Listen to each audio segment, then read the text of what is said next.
All right.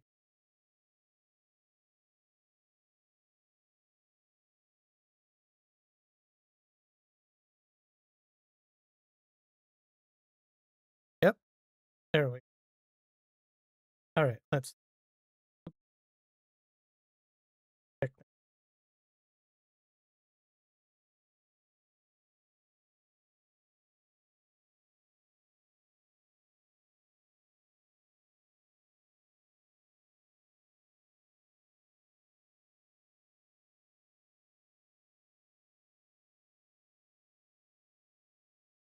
There we go. Should be good for a.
All right.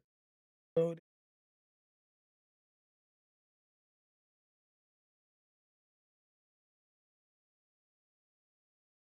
Something kicked stream me.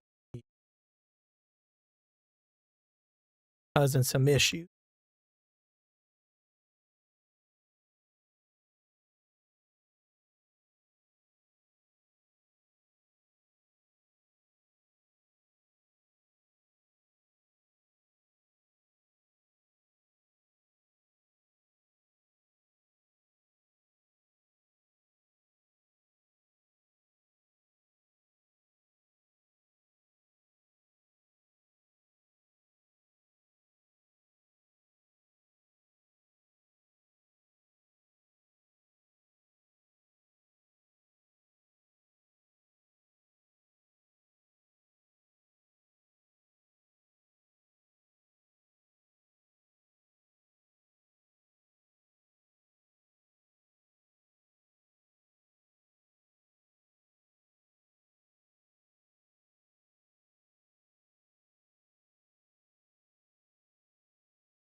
There we go. Great. Uh,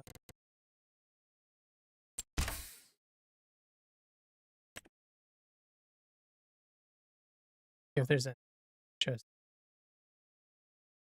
compass heading dynamic.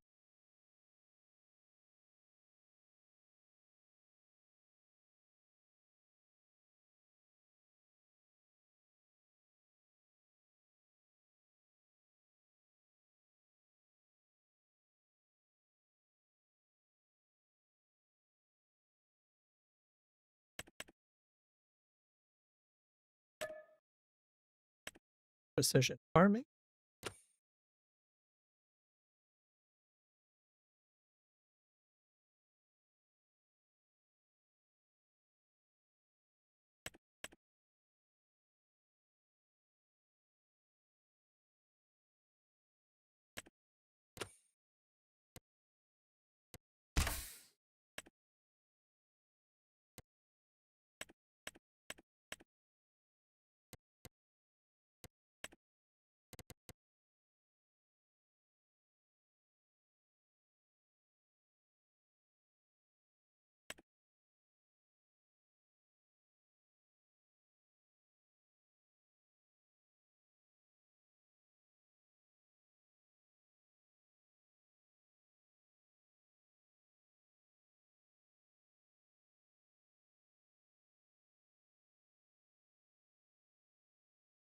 Precision.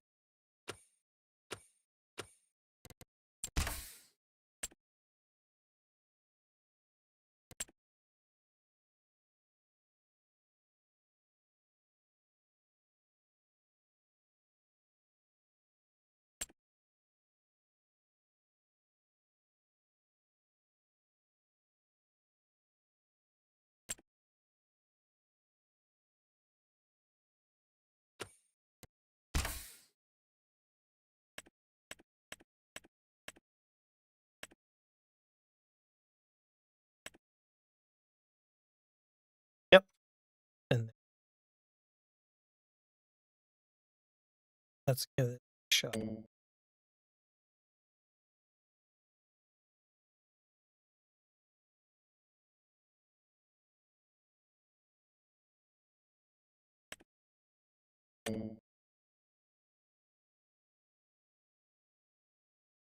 Store. Okay,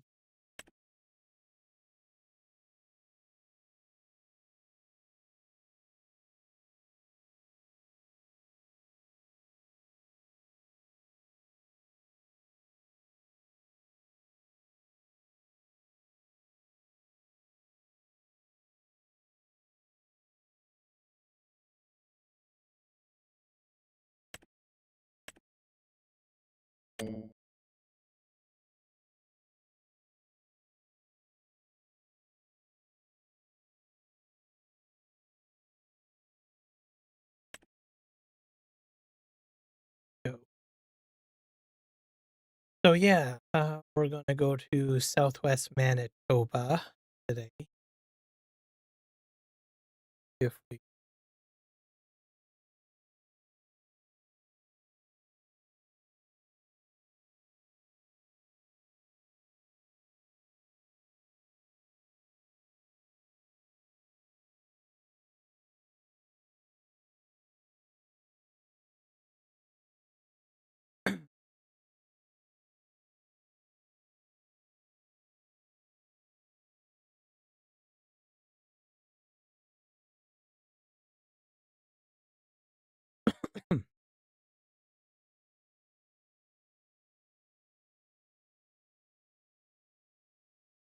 work.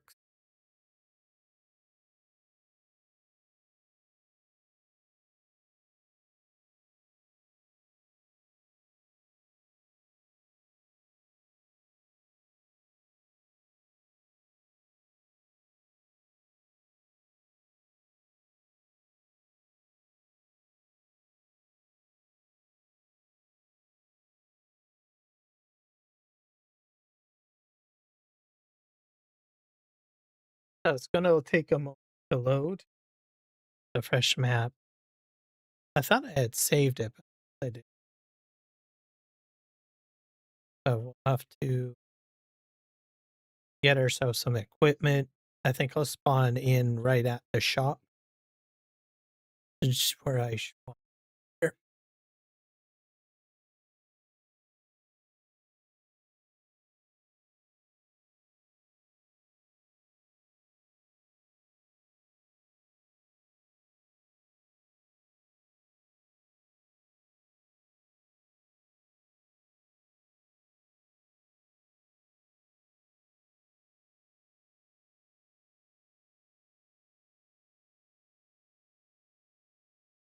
You also need a mod for this, especially if you use like all of the DLCs or mods with other fill types. Yeah, I think there's like a fill type limit. So you need to expand that fill type limit with a mod off hub. So I think there's a couple there.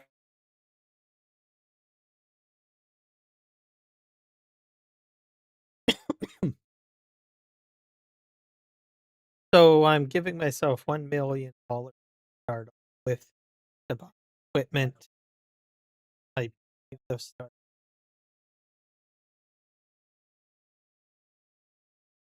Need to bring your cash. Unless you want to start doing contract story.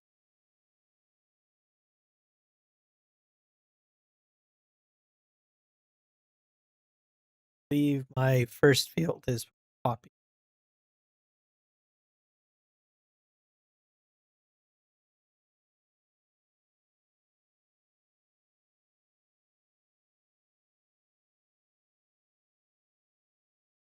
I'll let it compile the shaders and then we'll be good to go.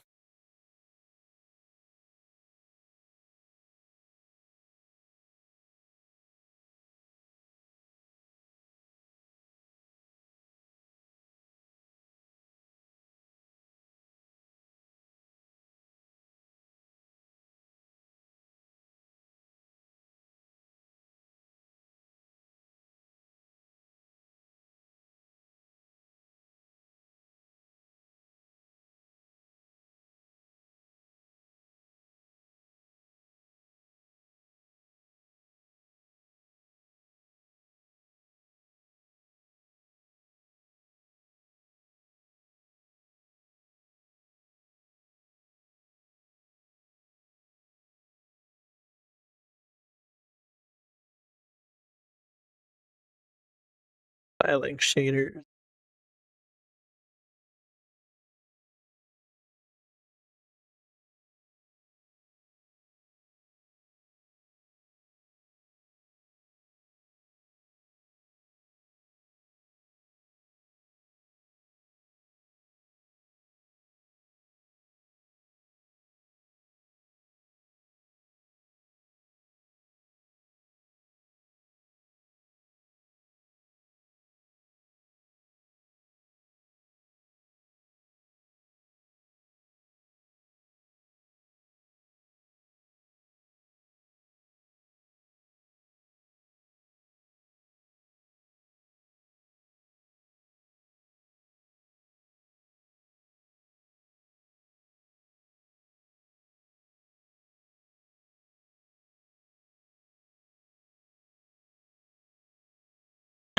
Yeah, so if anyone wants to have music during the live stream, check it out. Check on Twitch, sorry.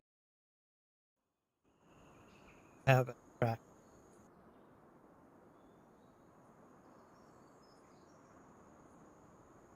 I will change the mute.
Should auto drive generator route network.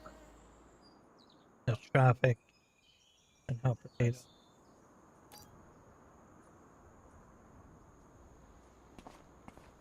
At the job. What we have in town.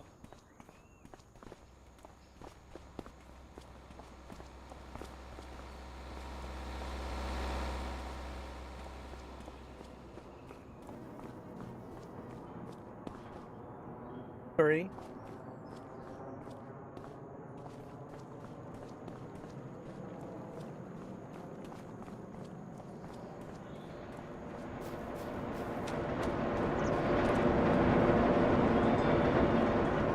A tailor shop.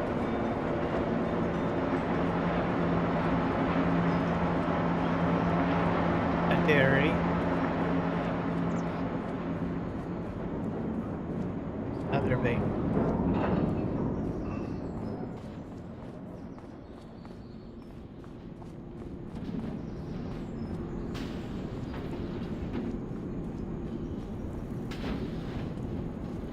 Exactly.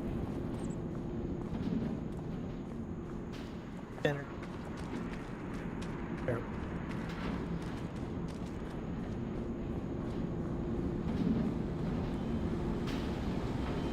Okay. Yep.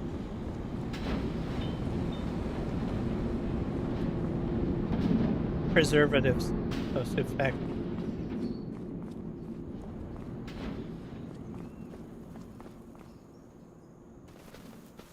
Map. Oh.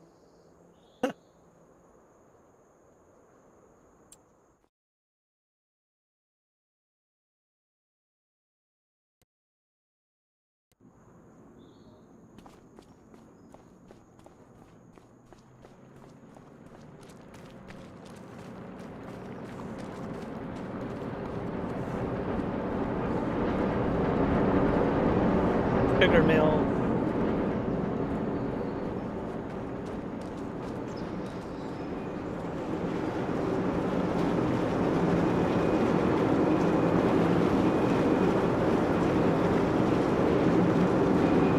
Agra pig and grain.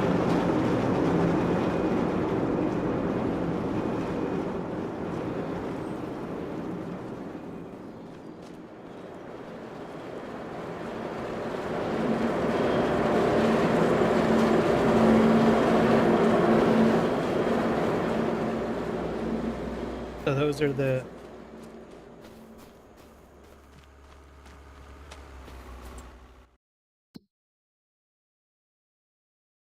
yeah, but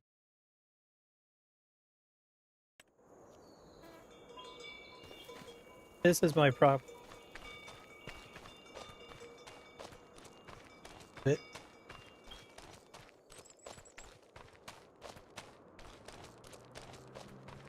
Prop.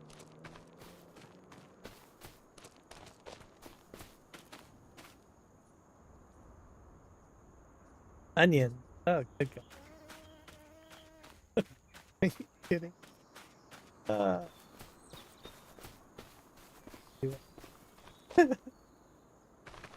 rubbish.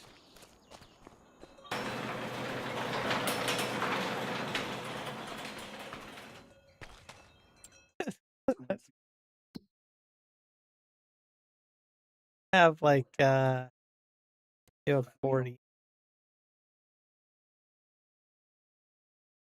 of a dairy too.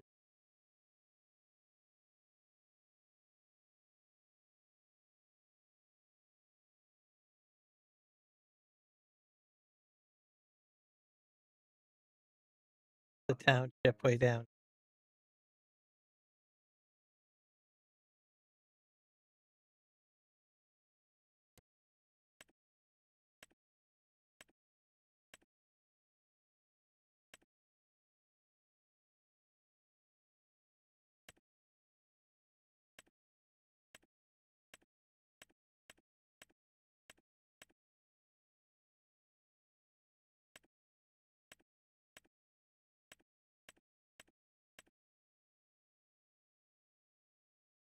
Have some custom ones, rye, felt, kale, over, mustard, black,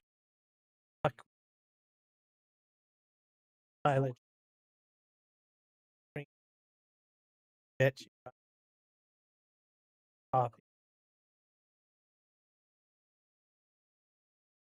hell,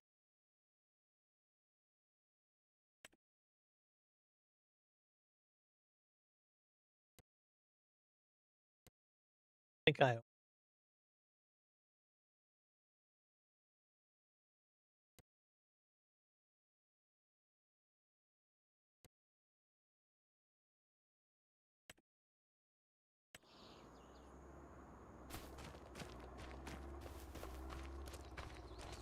buy out there.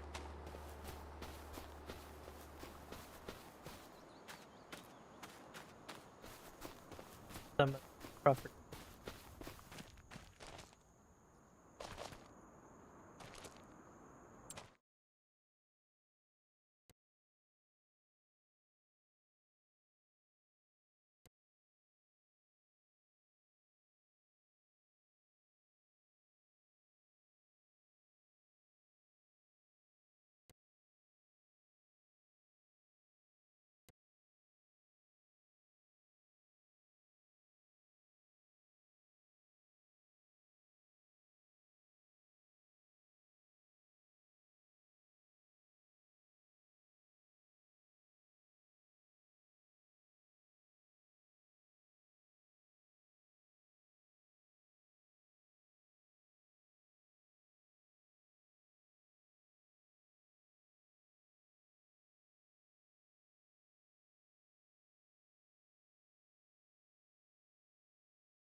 Something fine.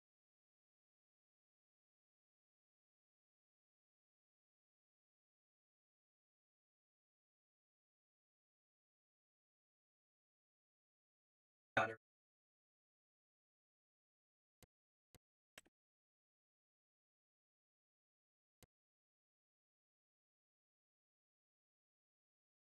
Uh,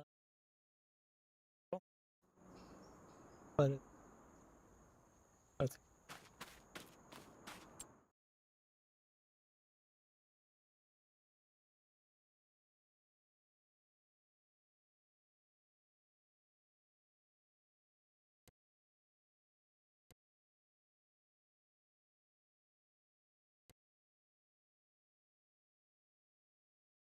uh,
I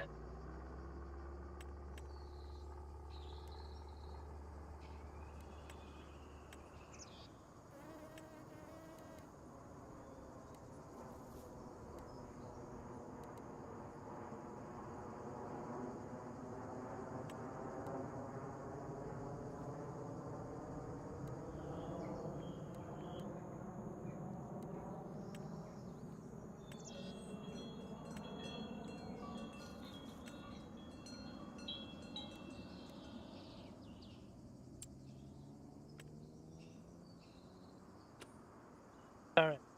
Sounds like poppies. Yes, I had.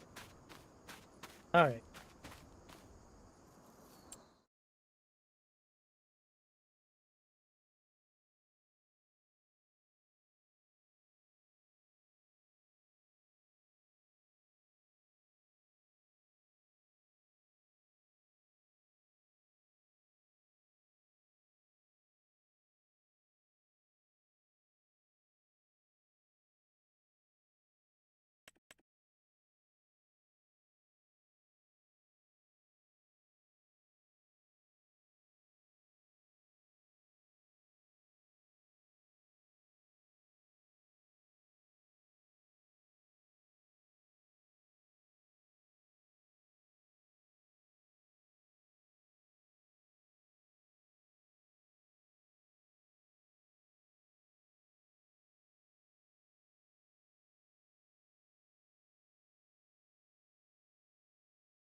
Oh, my microphone was muted. Sorry. Hi, Keith. Welcome to the live stream. Talking to you about my. Welcome to Manitoba. So, jump off.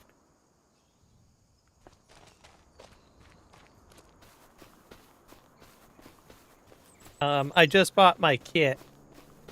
So when I start the farm on this map, there is no kit at all, even for a starter farm. Make sure you give yourself some money. You start on the map.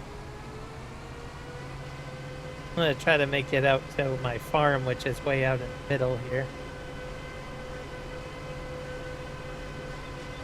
Yeah, it was muted, and I was like, I'm talking. Well, I saw you commenting, but you weren't commenting on what I was saying. There's something wrong here. I noticed that my microphone was red, which it did. Okay, answers that.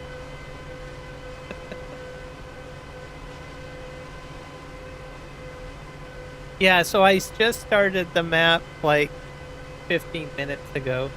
I had some technical difficulties, so I started a little bit late. I think I've gotten that sort of sorted out. We are on the Manitoba 4X map by Crazy Canuck. And this is based on a real place. So, the 4X map. And it has a lot of large fields. A little larger than tenant. Like, and there's different crops too.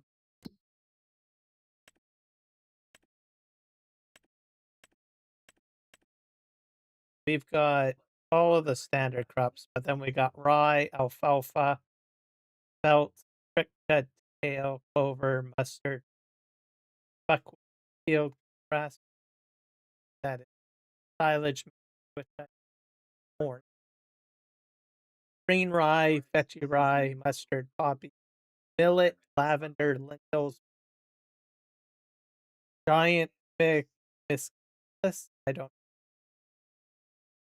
know, some sort of onion.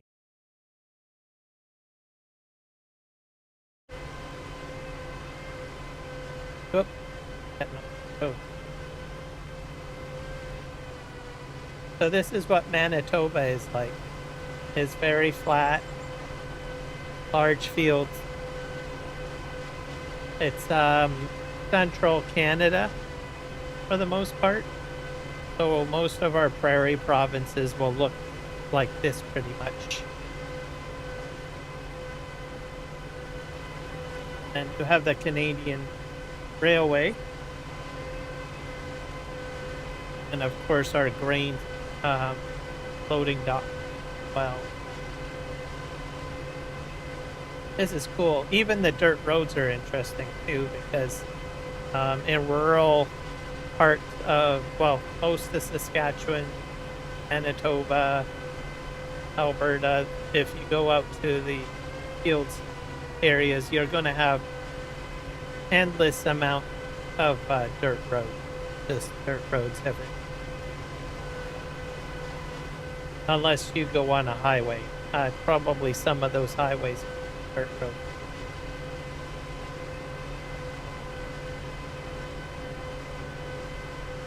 Okay, I've got to figure out. Probably got to go up the next road right up there.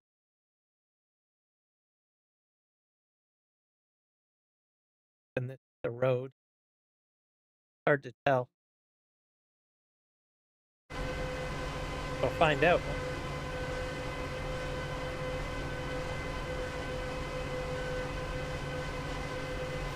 It feels much like it's a 4X.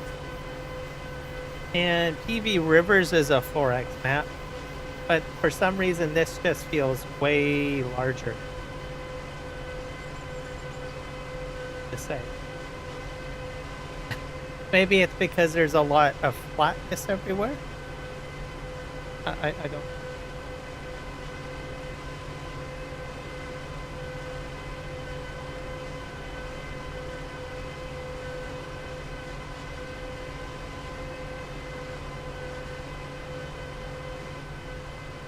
Got fields over there.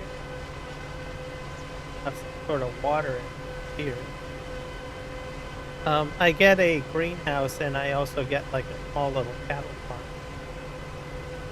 Swamps over there.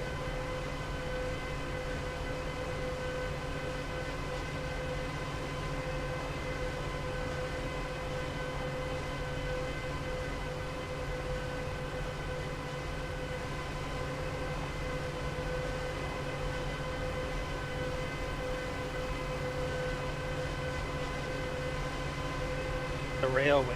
Okay, how far? I have to head north. Oh, it looks like there's a. Is that just a fence road?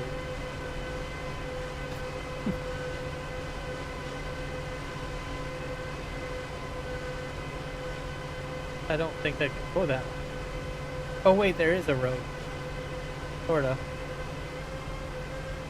You go from one bad road to an even uh, road that's even more dismal. This one's got like grass growing on it. So that might be a highway or a main road over there, where you get right down. Okay. Grass road. All right, that's interesting.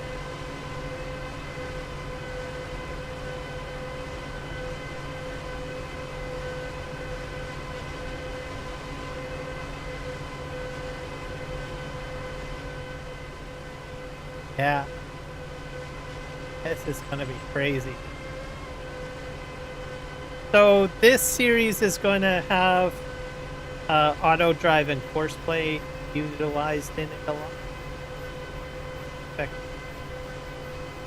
And a lot of a fleet of machines.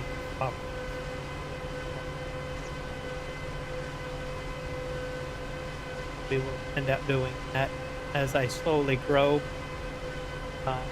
That will be.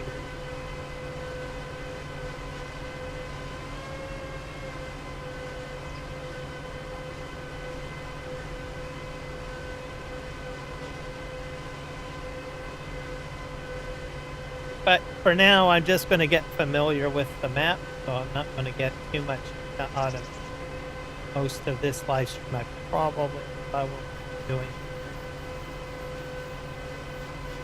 as I add more equipment in. So if I buy like another one,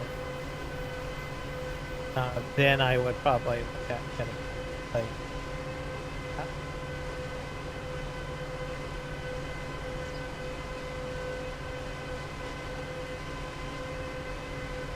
Where's my farm? Right here. So I have to harvest all these poppies.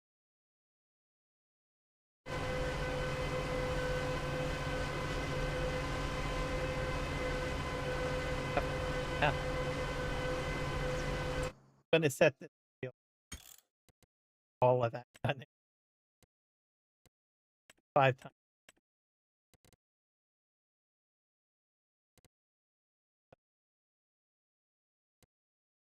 Off.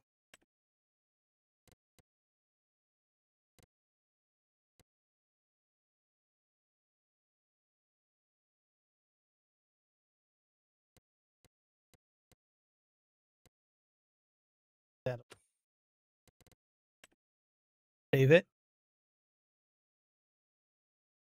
And it'll be fun to do lavender. Or how I'm gonna harvest that out. See how the lavender harvesting go. Oh. Oh.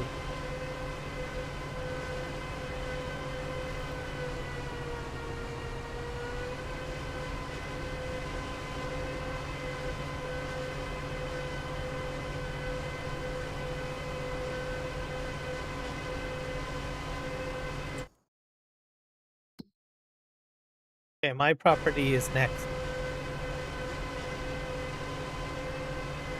This is my property coming up now. On the right,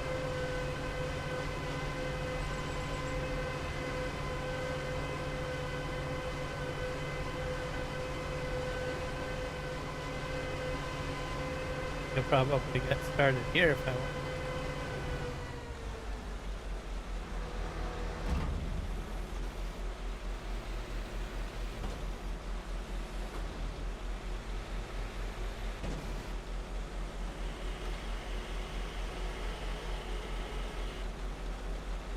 Okay, let's see if this works.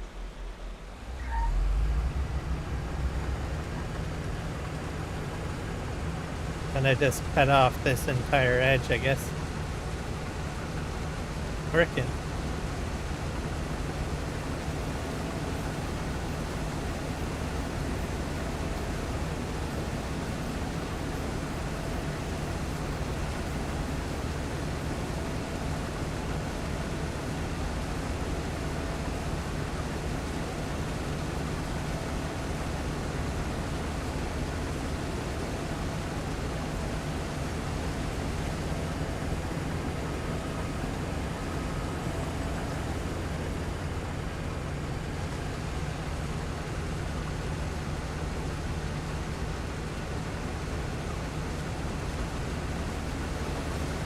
This is where I'm gonna start my work, I guess.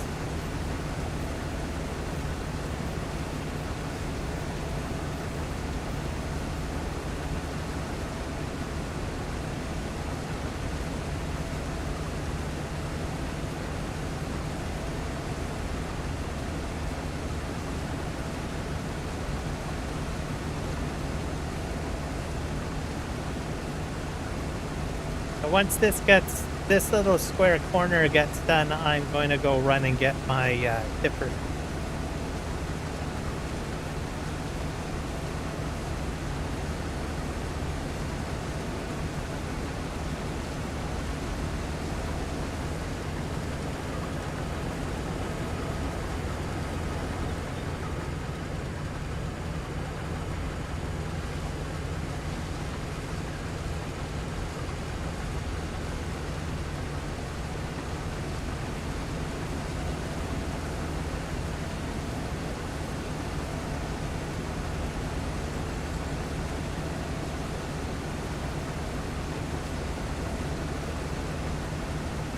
Get this all squared up.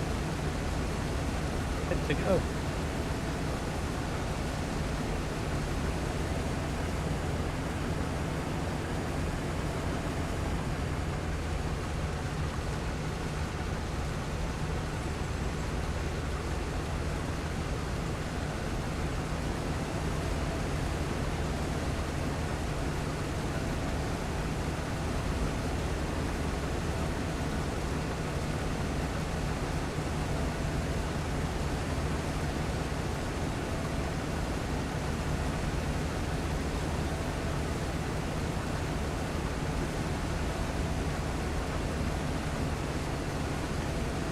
So Sunday I'll be on this map, and then on Thursday I'll be on Western Australia.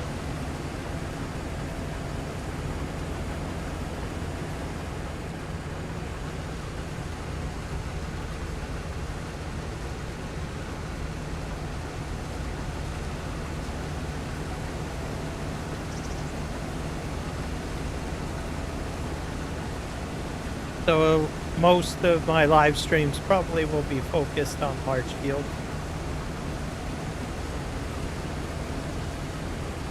Large equipment, including Western Australia. That's very similar to this.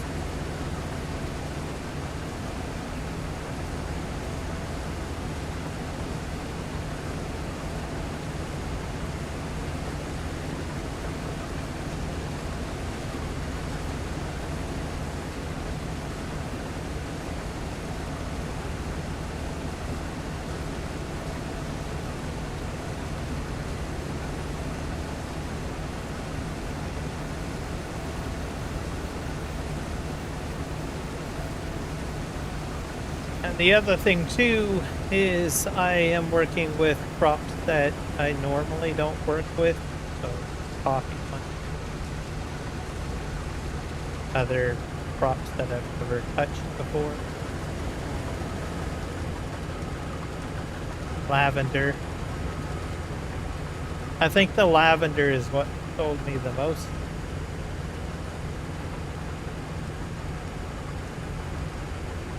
I saw that. I was like, oh,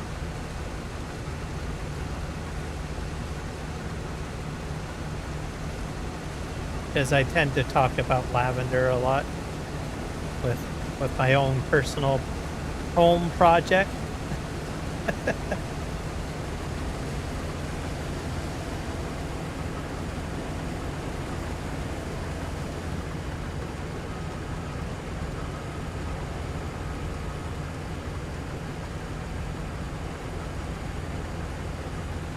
Not entirely full yet. But, can I bend that up? I hope I can get that over the trailer.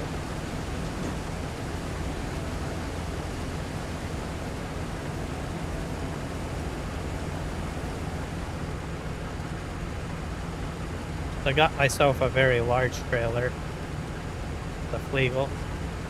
I don't have as many mods on here. I've got about 132, but that's less than more half this particular gameplay.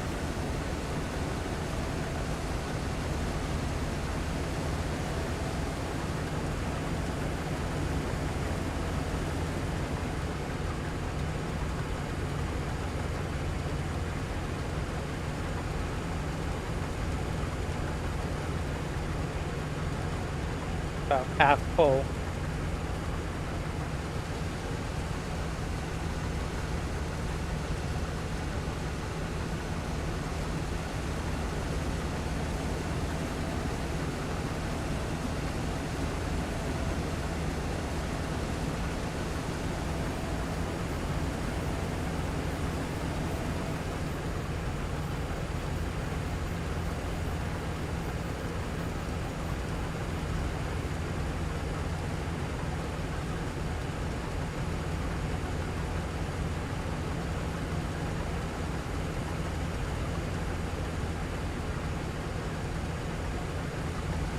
We'll have a focus on versatile equipment as which would be great.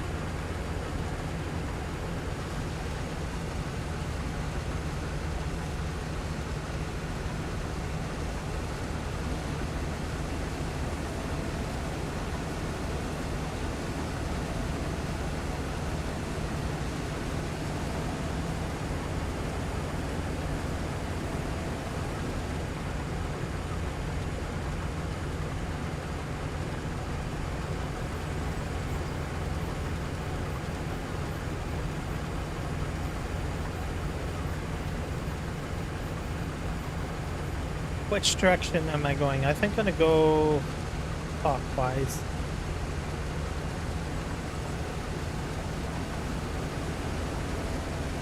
Wait, I don't get stuck.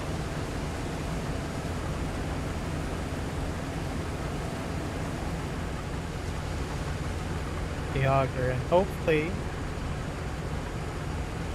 get underneath the pipe. If I can, it means pop.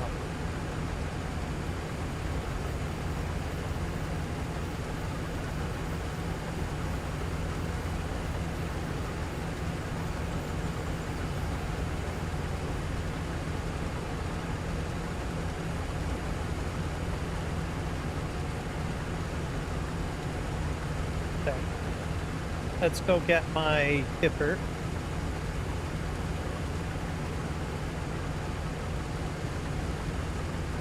I got Oh yeah, the auto start thing.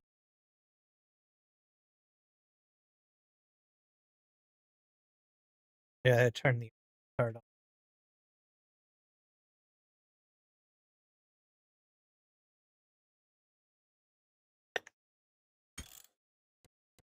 So yeah,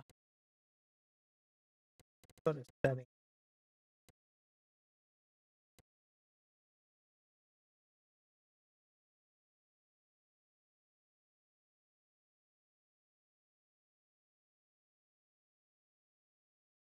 I thought about doing the Ontario subway map, but uh, I'll do something like a part of Canada, really, that I'm not really familiar with. So I went with this Manitoba map.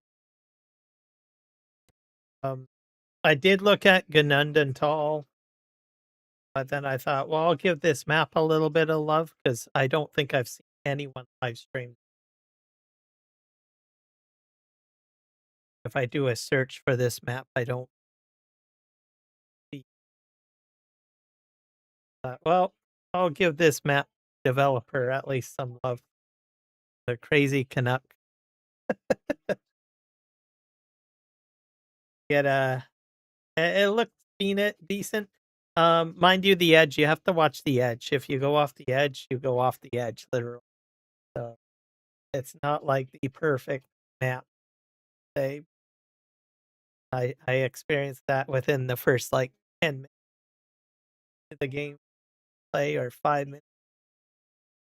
The edge is like, oops, okay, do that. So go that. I don't like traffic. Turning traffic off. Uh, stop. Go auto engine start off. Dirt. Oh, I don't want fast fuel usage. I'll put it at low. Trailer fill up. AI and they fill the buy.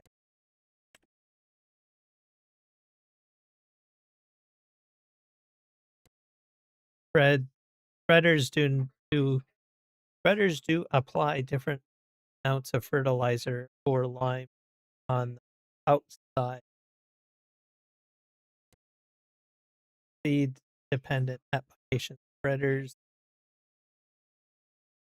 on the ground if you drive too slow. Built that one. Wildlife crop damage, grassland damage.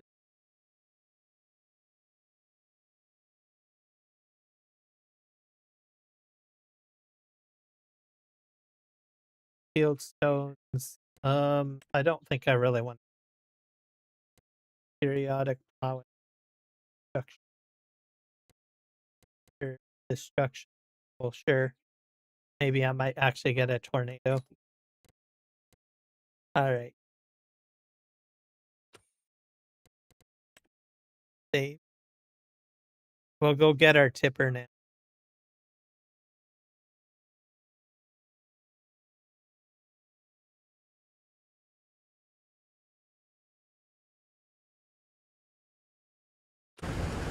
Oh, turn it off.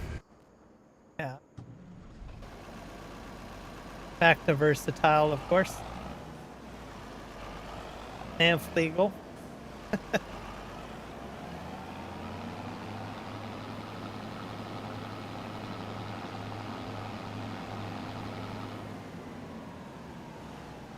I should be able to tip into it, I think. Guess I should put my cam. Forgot to put the track up.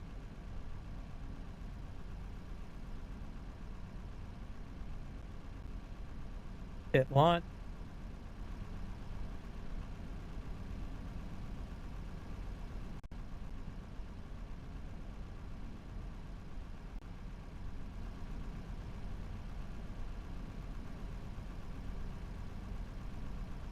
Loading.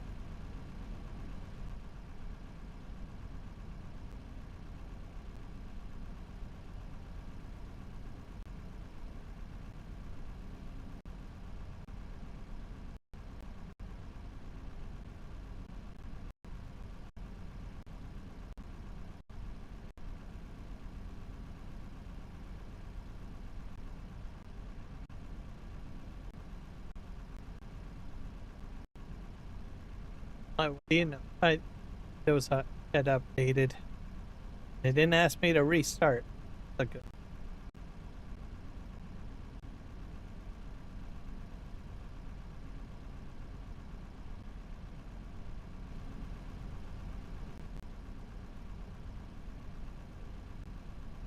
the beat factor soft.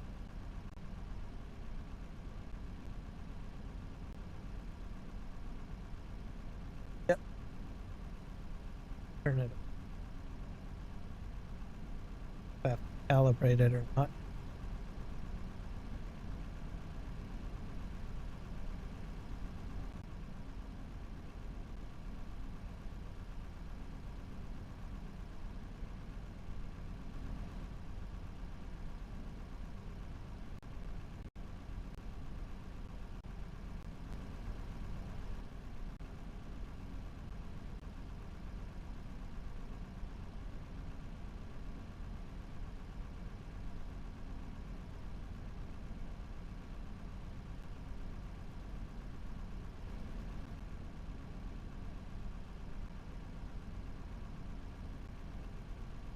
Oh, it's not loading. Come on.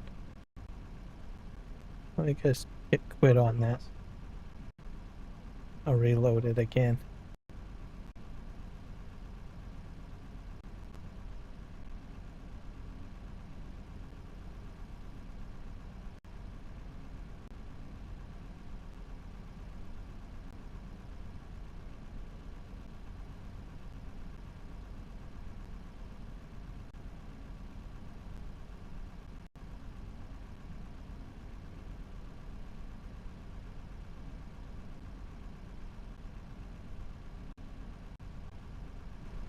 Oh, oh, forget it. Go.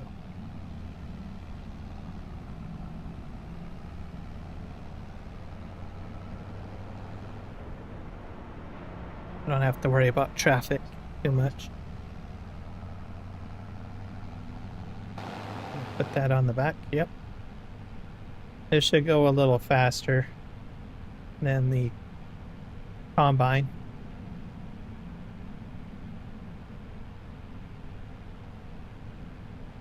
So I'm definitely intrigued about this this map for sure. Good fun.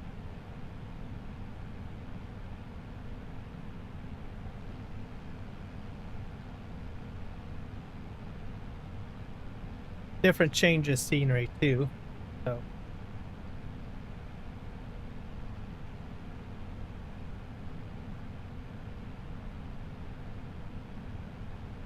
this will keep me busy for a while, I think, doing fields on this, as they are huge.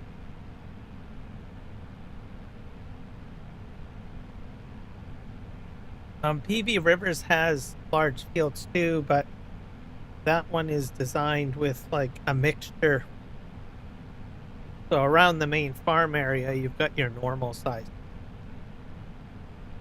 PV River.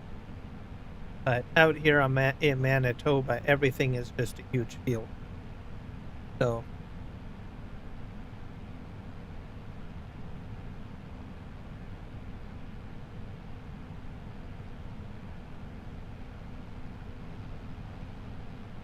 and most of my gameplay, I haven't really gotten into like anything too big, right? Fields since I started with Farm 5.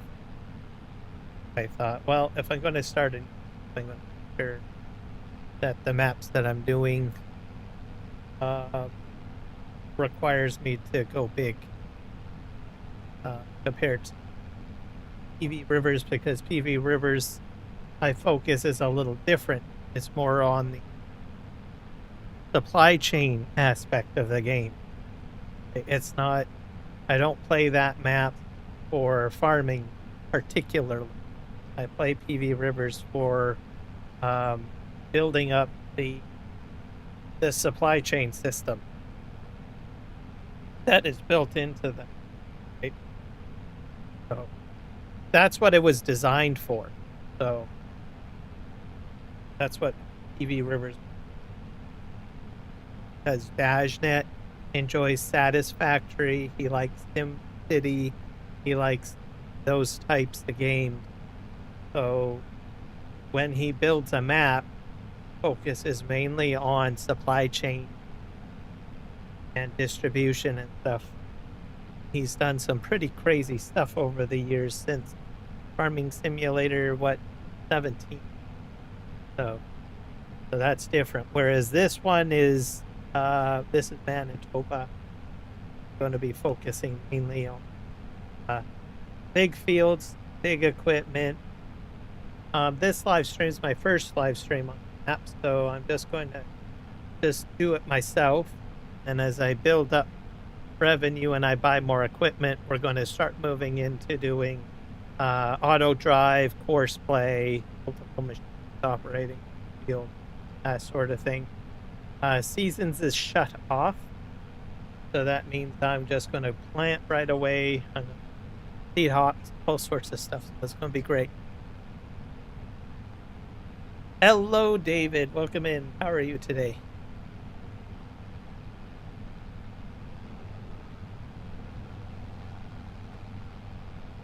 You're going to get an 8R?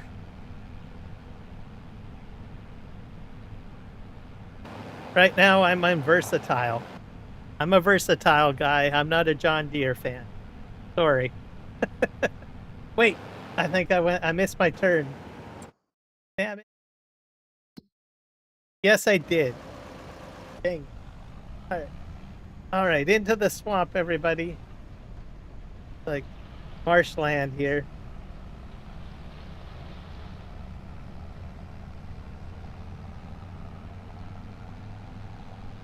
Can you what?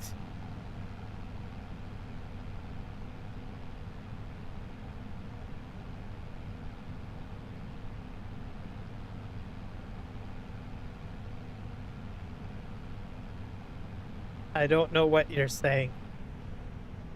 This is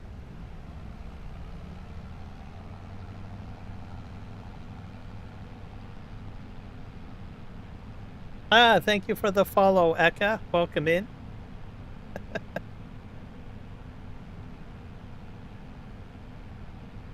We're almost to the field. So yeah, we're gonna do some big stuff on. I'm excited. I like the marshlands on the left and the right field. Like the water right there, the ponds and everything. So yeah, I definitely can grow to love this map, I think. This looks great.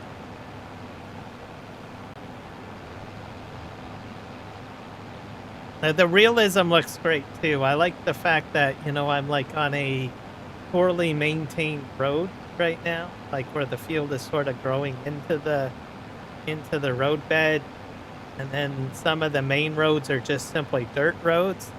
I think that's fantastic. Nothing beats that. You guys play this map, or are you guys from Manitoba, Canada? Any of you guys?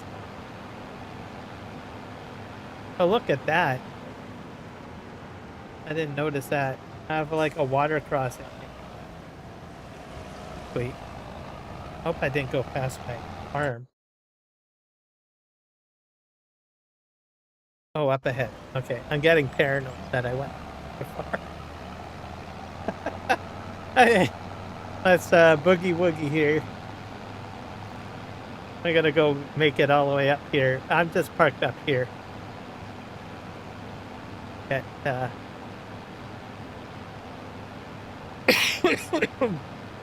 get everything going. This is great. And here's another little pond. Go. Hopefully there's fish growing in there. You can't go wrong with that.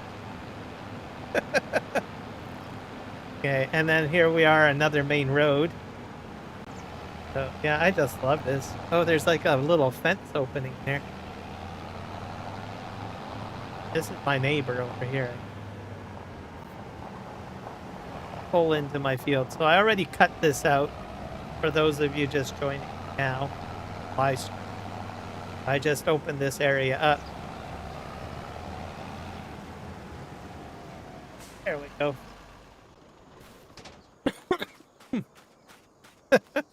Crazy. All right.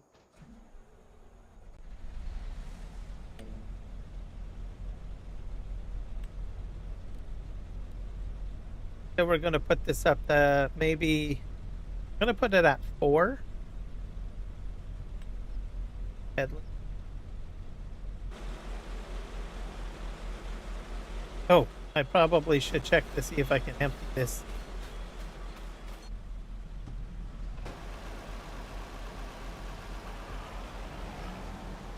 Because I was worried whether or not the pipe on the next hat would actually make it.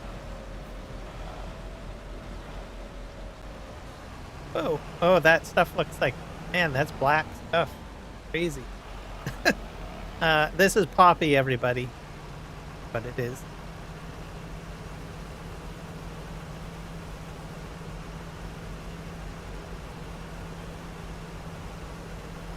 Poppy seeds. I guess it's poppy seeds. Looks about like poppy, I guess.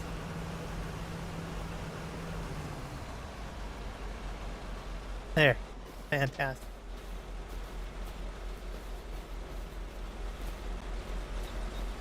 Anyone eat lemon poppy cake? They're just great. Well, the little black seeds on there.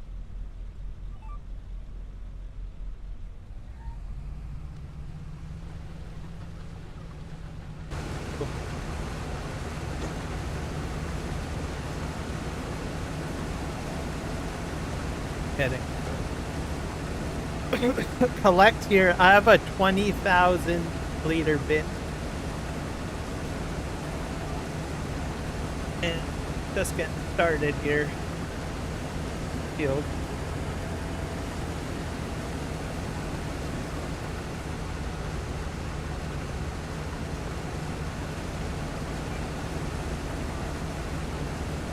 Nope.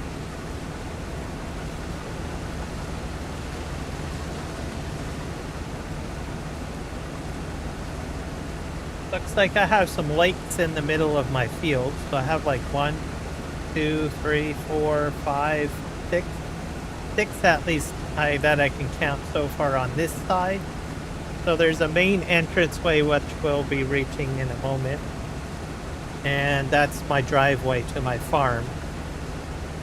And then on the other side of the driveway, I have more field to harvest with coffee.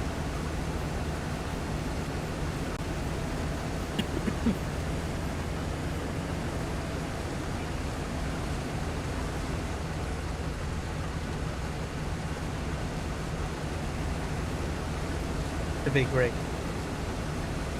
I'm just going to carve right through here and get all set up.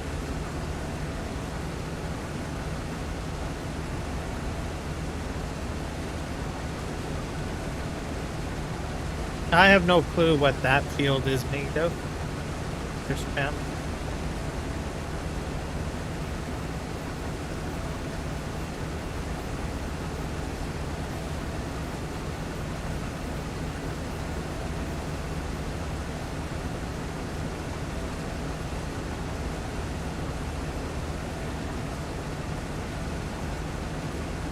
Eventually, I will need to get a seeder. I'll probably do a conventional, small conventional seeder.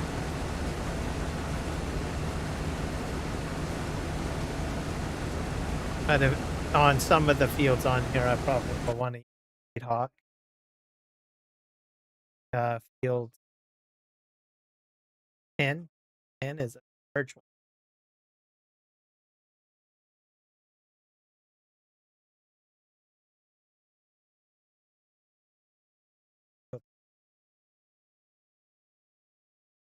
So yeah, so this is all.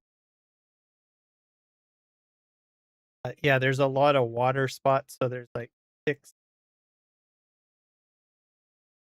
sort of 7, 8, 10, 11, 11 water access property.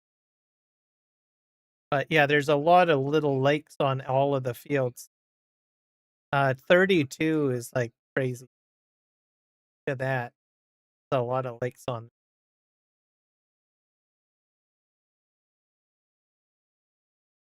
Gonna have some challenges then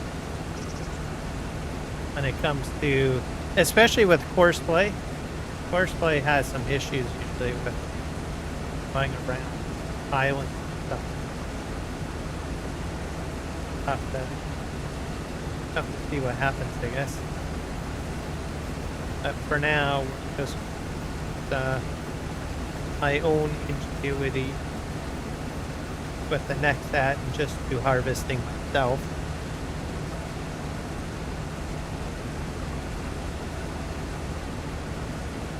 So if you're just tuning in for the first time, please hit the follow button or subscribe button. Definitely help me out. I plan to do a 24-hour live stream if I hit my bonuses or my goals.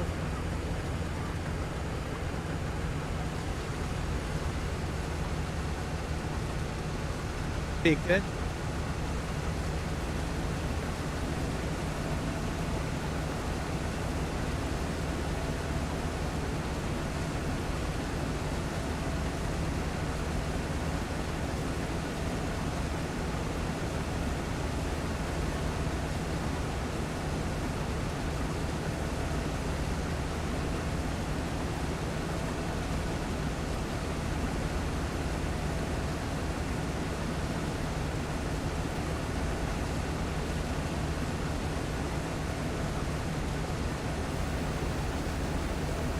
All right, so this is the main roadway.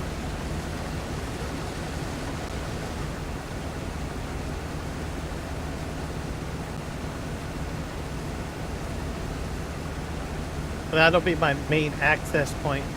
How I get into the farm.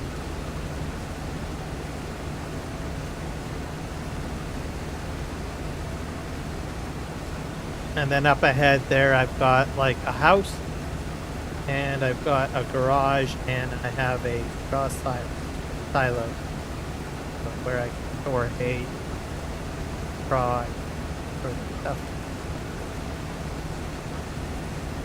We'll see more of it as we get around it. Looks like I've got like some trees there as well. Also, there's a cow pasture. With no cows in it, you just get the cow pasture, and then there's a greenhouse as well.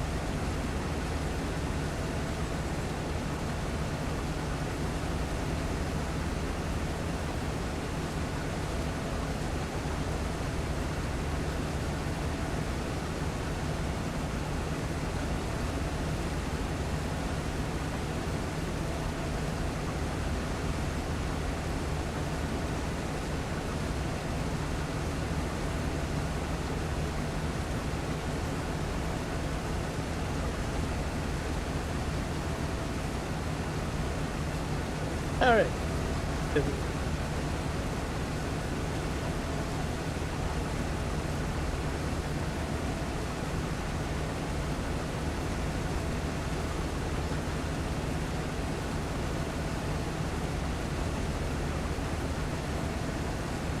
That's the greenhouse there. I'm gonna cut corner.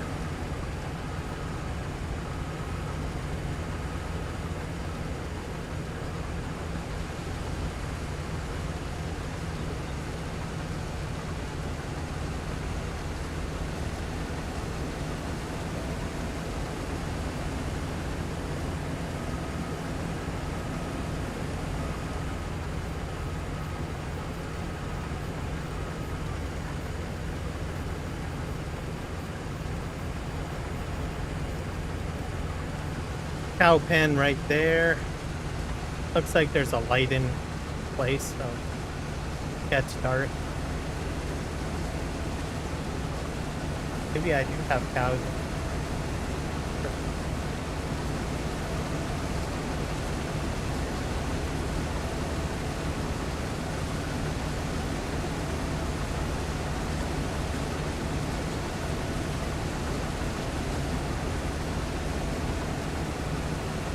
They look young.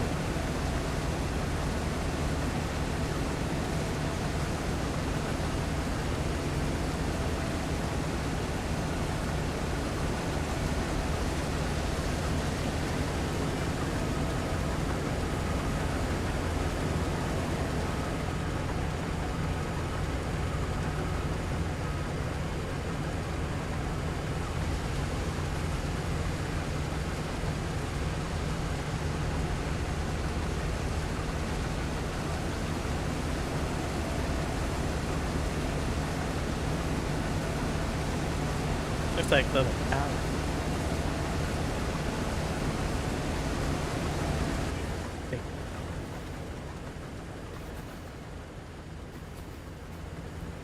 Oh, nope, they're cows. I did not know what those.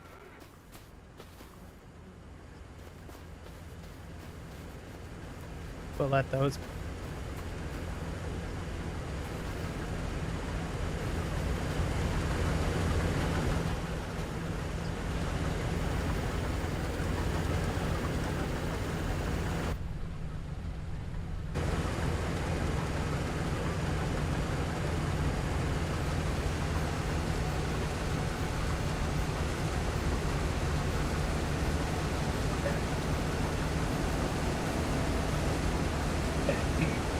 I'll make our way around here. So trees, I have some trees. Oh, I'm full.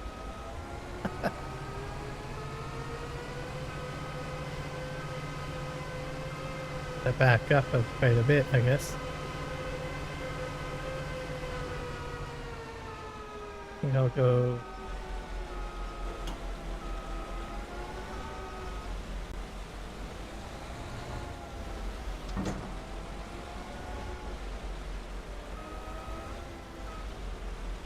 I think I can probably get there. All right.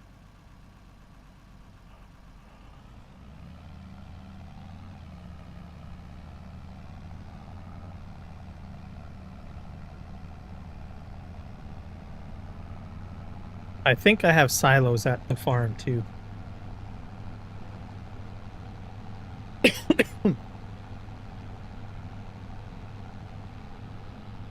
40% full.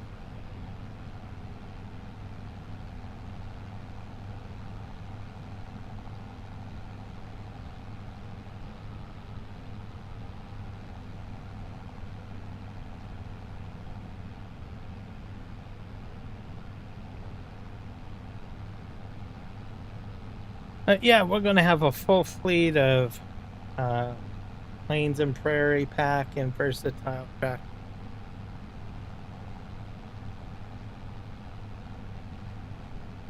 There might be a few others.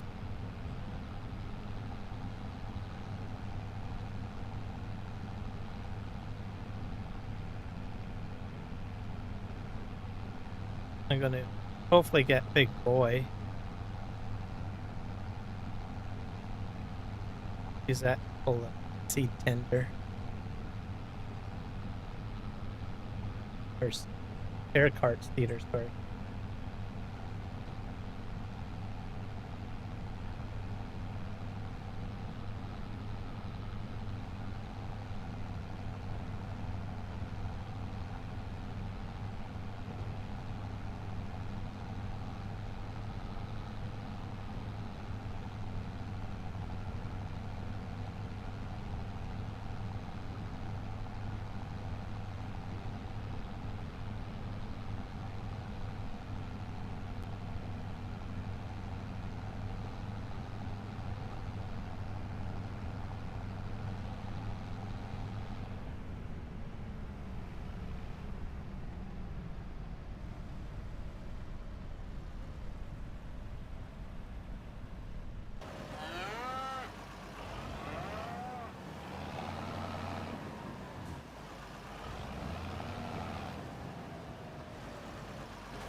Excuse me.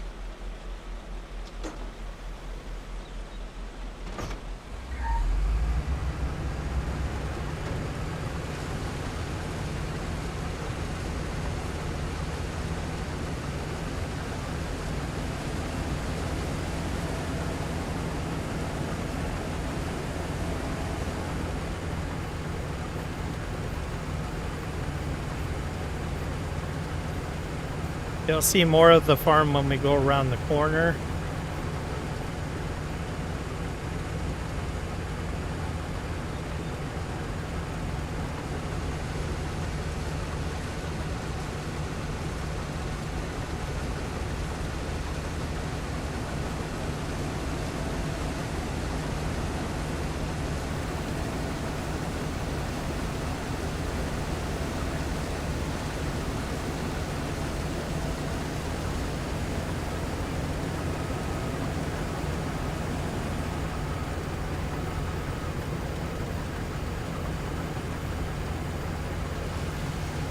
Well, sorta. Yeah, there we go. Here. More tree line first. So a little wood lot. Bushes. And then there's my silo.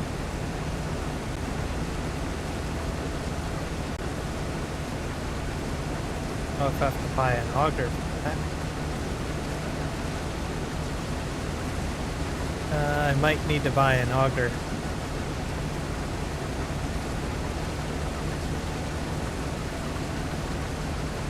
And then I have my house, my shed, a kids play area, and then this is for storing straw, okay? And the greenhouse, so that's pretty much my property.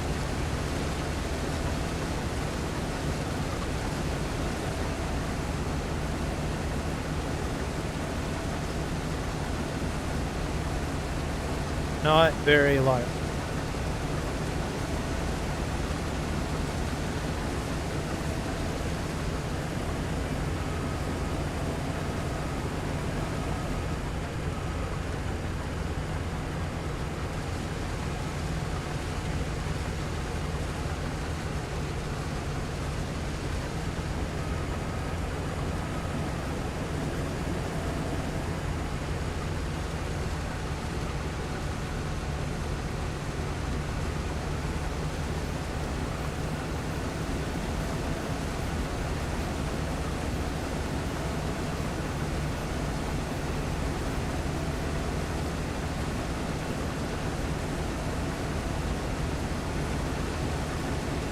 This is the other side of the property. But go up along the driveway again on this side of the field.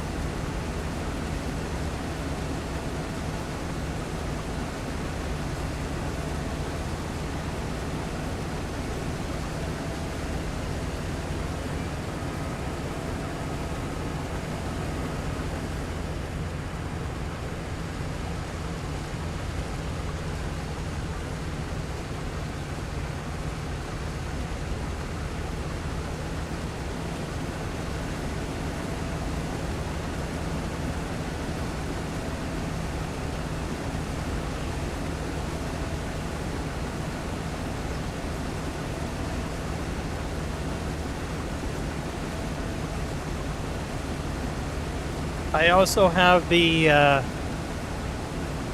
wind mod that allows the field to, you know, get pretty windy. That's why you can see all the bushes going quite a bit.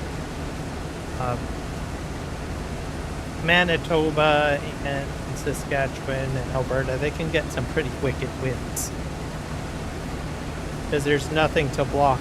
It's just, you know, open area, right? The air can move quite quickly.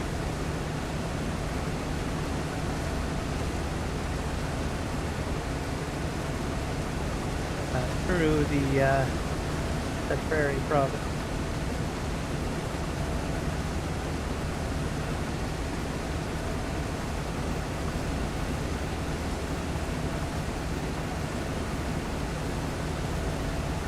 You get like winter cyclones sometimes.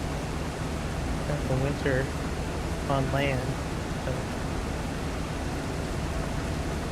break some of the nasty winter weather that you'll see.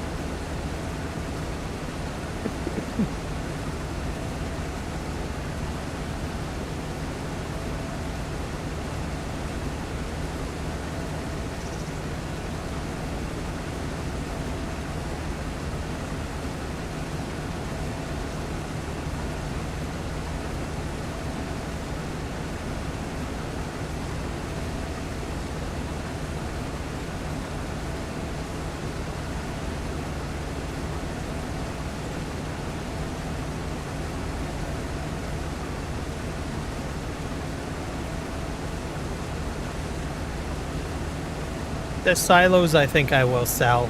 I will put a different silo.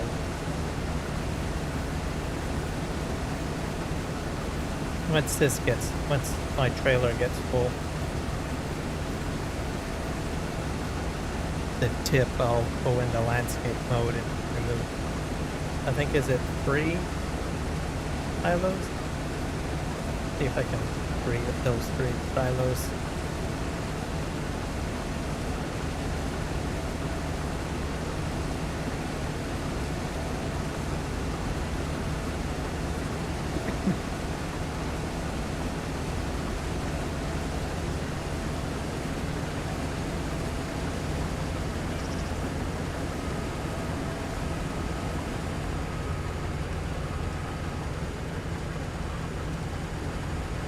I've also got wild boar active, so that'll.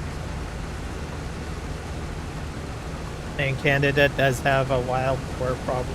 So I think every part of the world actually has some sort of boar problem, no matter where you go, unless you're on like an island. But even islands can get boar too. So the human problem of bringing them to the island.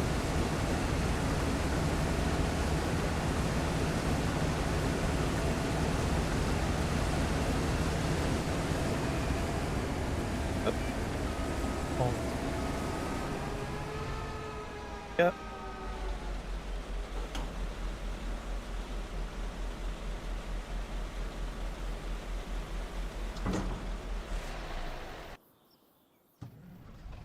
Alright, this is already full, so sort out storage situation. We can those storages, silos.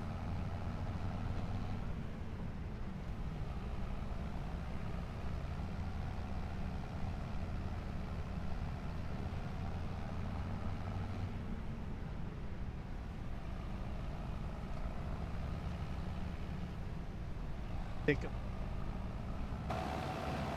So these are going to get sold, I guess. And then I have gas pump there. This is the cow area. Greenhouse.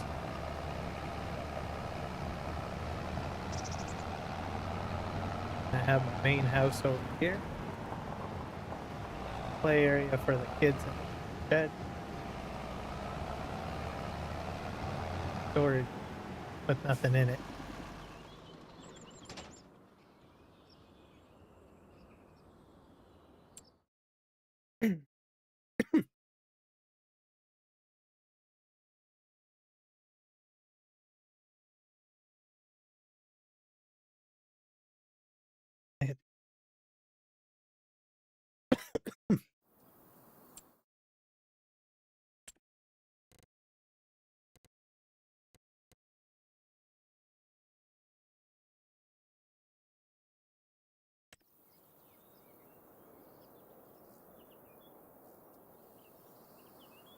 We'll sell this.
A DI is that 5 million.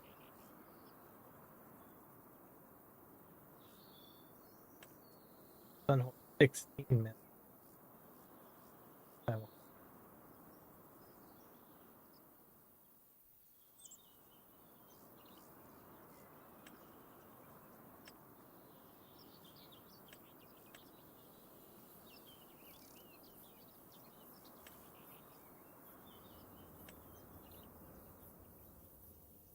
eventually something like this, I guess. How much does that thing cost? That's 1 million right there. That's pretty.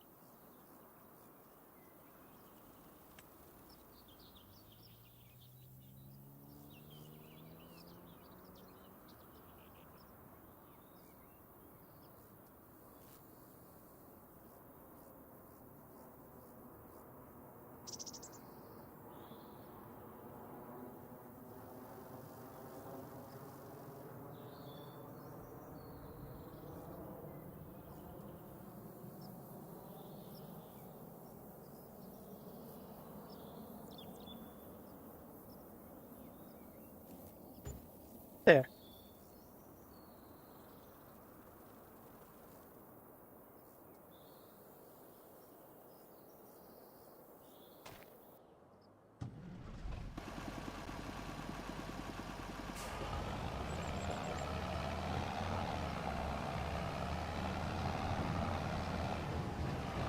And I put the right.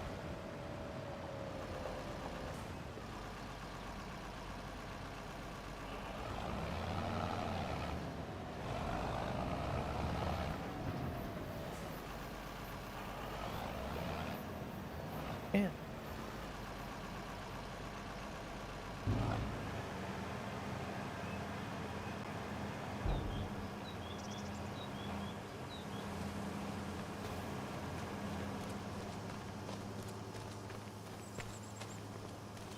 Fill and engineer auger that I put on there.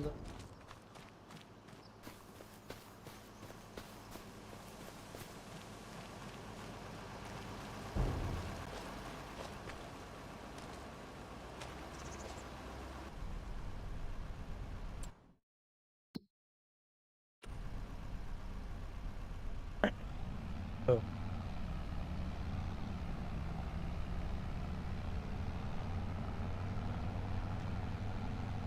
down the driveway. See this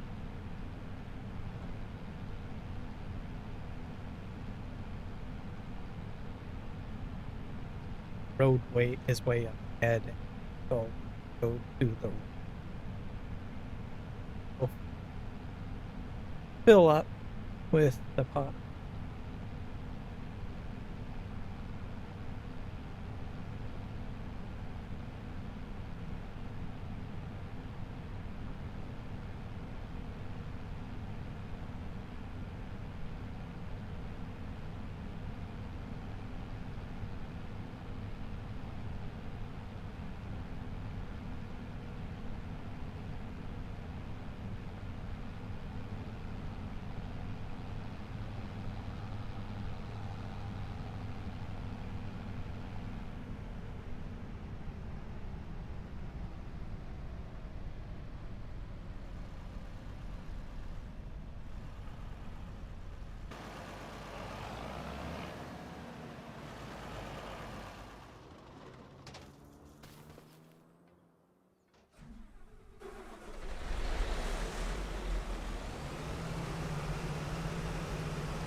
be wild.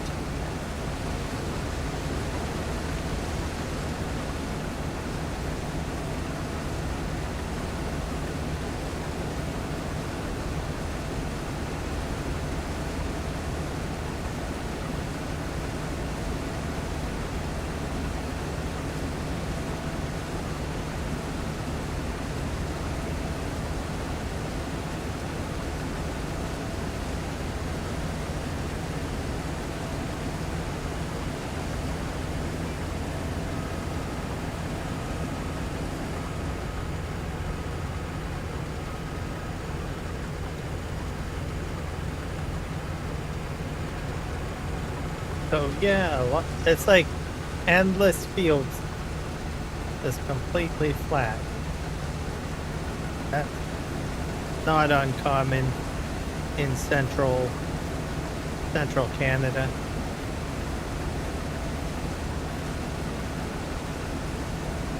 It's definitely different from where I live in Canada.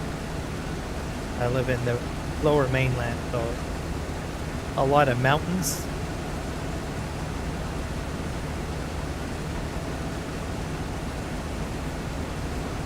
But our fields are not this large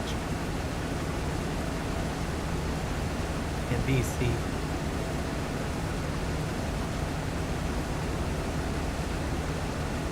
There might be some fields this large, maybe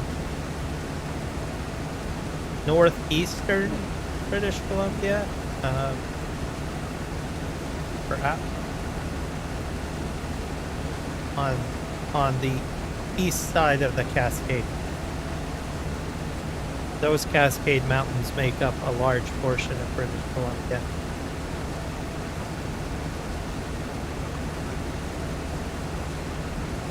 From east of British Columbia, this is what you would pretty much see in Canada. Just flat, unless you go to the city. Pretty sure everybody city like.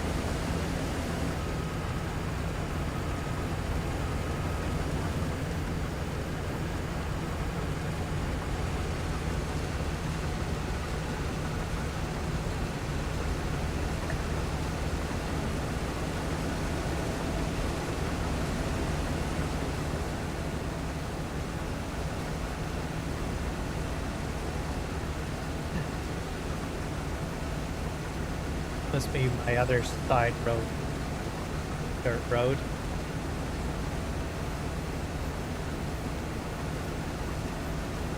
I like the contours of the ditch. That's a neat effect. It's not a ditch either, too, so operate equipment on the ditch.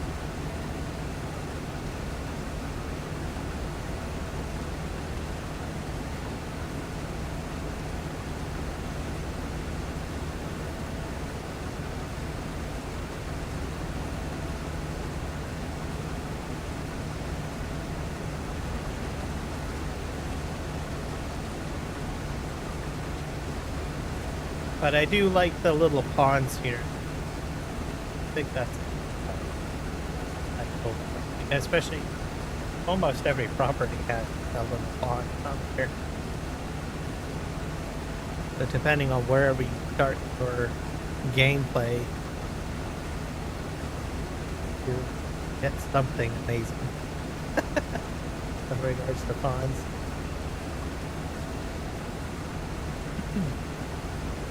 I will have to see what those cows need to eat. I don't know if they'll eat any of the specialty crops. Find out about that. I might have to split my field into segments or something, like partial crops here and there.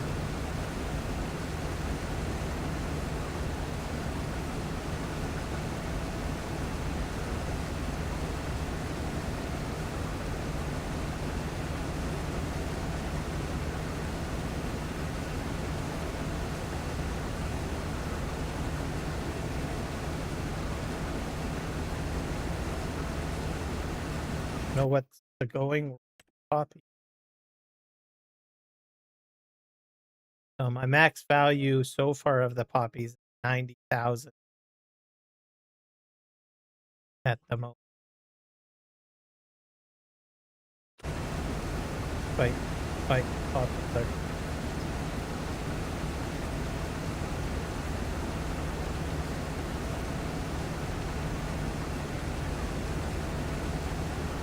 I will need a truck.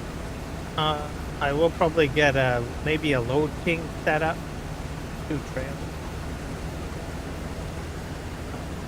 I got rid of the one on Western Australia simply because the way the yard is designed on there, it's hard to get a trailer. Um, and I will probably go with a North American type style truck. I went with a European style truck, the Volvo on Western Australia, because there's, and even on TV Rivers, I've got them on there too. The benefit is that they're flat on the front, so it's easier to get into tight corners. Unlike most North American trucks that have that large engine compartment in the front, right? But I don't think I'm going to have so much of a problem here, unless I have difficulties getting in and out of uh, the township there. Run into some problems, but we'll see. Try to go with the low king.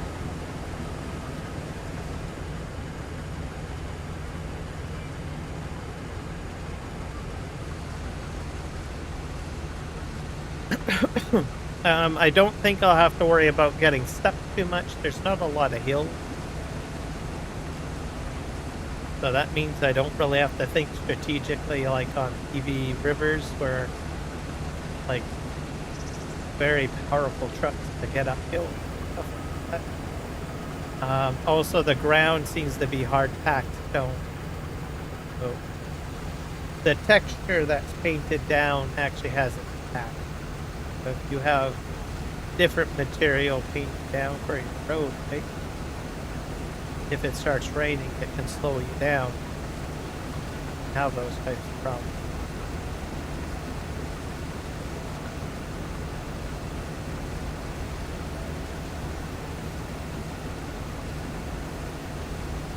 So yeah, it should be interesting.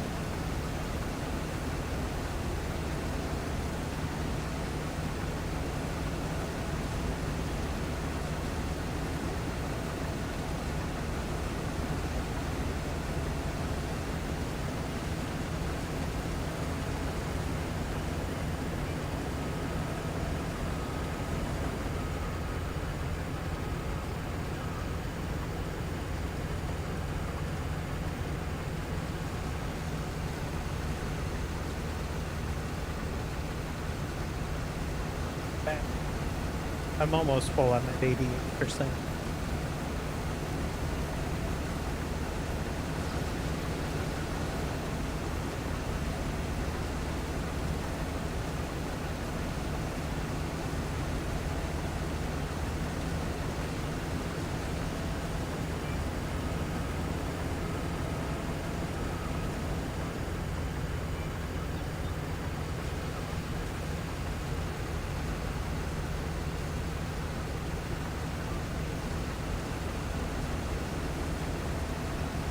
I think I'll unload right here.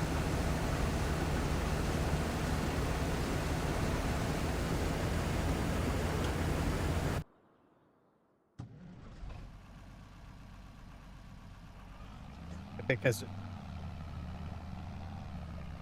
that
what I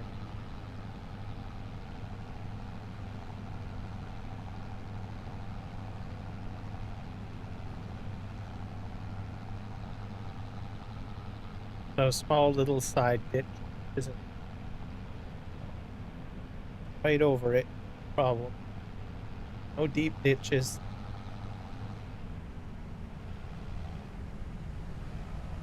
Fog.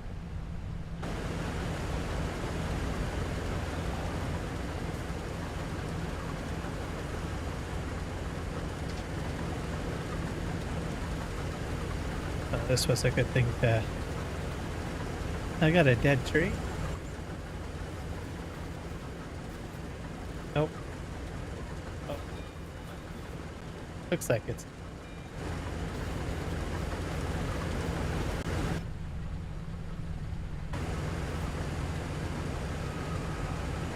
Oh, I'm full.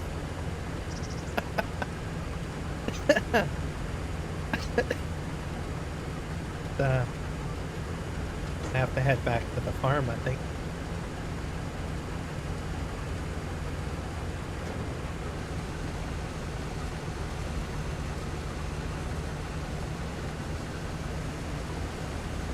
If I can get at least past the tree line.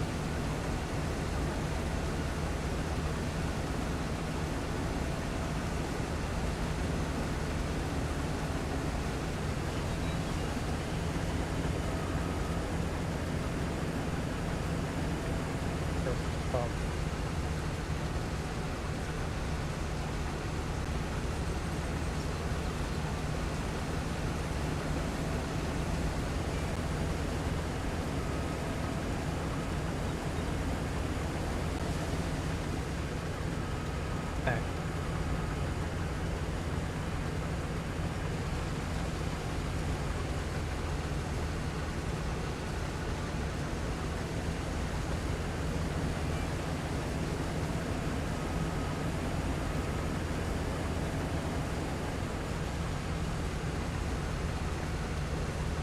Couple of these trees have to take out on this edge. Oh.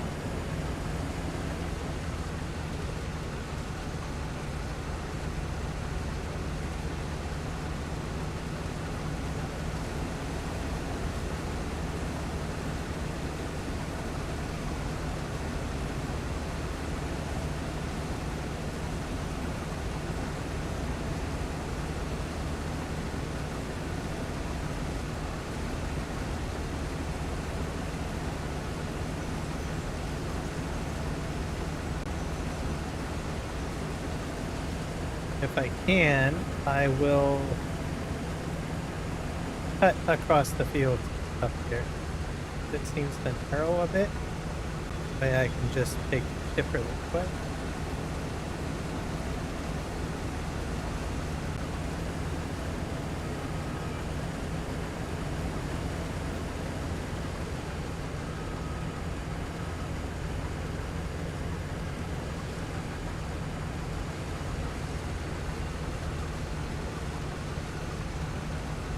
Let's see if we can do this.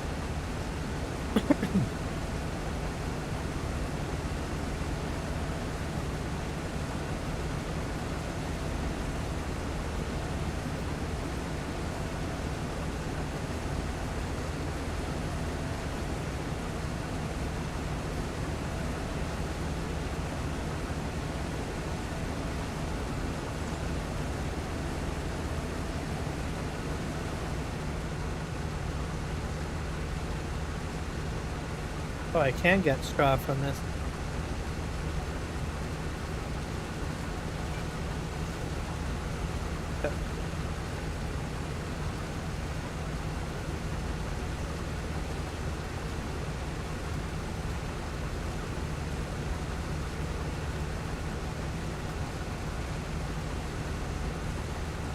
Wasted a bunch of product.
Yep.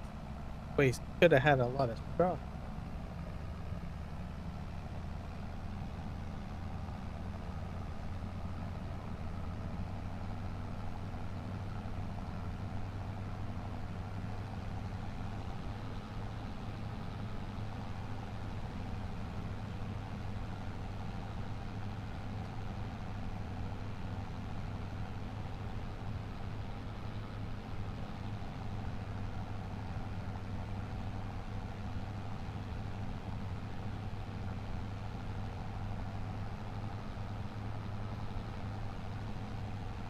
I didn't think pops could be turned. Hello, Dozer. Good day to you. How are you?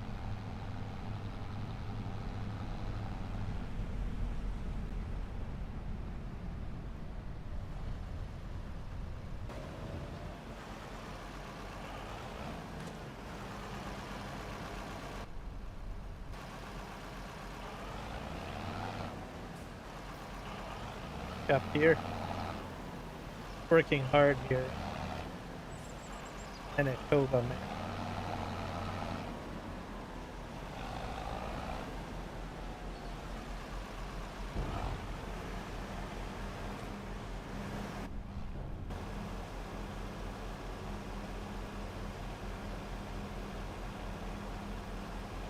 Harvesting poppies, and I wasted the potential for more straw. I'm pickled pink. God, I'm really excited about this map. I'm doing great. Thanks for asking, by the way.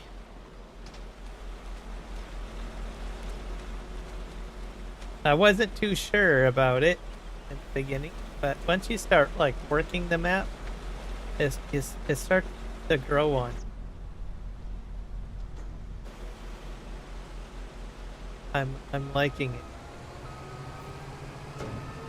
Back up.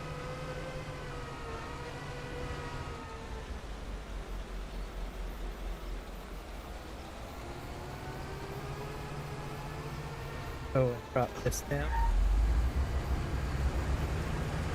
This way.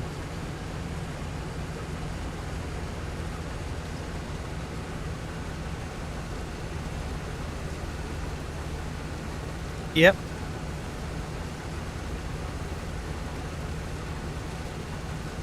So I think it's great. I like I said, I like the fact that it's so open.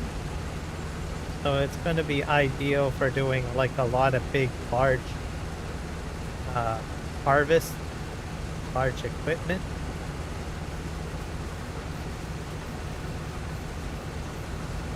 It's going to be a good map for doing stuff.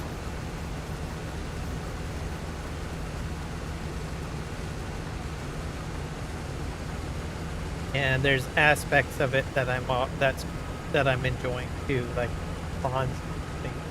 The way it's been designed is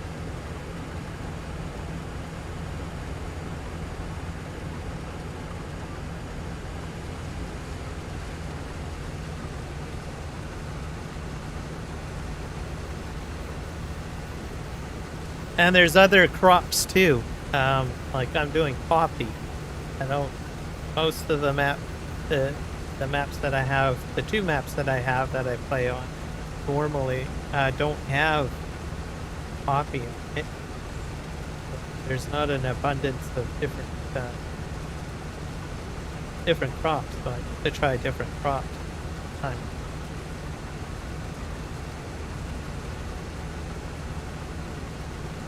I got some rye as well. Well, I don't have rye on my fields, but rye on triticale, and lavender. I'm looking forward to working.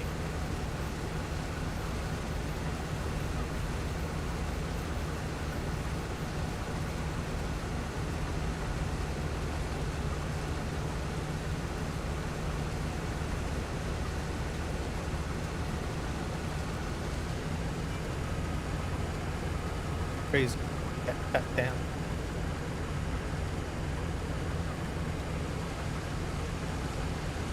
Right around. Oh,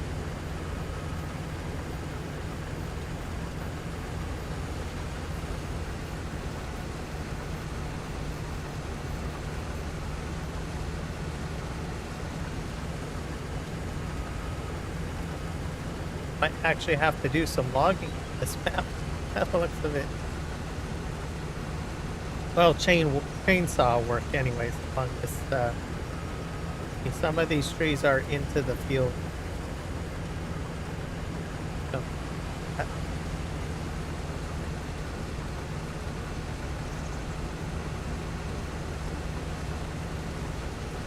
not all of them.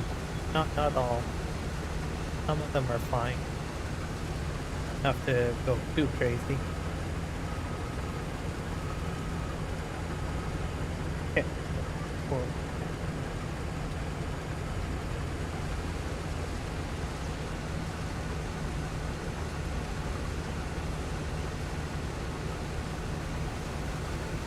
And it looks like I need to go into the little gully over there. I expect that.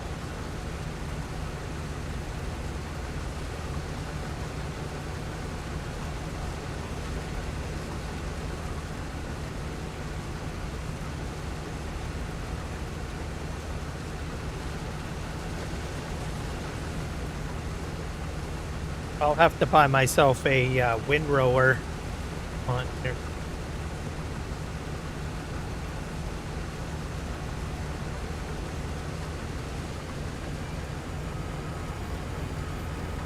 What maps are you playing on these days, Dozer?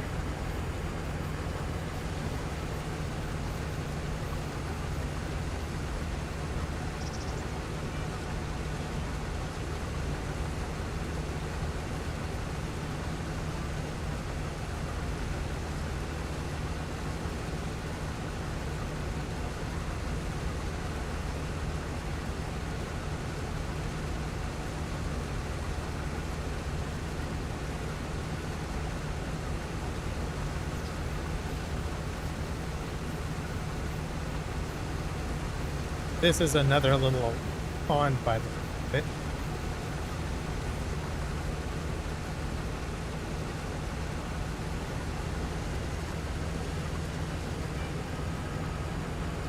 So all I really need is a water tank. A little water trailer back up into one of these ponds to fill up, I guess. And we've got a ditch here. It's cool.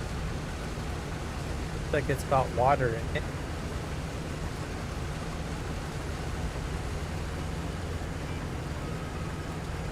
Willow River at the moment. How are you finding it? Are you enjoying it? And did you just start it?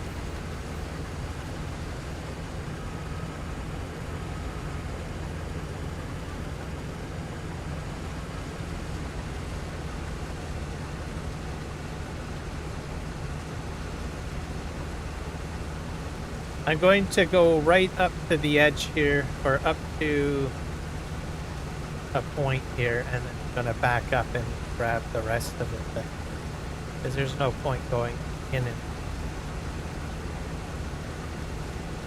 out.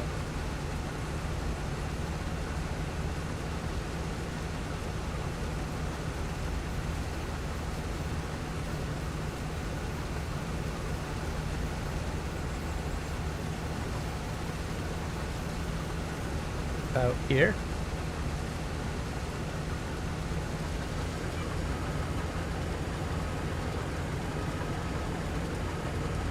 And then I'm going to go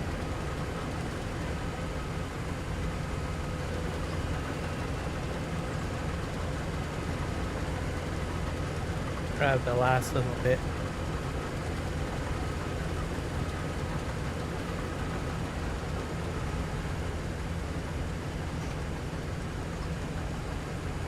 This.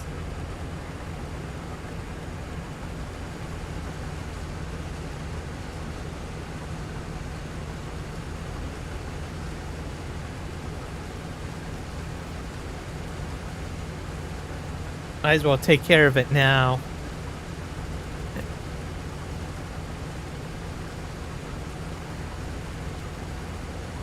Yep, I play that one too. I'm on the 4X Australian map. I will be on that on Thursday, which would probably be your Friday? I think it might be your Friday. Yeah. For Western Australia. Oh, Willow River is Australian. I got what all fixed up. Western Australia is not a 4X. It's a 2X. But I do hear good things about Willow River. I think it's a great. I've seen videos of it. And there is I think another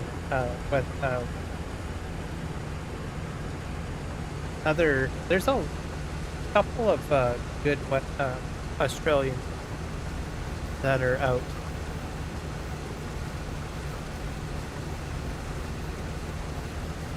I have given them some consideration to try, but I just have a soft spot for Western Australia, the map.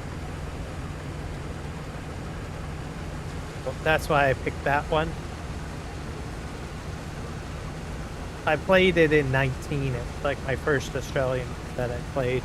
Then I played Aussie No Man's Land. I did enjoy that.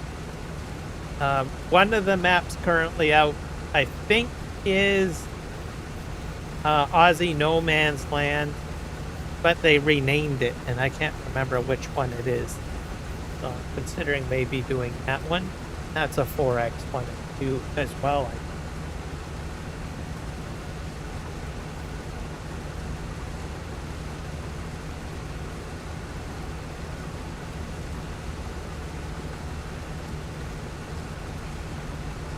Oh, yeah. Yeah, because it would be. I think here. I have a hard time with the time. Let's see here. It's 4th. Do you work in the evening?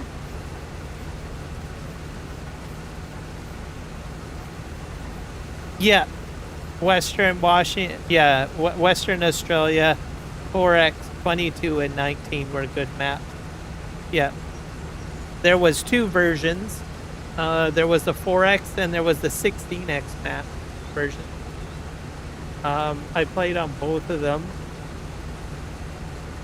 And then I'm going with Farmer Bob's 2X map at the moment because, well, there is no 4X version yet of Western Australia. So I'm hoping, I can't remember who the original map author of the 4X is. I'm bad with names. So I don't know if he's going to bring a 4X or even a 16X version of Western Australia over. I hope he does. If he does, then I'll just jump onto that. I'll move my content from the Farmer Bob 2X version over to the 4X or 16.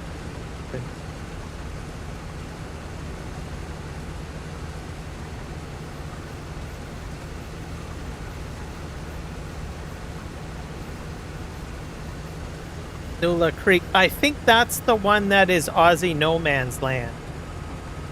So I'm thinking of looking at that one. Because I did play Aussie No Man's Land. Because that was I think that's the name of it when it was on 22. But then they decided to change the name, if I'm not mistaken. Because they didn't really want, because they didn't want to go with the name Aussie No Man's Land. It's in development? Okay, well then I'll just wait for that one to come out. I'll wait till the 4X Western Australia one comes out.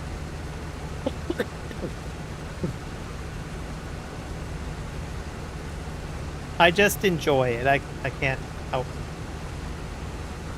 it. So I will wait for that one to come out. And I'll just continue on the Farmer Bob version of it once the 4X comes out. I'll just sell everything that I've got on the Farmer Bob version and just transfer it all over to the 4X version when it gets released. Yeah. Yeah, the Nulik Creek one, I watched a video and I think I distinctly heard that Nulik Creek one is Aussie No Man, I believe. But they developed it more, basically, is how I understand it. Like, they put in a few more things. Like, so it's not technically a no man's land map anymore because you get starter farms and stuff. And I think that's why they named it Nulla Creek. And, well, Nulla Creek's a pretty good name.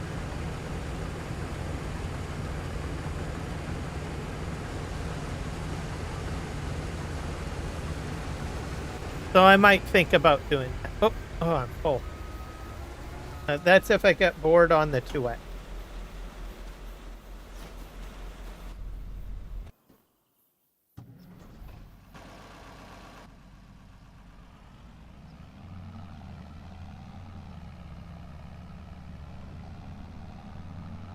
Yeah.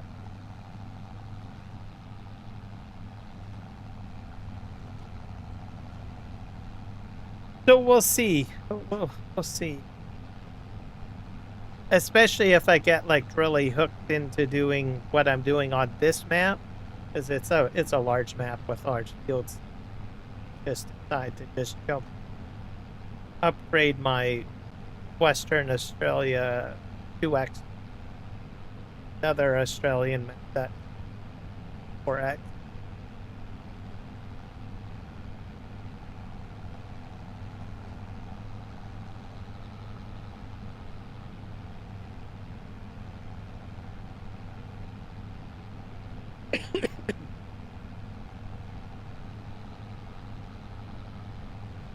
It's a great way to play around with big machines, multiple machines, stuff like that. I think that's what I like about it.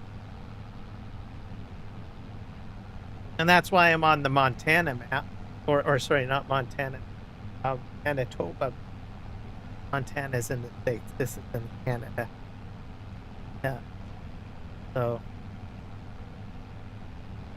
it's like, nope, I gotta some big equipment.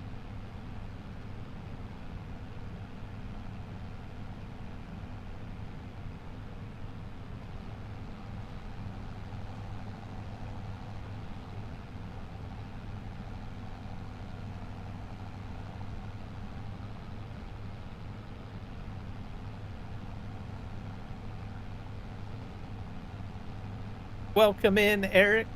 How are you doing today? Or actually, it's good morning, I should say. Say good morning. How's the weather in Norway?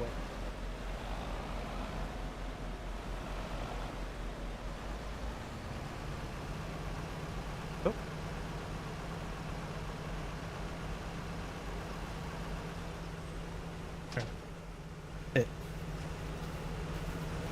I'll get back into this bad boy.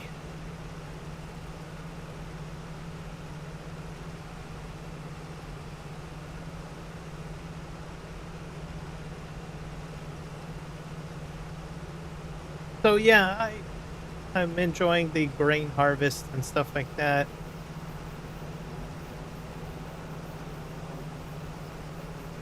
I'll have to consider Nulla Creek perhaps. I'm going to look into the 4X version that you were talking about, though. I'm going to see if I can do something first, because I really would like to stay on the question. I'll have to go to the Discord. call it? Go Facebook probably.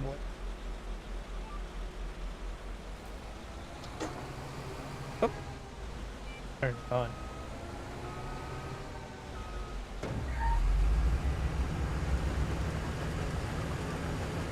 There we go.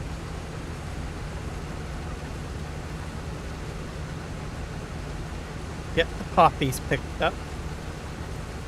Everybody likes lemon poppy cake, right? Actually, there's some people like it and some people don't. There's some people that just like the lemon cake aspect and they'll just pick the poppy seeds off of the lemon poppy cake. Like, I don't like the seeds. I don't like the poppy seeds.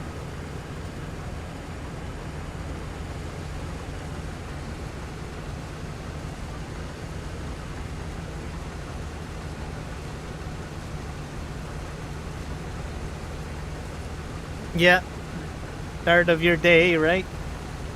It's Monday for you right now. Monday.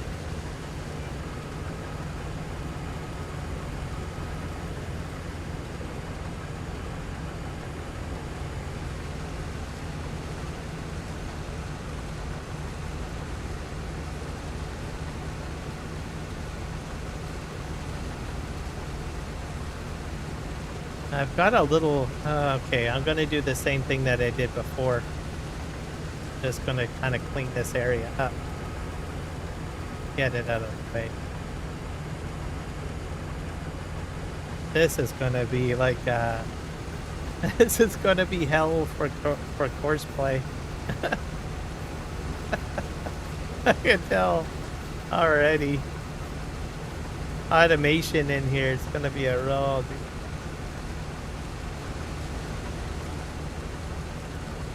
And this isn't even the worst of the fields that has lakes in it.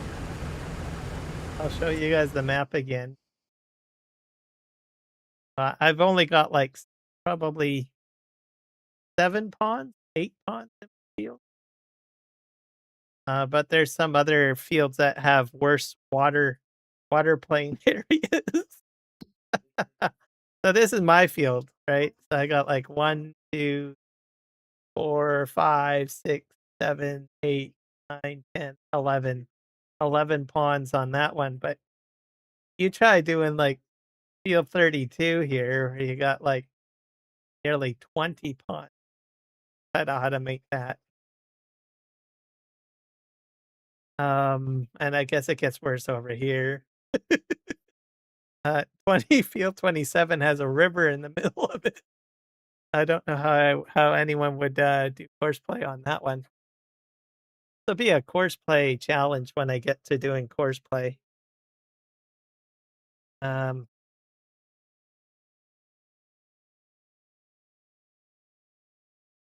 reason for it is I think it's because, if I'm not mistaken, I think Manitoba is part of the Canadian Shield. So it was basically huge glaciers. And what had happened is when glaciers move, they have a tendency to tear up the landscape and stuff like that. So that's why you'll see, like, especially in Ontario, Ontario has a lot of small lakes and stuff like that. And it'll just grout it out. So you'll have fields like this everywhere. What happens is after you get these depressions in there and then the water just seeps into it pretty much. So crazy.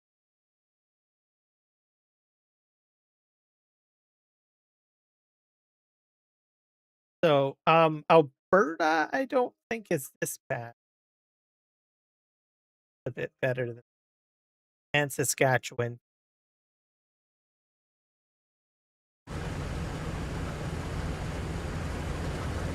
What was I doing? Oh yeah. Yeah. Monday all day long. Yep, all day long.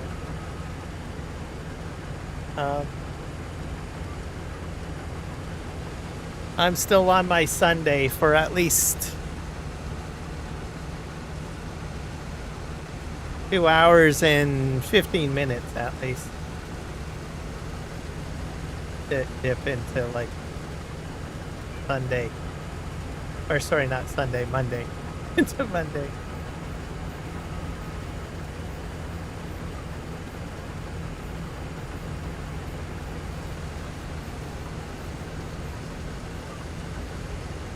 I'm not sure if it's going to get warm tomorrow. It might. So tomorrow's June too. So 1st of June. Approaching summer. I'm going to back up and grab this one row here. I got a plan.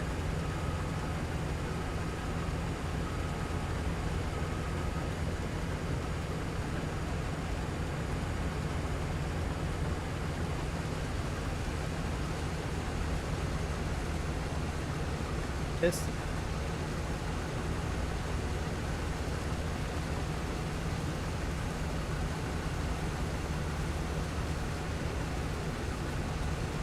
something like that. I'll back up and I'll see if I can have the rest of this. Yeah, this is gonna be what? I still gotta get this windrow too. Have to buy a windrower.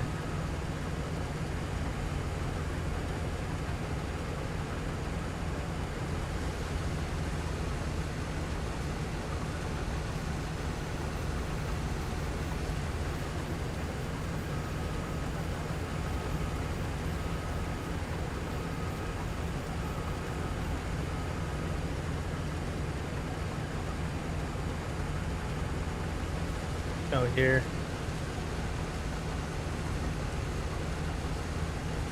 I'm probably going to leave it mainly untouched, the landscape,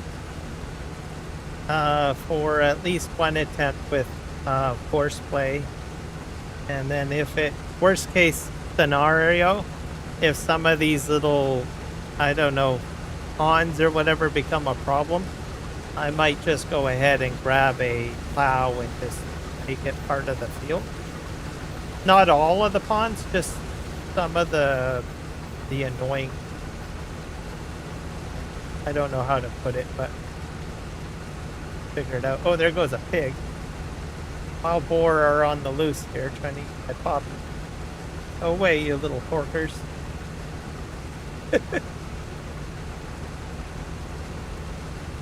There we go. I've got my first headland done. This is where I opened everything up at the end here. When I first started harvesting.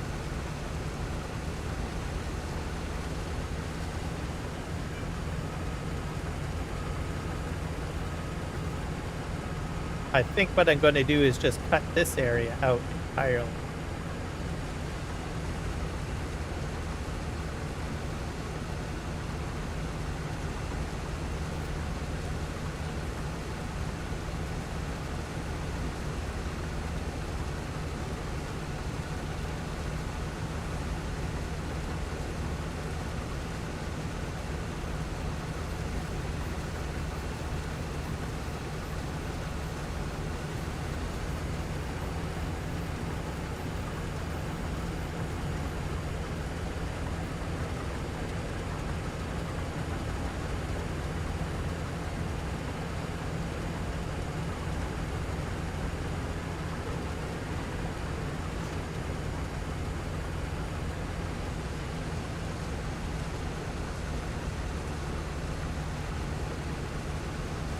Rock and rolling.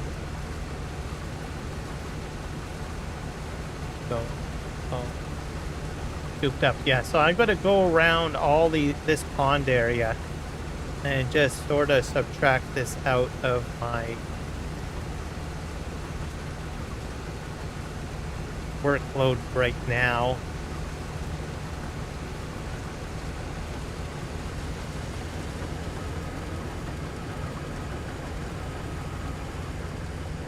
That would be a good idea.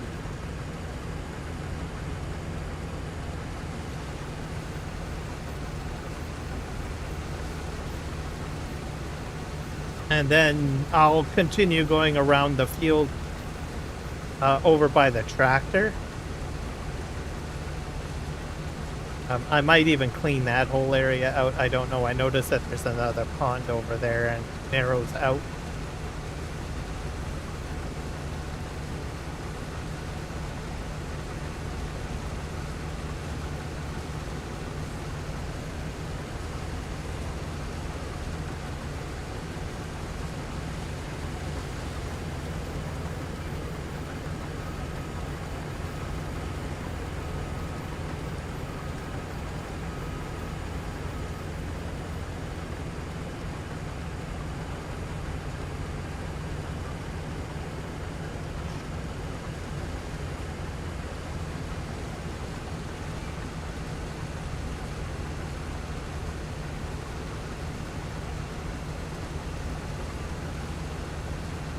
Go here and then we'll go around. If I do it right, to make it nice and clean there.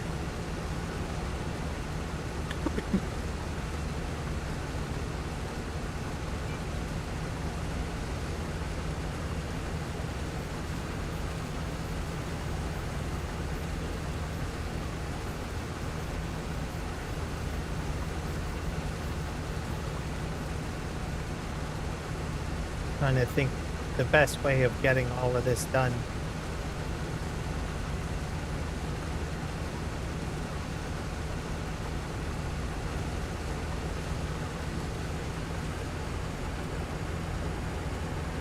Put that up in the center. So there is a bit of a water catchment there, but it's just a dip. That's common. We get that in Canada, where it's just like kind of a gradual. Like up here, it's higher. Just go down a little bit. Up. We'll get these slight wide catchments. Then you can still, operate your vehicles over them. We do have the narrow, deep ones as well.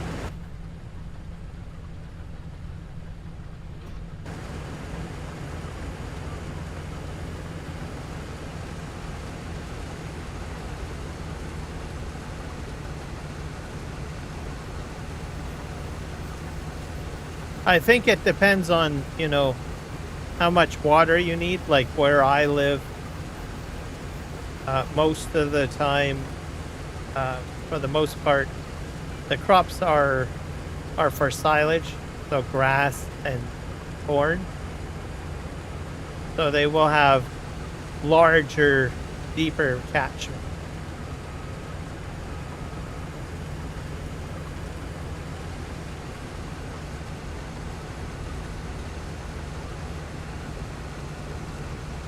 So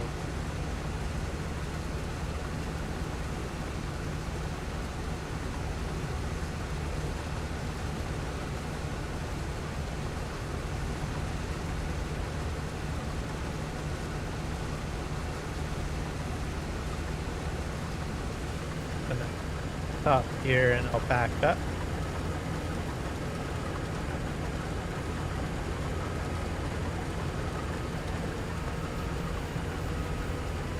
What do I want to do? I go that way.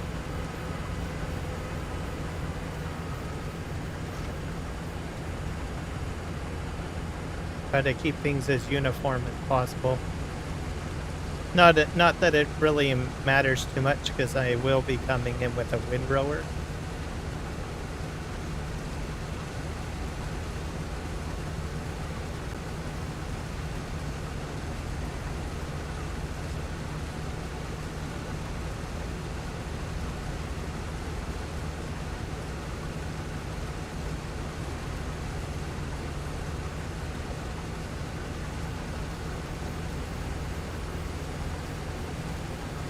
Pick this up.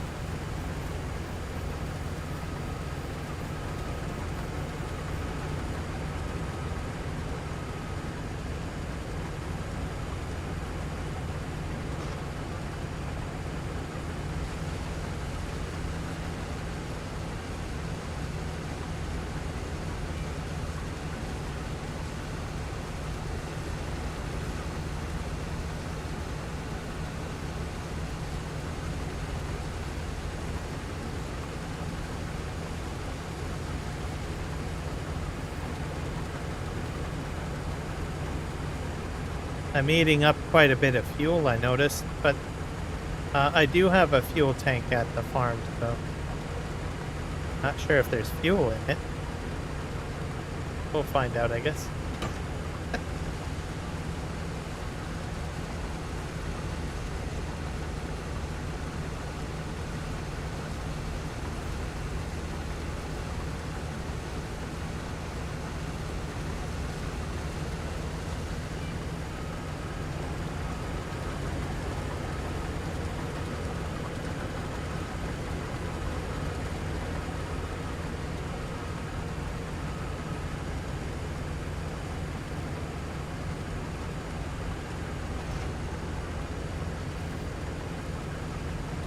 Go forward here.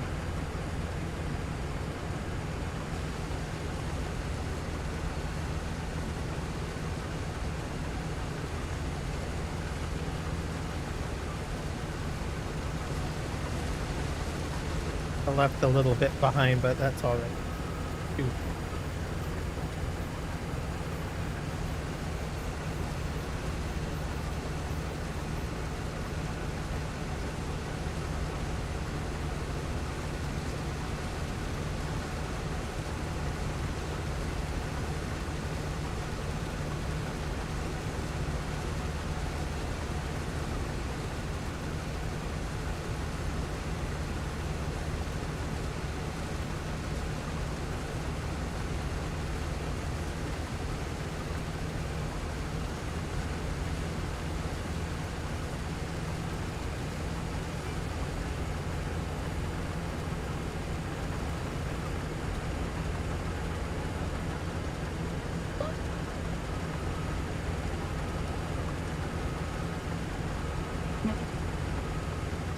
All right, now am I going to cut this side out too?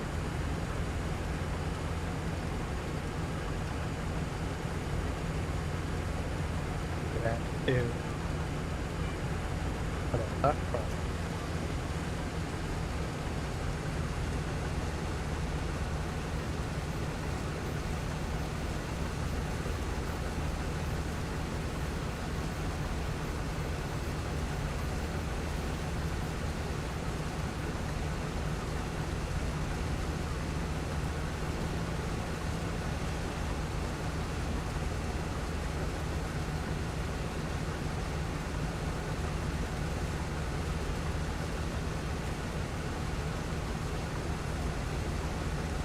About right about here.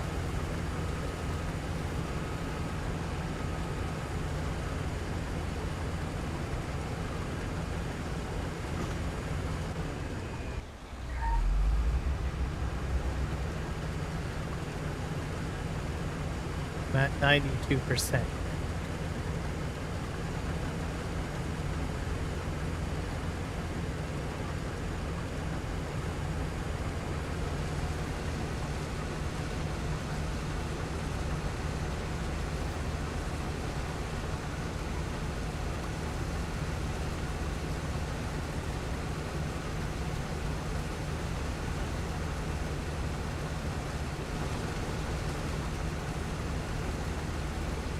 So I think I'll do my second headland all the way around.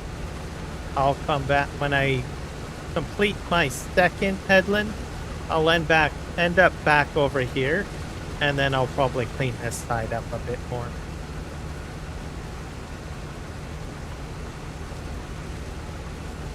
I'm gonna have to stop. Yep. I track pillar up. Might have to make a run to. I can hit tab. I'm gonna have to make a run to the farm. This only holds 40,000.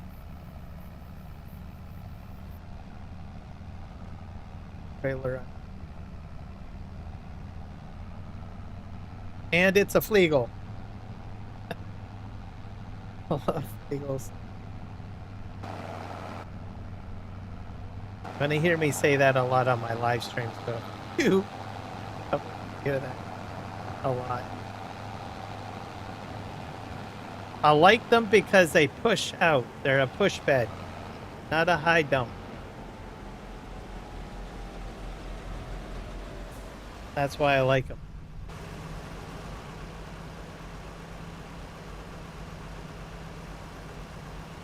Which I will demonstrate momentarily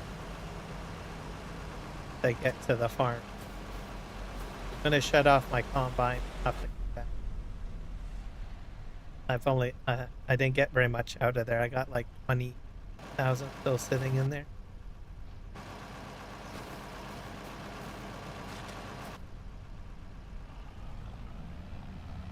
Been around the pond and we'll go back onto the main road. And I will use the main driveway back. I think it's opened up. Have to skirt the edge of the pond.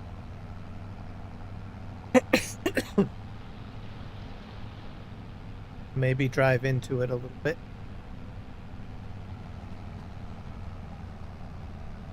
Yep.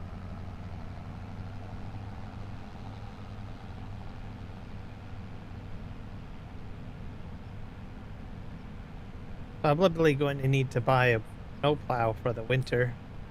What month am I? August.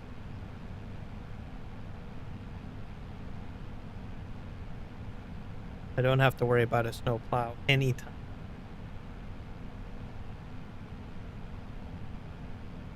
It won't be a lot of work. I just have to do the main road.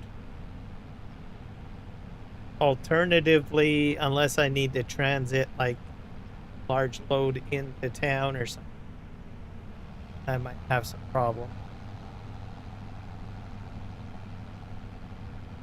Here's my driveway.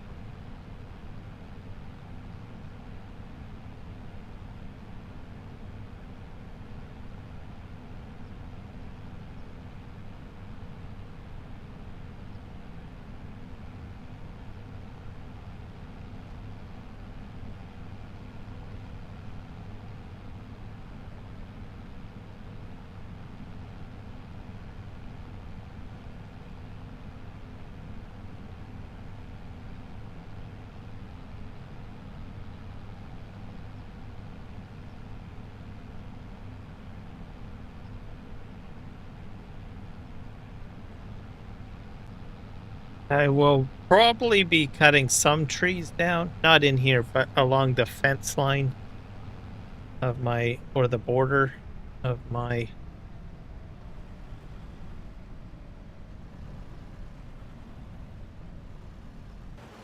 field. All right. So yeah, this is why I like wheels.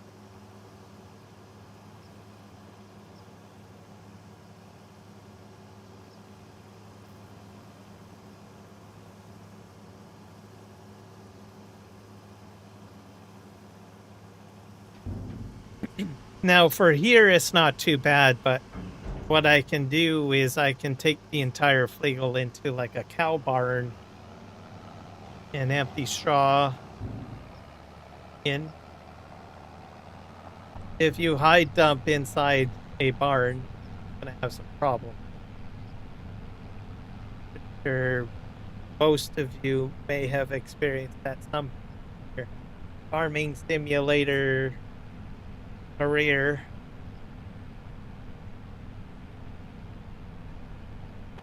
One thing I would probably do, well, I can raise the rear gate. I haven't had any issues with it. But I can also hit you a couple of times and just have it go through the garage door. Right there.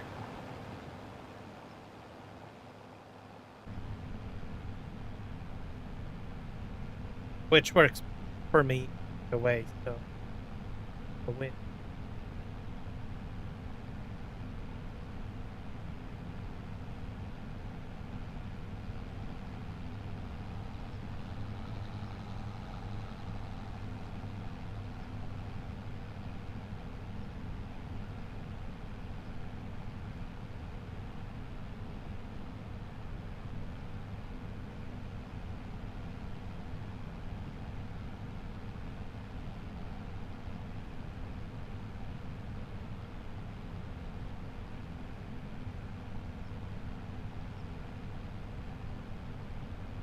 I'm just gonna park right here, I think.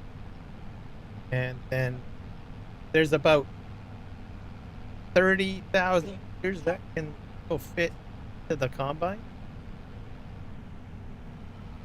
So I should be able to get over.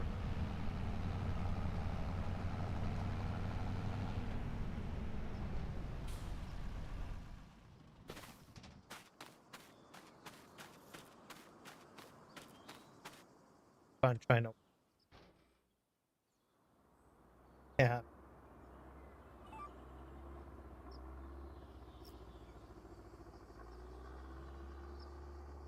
turn the power.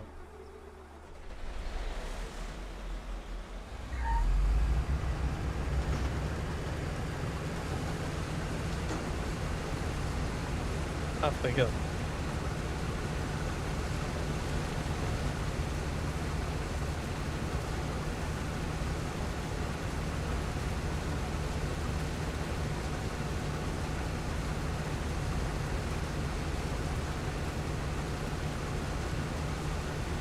Just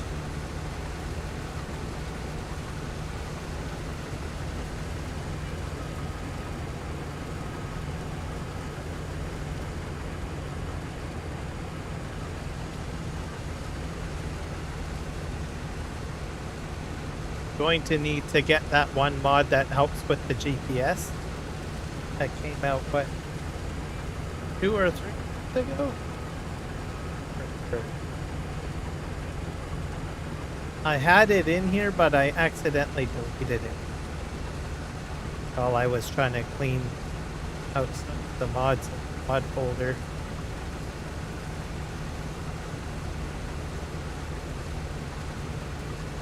So, because what I did was I took the mods from one of my other maps, and then I just decided to start cleaning out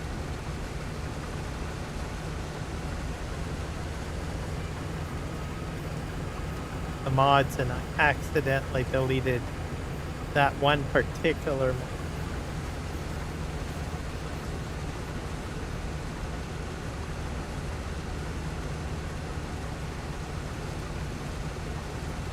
I've also gotten rid of the seagull mod. I don't like it. I'm sorry. Know that some people enjoy those little rat tickets of the air. Flying rats of the air. But I decided to remove it. It's way too loud.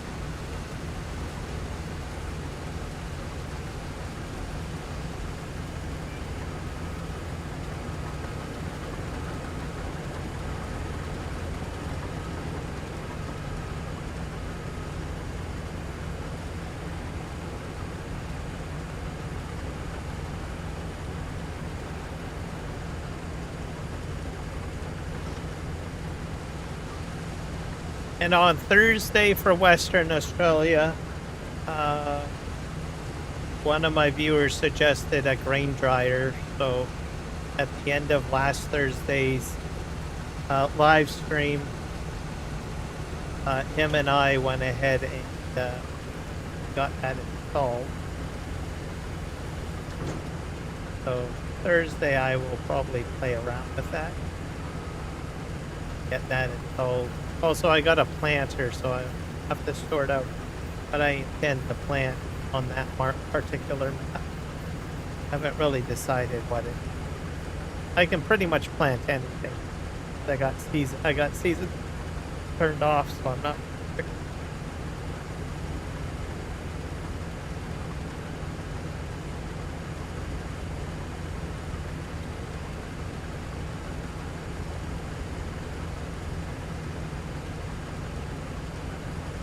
But I'm intrigued about the grain dryer because it will give me a bonus. Like when it gets dried, I'll be able to sell my crop for more money.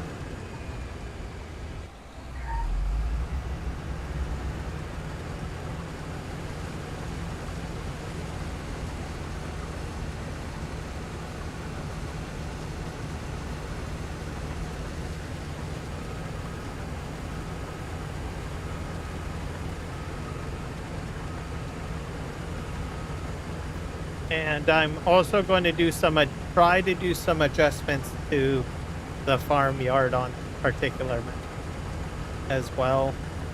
I'm going to see if I can delete the fence. Maybe oh, or better. Some of the buildings, or rearrange the farmyard. I don't know. Go into landscaping mode and try to figure out what I. But that'll be on Thursday.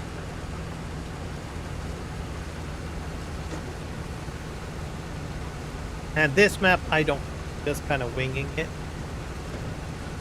How I jump in the map, start having fun, get a feel for the land.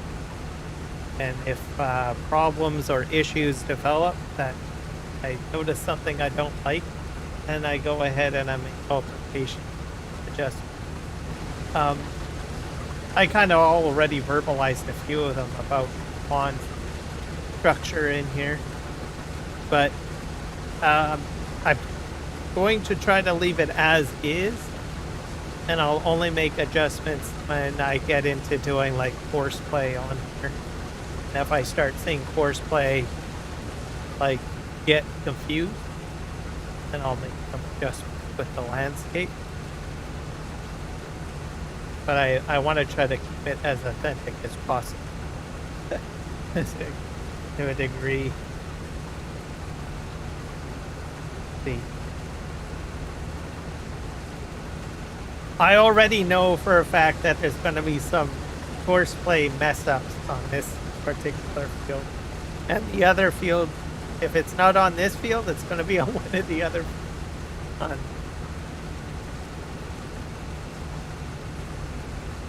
But it's not until I see how things get mapped out and where the bottlenecks happen, that's where I can take a look and say, okay, well, I need to landscape this pond out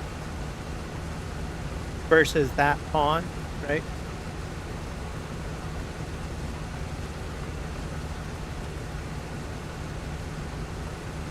But I need more money first. I don't have like a multiple combine, all sorts of equipment just yet.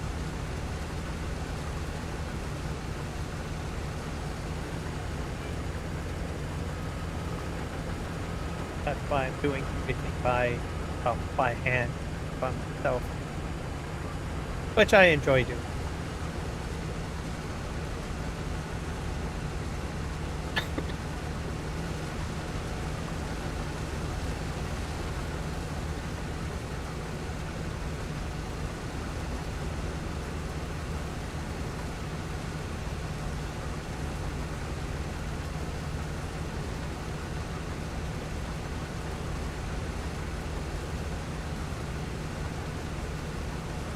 As for the trees, I'm not too sure.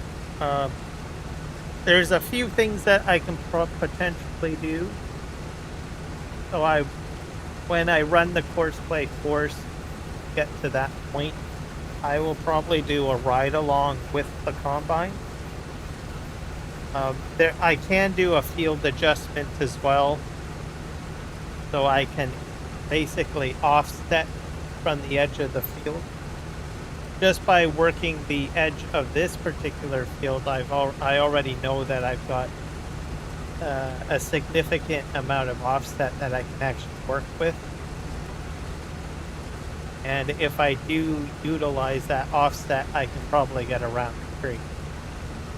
The far fence line on this property, like straight ahead on the other side, there's some trees that are actually in the field. Those ones have.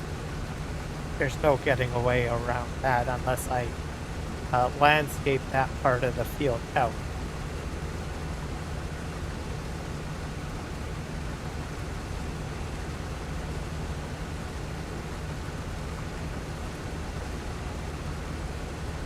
And then for auto drive route, the main driveway will be a bi-directional route. So this stretch of the roadway here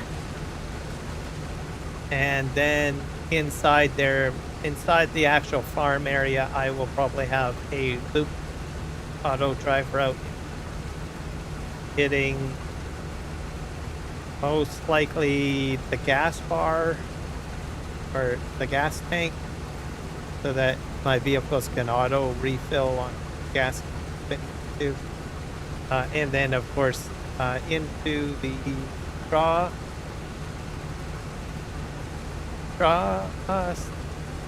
hayloft, straw hayloft. And then, of course, the ground island. But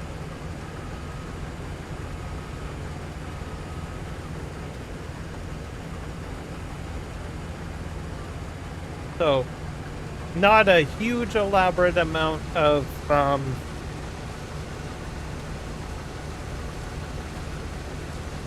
routing going on inside the main farm area because there's not a lot of buildings in there and there's not a lot of room unless you take out all those trees, put stuff in there. Okay.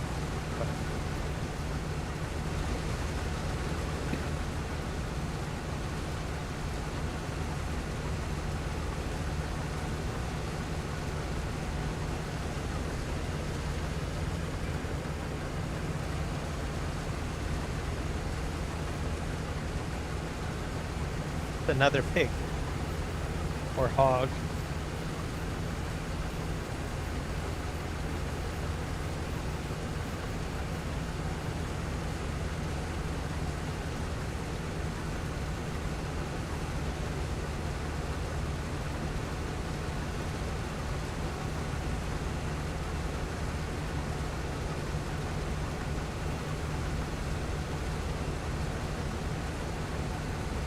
But I kind of like that little wood lot in there, so hopefully I don't have to do anything with it. This field that I'm on, maybe I might just decide to alter it altogether and put like different sections in it. I could do that. So, especially if I go ahead and I buy like another field. And that as option for food, produce.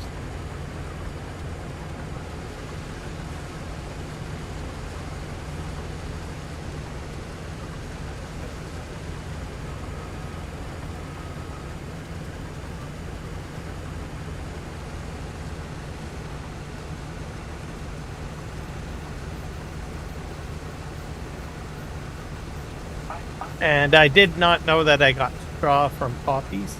I should have just put the I should have enabled straw swath right away, but I'll just leave it off. I missed quite a bit. That's why my headland on the left there is empty. But it's not until up here I decided to turn it on. The straw started fitting out. So those, I'll stick with the Agra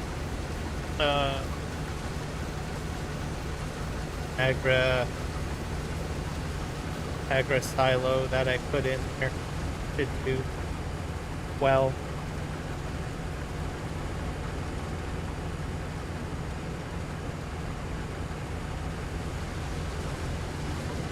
I would have tried to put that larger one in.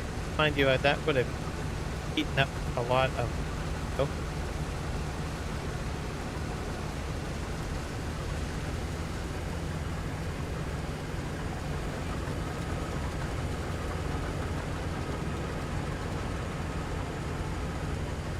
I think I'm just going to go ahead and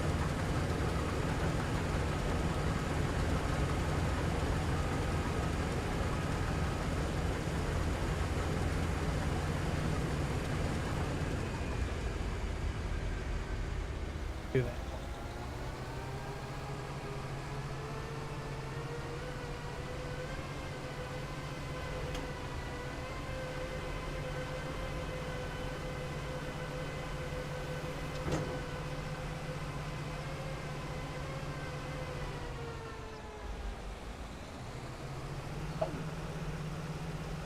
While that's doing that, let's see if there's any gasoline in here. I don't think there is any. Yeah, it's empty. And where's the trigger? Let's fill this up. It'll hold 15,000 liters. Oh,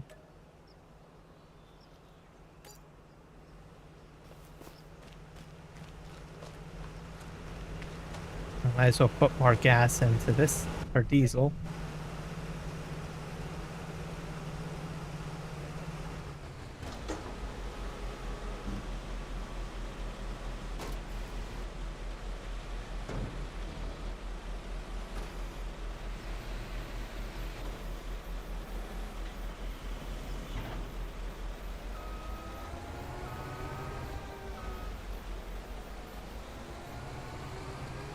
One thing that I like about this farm is there's like lights everywhere.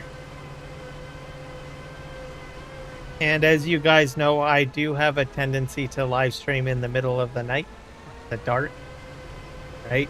So, like, I got a light there, I got a light over there, I got a light, 2 lights over by the silo there. So, there's even a light. Does the gas have a light? Yeah, there is one.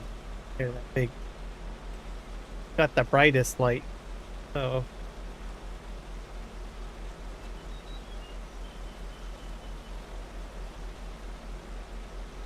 So I'm all prepared for dark. It does happen. To work in the middle of the night.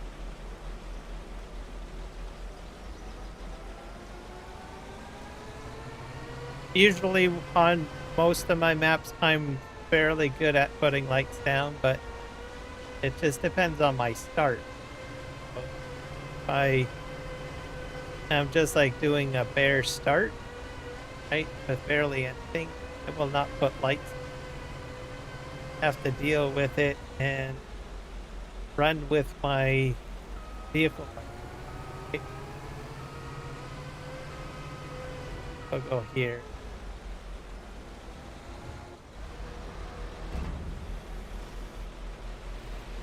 I'm just going to cut forward in here and then I'll make my turn.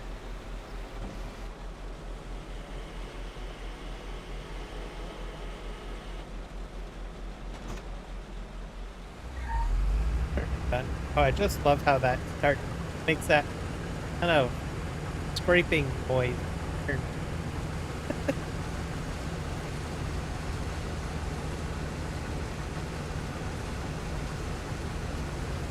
Here.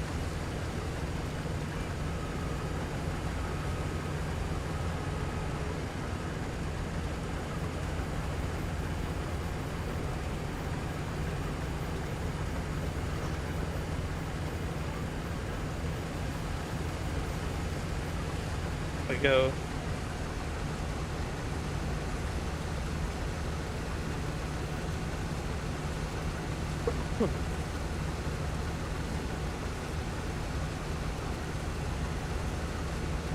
Let's go take a look and see how much money we've made, or how valuable our crop is, I should say. So my first unload was like 60,000. I've unloaded a few times. So my poppies are worth 402,000. 402. Okay.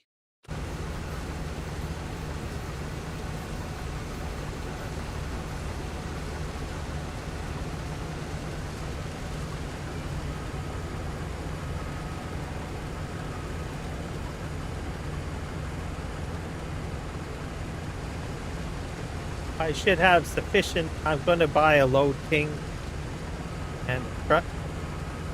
Do the dual trailer thing. I'm excited about that. Get an North American kind of truck. So with the big, large nose on the front, right?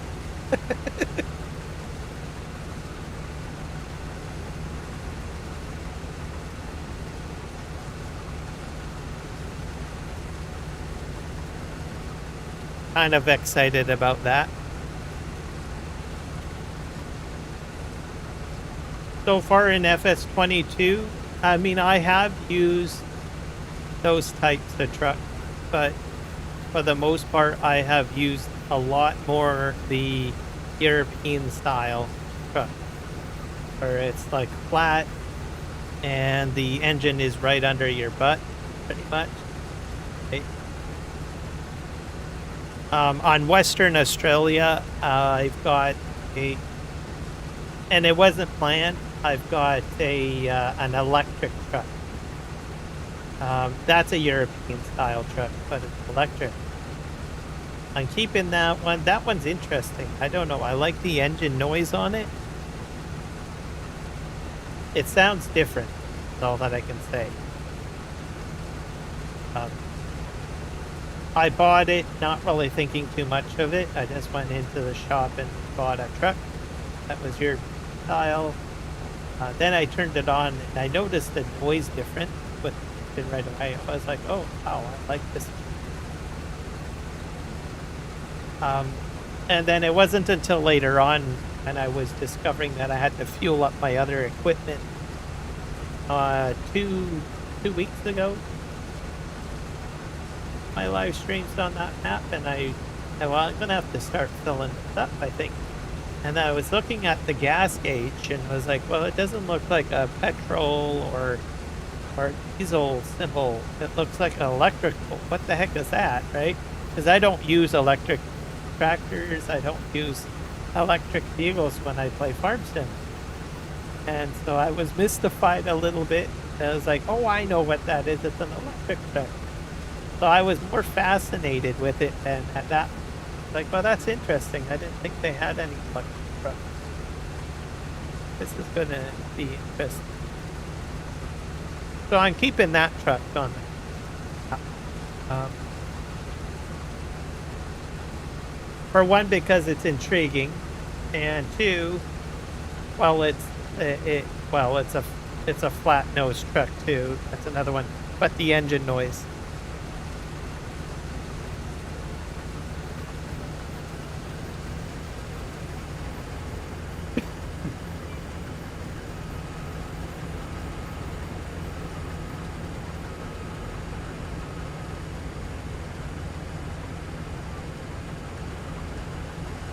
And I don't know if it's made by Giants. I don't know. I never bothered looking into it. It's possible it's made by Giants. Yeah, I know it's a Volvo model. I don't know if any modder has opted to, make a electric Volvo truck.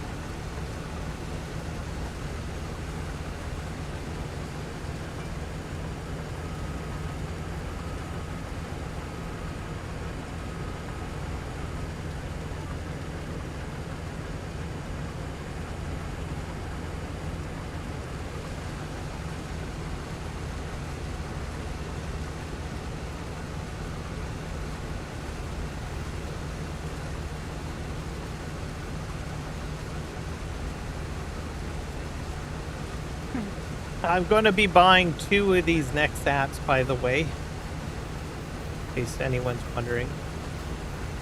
So I'm going to have 2 at least. So I'll have this one, and I'll have another one. But to get these, they're pretty expensive.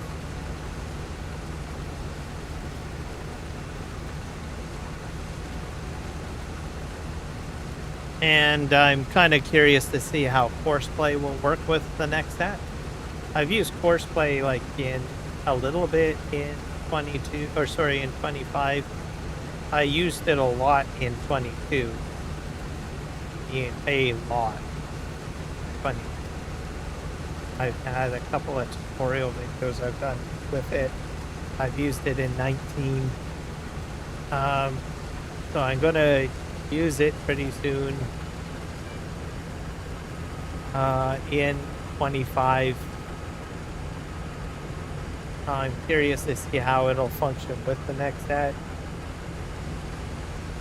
I have read that it does support the next ad. But supporting it and actually getting into actually utilizing it are two different, right? So anyone that plays with auto drive and force play will understand what I mean by that. Get collisions and things going all over the place. I will say that courseplay has gotten a lot better. I started using courseplay and auto drive in 19. And I used it a lot in 19, and it was a bit of a mess a little bit, but I still used it. Um, Other people knew it was a mess and still used it. So, and then in 22, I noticed some improvement. Right? So it's an ongoing project, as I understand it, because I go to the GitHub and I read the comments. I'm in the Discord. I read the auto drive guy. Originally, what was interesting in just a little history. I'm not sure how back. Like I only started playing Farming Simulator, and I don't know. I think auto drive and horseplay was around in probably a few of the other older games, to my knowledge. But I don't know too much about how things were before. But I started using it in 19. I joined the community, right? I think during 19 there was a huge uh, player base requesting that there be some more synergy between Courseplay and Auto Drive. And I think at the time, the two modders that were making their mods, because there's separate modders, right? There's Stefan, I think, is the one that makes Auto Drive, and I forget the guy that makes Courseplay. But at the time, they didn't know who they were. They didn't know about the other mod, or maybe they knew a little bit, but didn't pay too much attention to it. I think mainly because they were more focused on developing the mod, because there's a lot of scripting involved to get a behemoth like auto drive or Courseplay to function, right?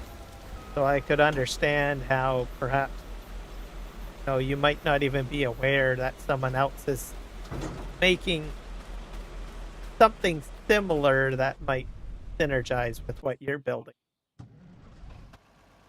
But anyways, I think there was player base, as when we get a mod or something, we have a tendency to try to play with it or break it, see if two things will work together. I mean, I did that with the two train mods for 25, right? Like, well, it's easy mod, track system and locomotives, train cars all work with uh Yay's version of the train mod. Of course, I put the tracks together, right? And, hey, it works, right? Same thing with 19 at the time. So we're like using auto drive and force play together somehow. Um, but it wasn't like optimal, if I understood at the time, because I was reading comments and stuff like that from other posters. I was fairly new to farm sim, and I didn't want to stick my nose into anything. So I just read the comments, right? And the discussions that other players have that are posting on the GitHubs. I Some of them had said, "You need to get working with so and so," right? Vice versa for the other guy. And I reading some of the replies from the modders. It's like, I don't know who that is. So eventually, I think at some point they're like, "Oh, well, maybe I should start with this individual," right? And they basically now share a public together, right? And they do somewhat collaborate a little to try to get their two mods to work together. Or did I'm going to empty this out.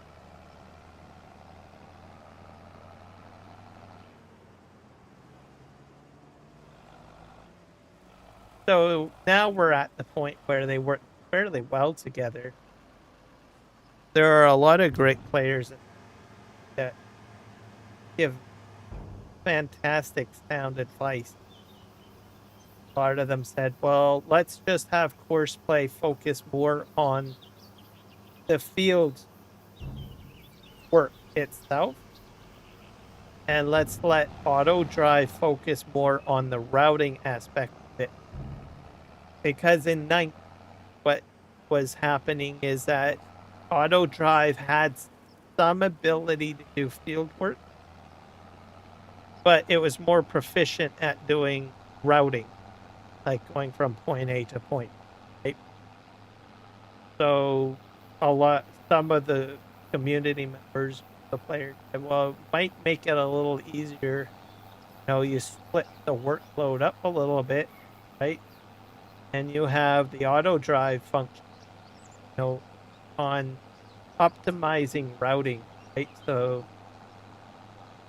that modder would do the auto drive aspect of it, the routing and everything. Now we got bi-directional routing. We've got curvatures in there. Um, we've got other four-way sectional mods added to enhance auto drive, made by the same modder. So which is great. So he can focus on the routing aspect of it. Great. Then you've got the multi pickup and delivery functionality. You've got integration with, what do you call it, universal auto load to a degree to pick up pallets, stuff like that. I haven't been able to figure that out, but I've seen some German content creators figure it out to get universal auto load to operate with auto drive, pick, pick up pallets stuff. The stuff that they've set up is kind of fantastic. So you have that, right? And then you've got the other modder for course play. He's more focused on optimizing, the route on the field, right? More equipment, how a tipper goes to and from the harvester, and adding in other equipment, like especially the next hat, right? So I think the synergy is good. Um, Means that you can see more updates and more functionality come through with it, because you've got two modders focused on their particular aspect of the project. And that means that they don't have to do the whole thing, right? They don't have to compete with each other. They just simply have to, integrate or synergize their two mods, which means that they can optimize their particular part of the project and get updates out with pilot.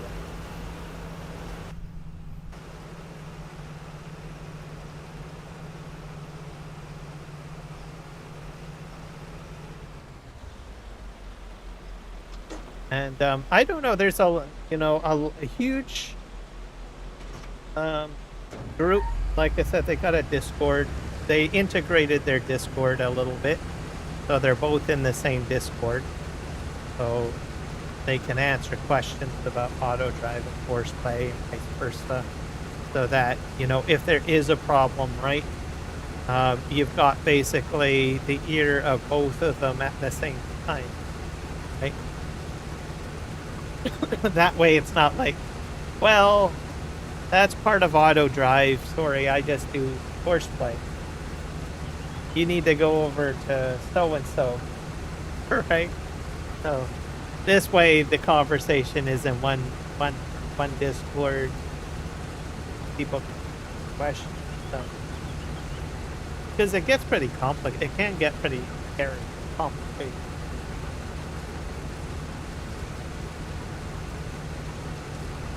If anyone has ever used auto drive or course play, probably understand.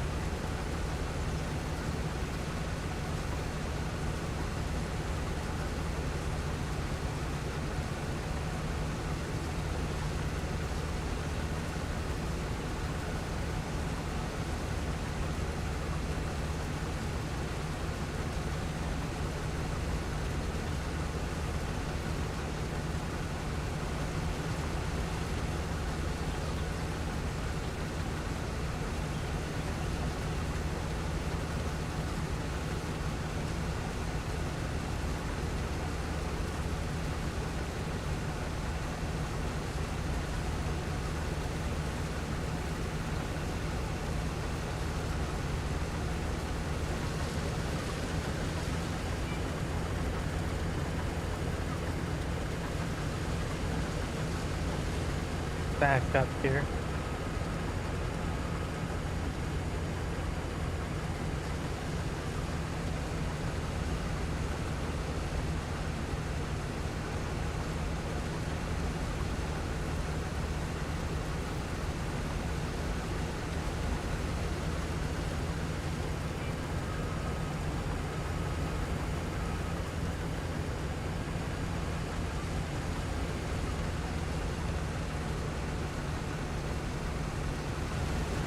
I'll get the rest of this on the next pass, I think. Way over here. Because I believe I have 3 headlands set field.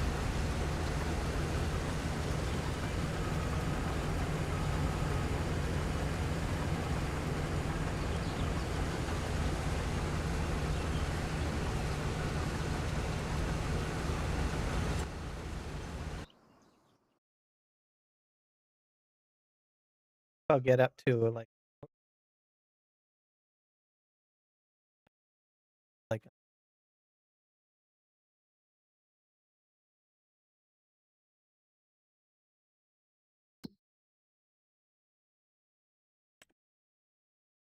the going rate is like 1.8K.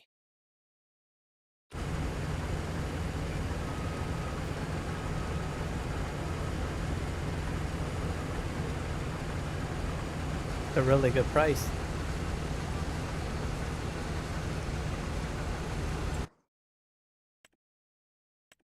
Yeah, that's a really expensive crop compared to like barley, which is like $700. Corn, you get quite a bit of money for corn. It's 1,000.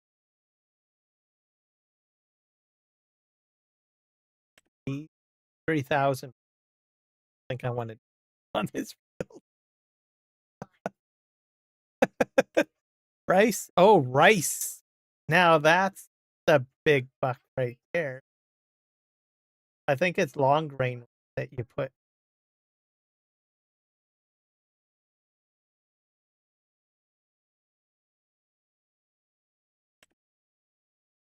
Oh, it's the other rice.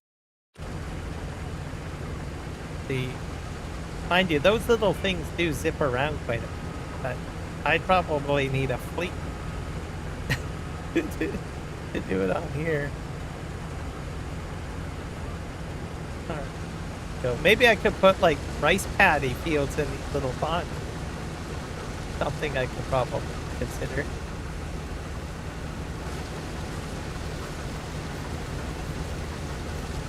Or the weird areas. Consider.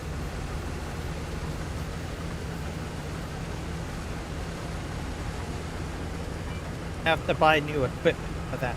I'll just sort of focus thing first. Get too crazy.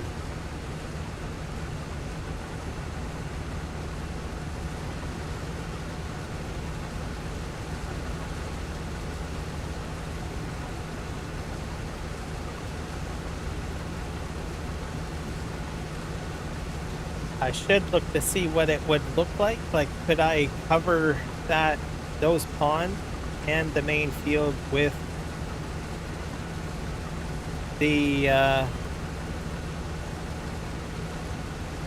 with a rice pond? Like, would that work?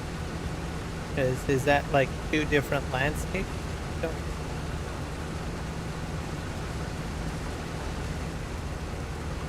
Like, I could make it all square, right? Like, I could merge those 3 ponds together and the parts of that field into like a rice paddy, right? And then kind of square it up. That's another thing I could, instead of doing massive like landscaping project, and how I could do something like that. Same with the ones on the other side of this field. I could probably do the same thing.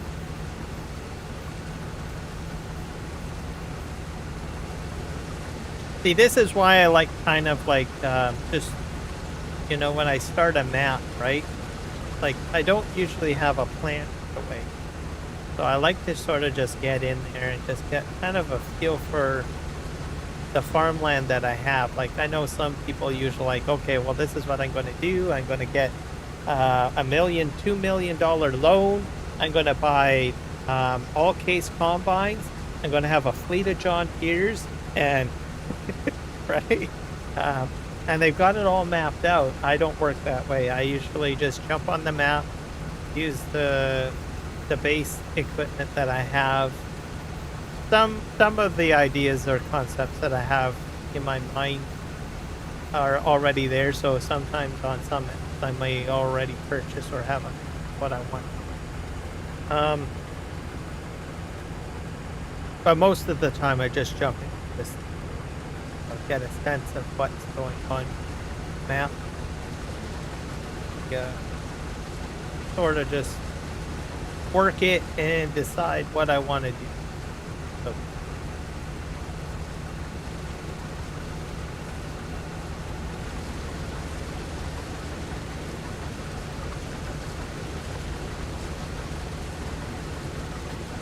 so when we get over here, I'll take a look at those ponds on this side of the map and see if I can visualize like a rice paddy pond that area. But like I said, I don't know if I can overlap on field and on those water planes. I don't, but it's worth giving it a test, right?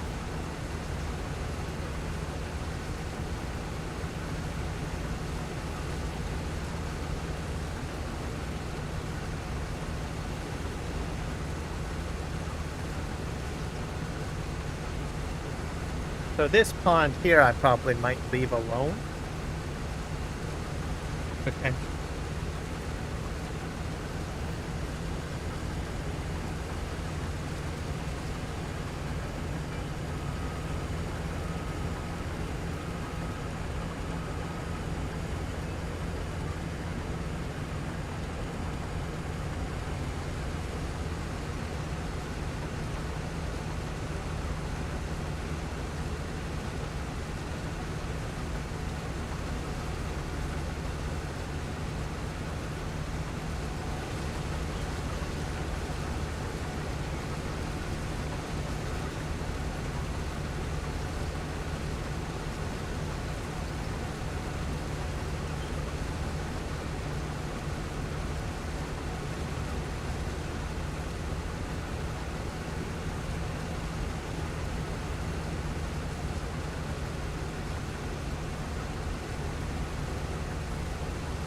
Go around the corner here.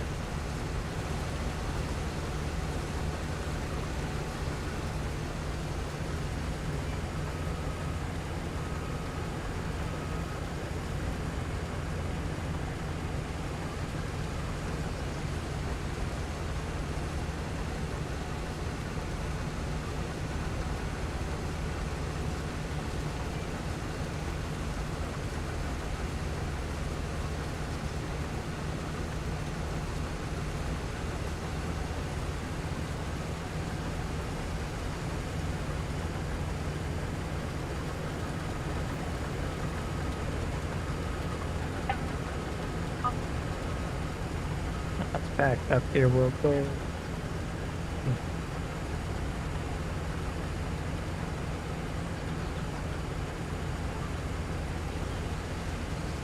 Just cut in as far as I can here because my third headland is going to come out here.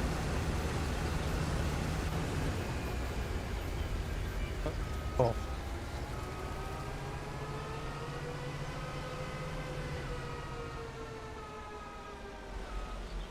Oh, go get our tractor.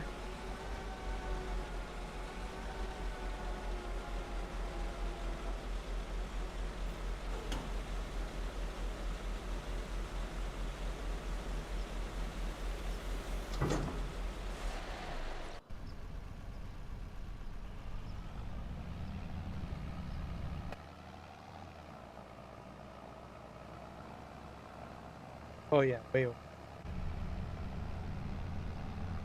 I'm gonna go empty this because I'm at 77%.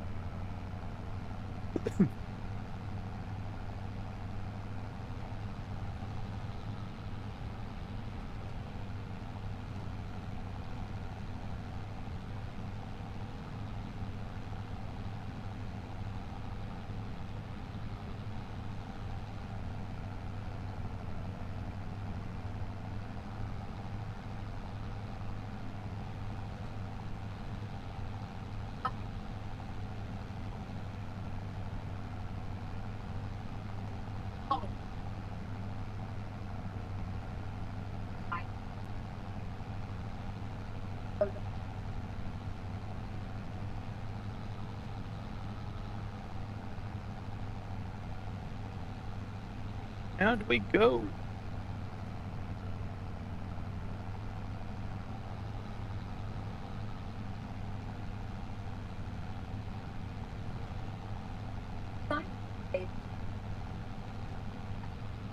But when I do the planting, I will probably split the field.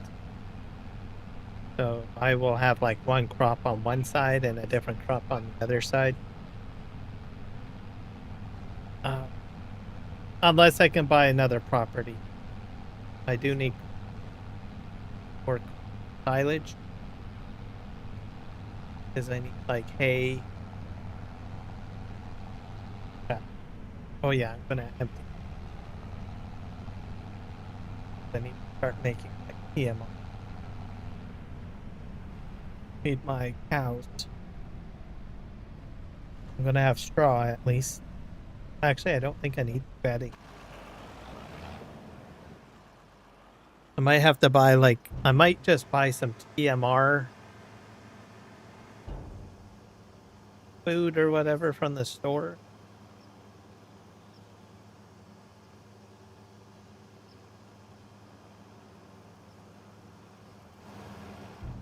If I can silage.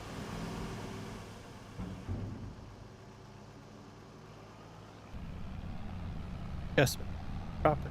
But I'll figure.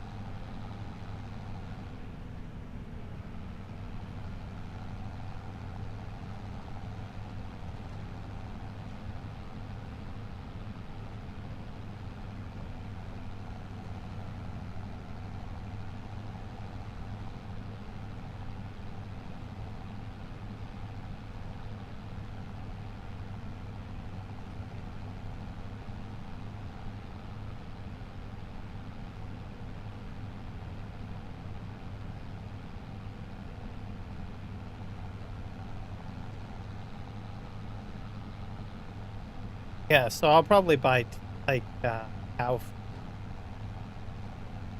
Buy there. I don't think I can. Nope. Sort of like it's a.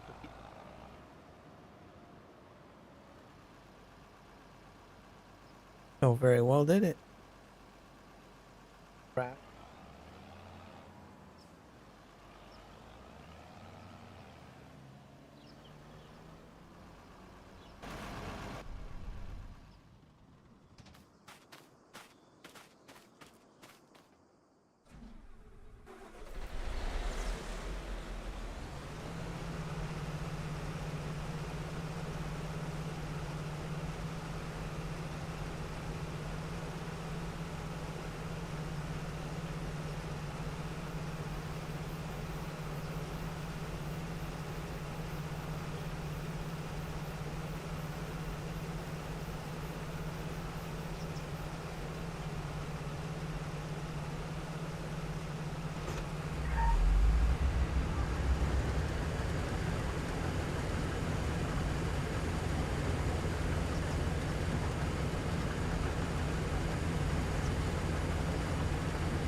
I could make this area more of a grass field.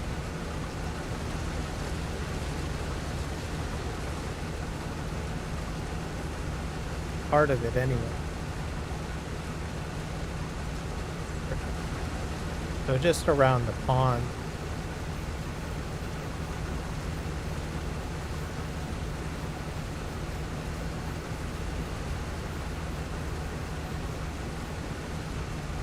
Uh, I might try these 3 ponds here. I might try to make into a rice paddy field maybe.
Yeah, so those three ponds.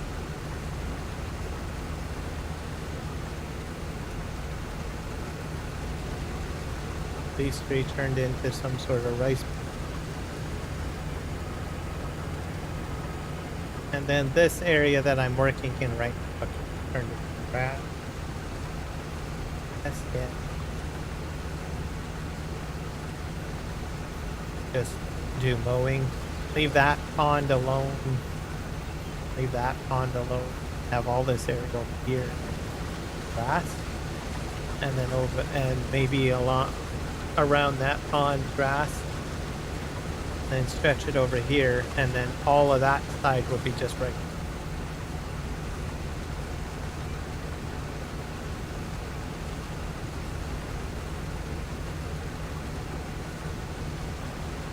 Sort of think it out. And then in there where all that little area is, I can just make that into a pond.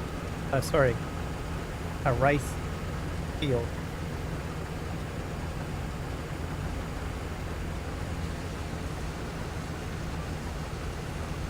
What I might do.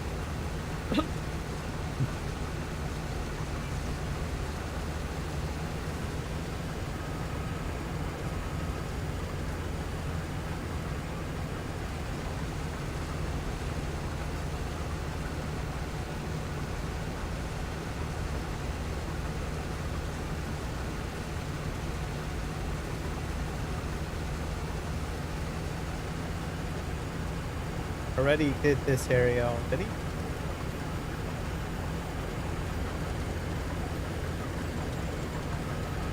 Yeah, so then I'd have grass.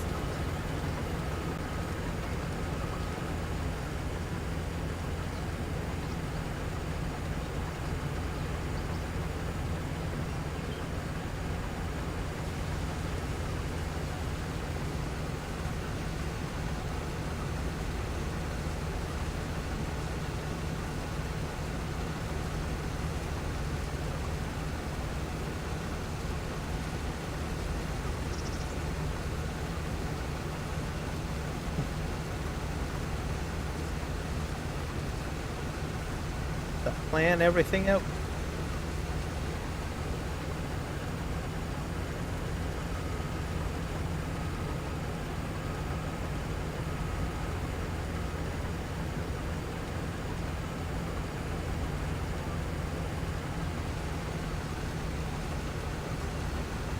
But always subject to change, as if I buy another field, well then that I won't have to put so much onto this field. Like that field looks pretty flat right over there. The pond's there.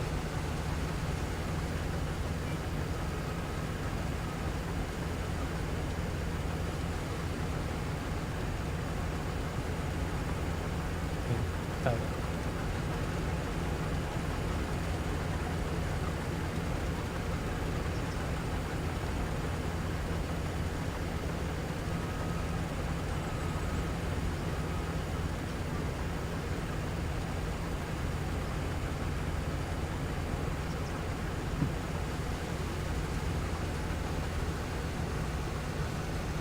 I wonder if you can use the max on coffee. Hey, the-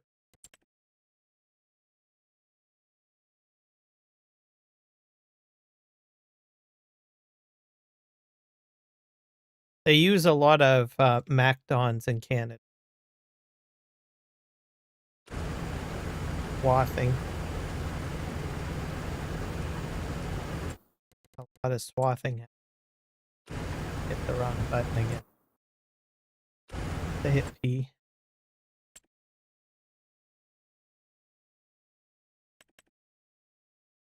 I don't. Oh, it does do Poppy.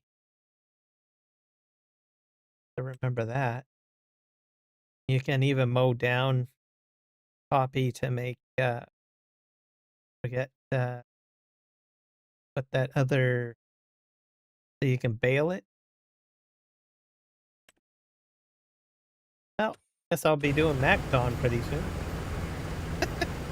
I didn't think about that. I keep on forgetting it. Um,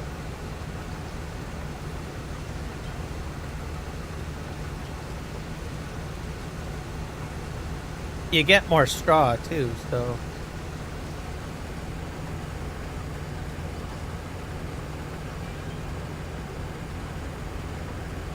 and I have a mod that allows me to put the pickup header onto the next hat. I do have one of those.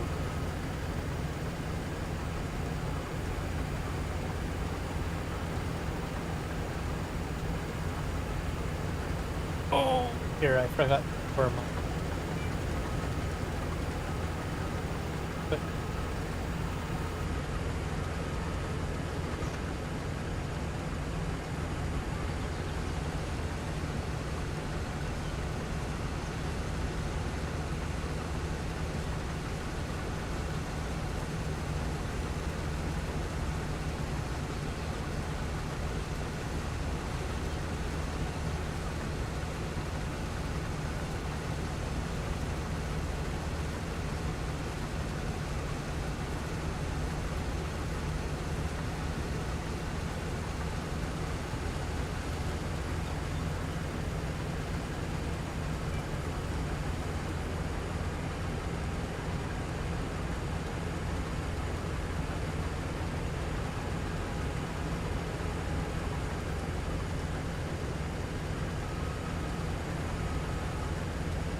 Fantastic.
Oh, I forgot to lower the header again.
Definitely love the car.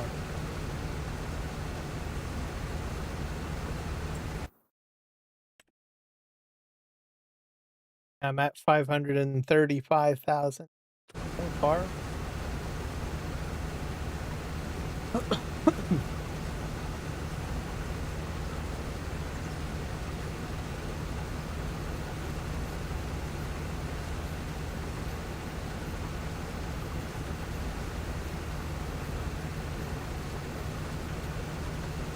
So on this map, I might end up selling more via train.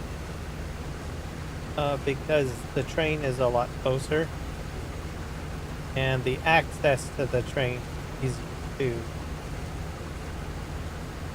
It's just like way over there, really. So you come across the train first.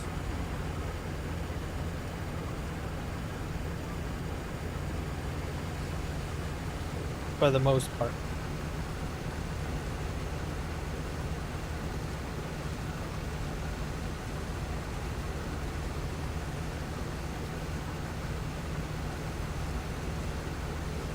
Might try doing train sales more, maybe.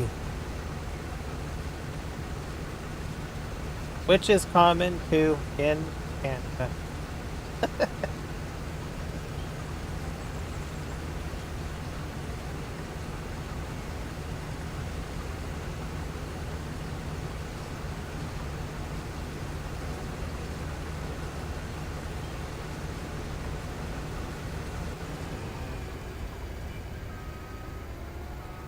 Yep.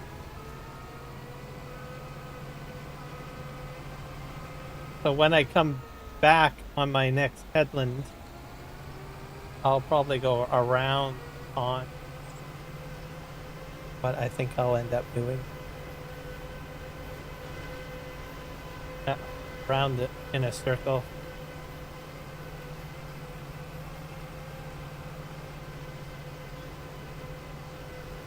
I'll probably clean up this area. But am I gonna get myself repositioned over here?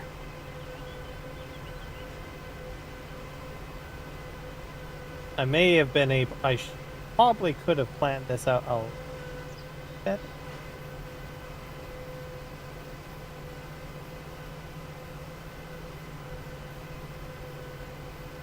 I just finish up this part over here, I guess.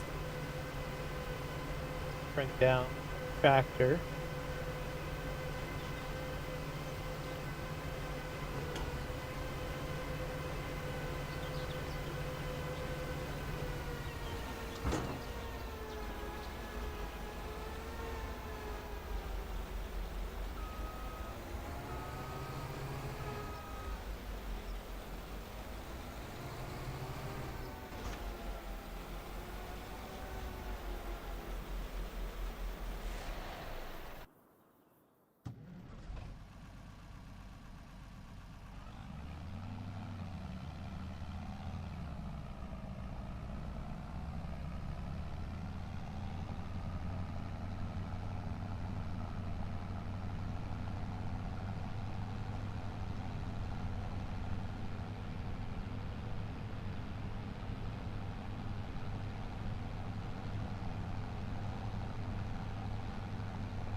probably use the main driveway, I guess.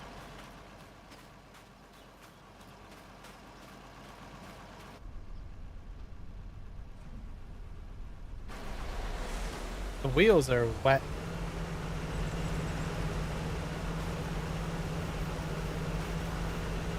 Not bad.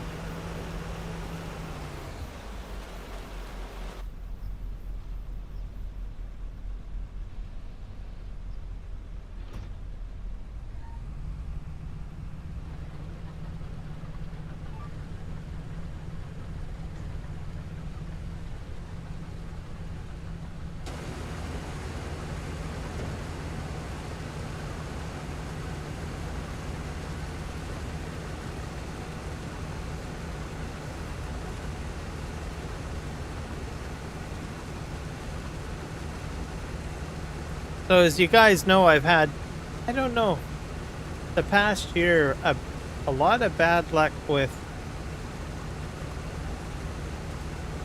my streams with hardware and stuff. I'm thinking it's a Microsoft problem.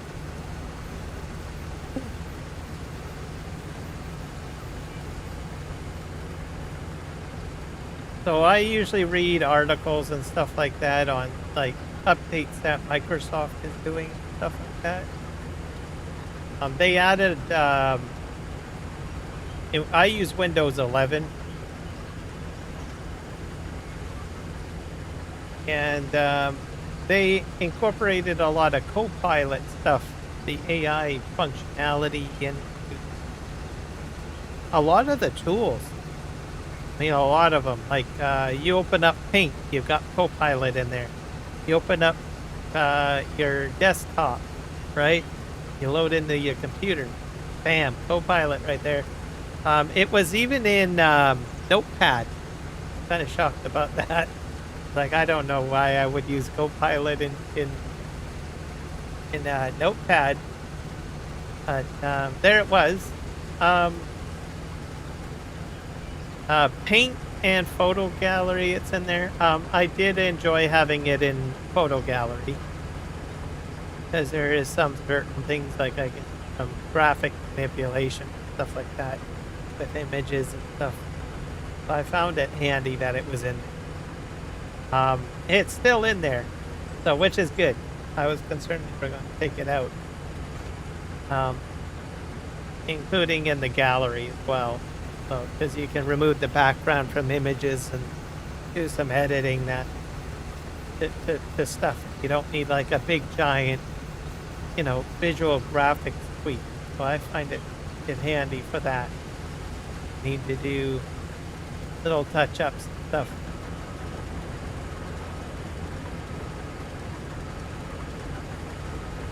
With my thumbnails, I usually use the Copilot designer function. I'm usually in there. One part of my build for my thumbnails is usually done in. So, especially for background removal, I use that. Oh, forgot to lower my header. But anyways, they put Copilot in all sorts of things. They say, well, we're taking that out. That, because there was people upset that there was issues with the computers. I've read a lot of crazy things going on, including with video gameplay and video editing. Some people have like very expensive setup that I've seen complain about Windows 11,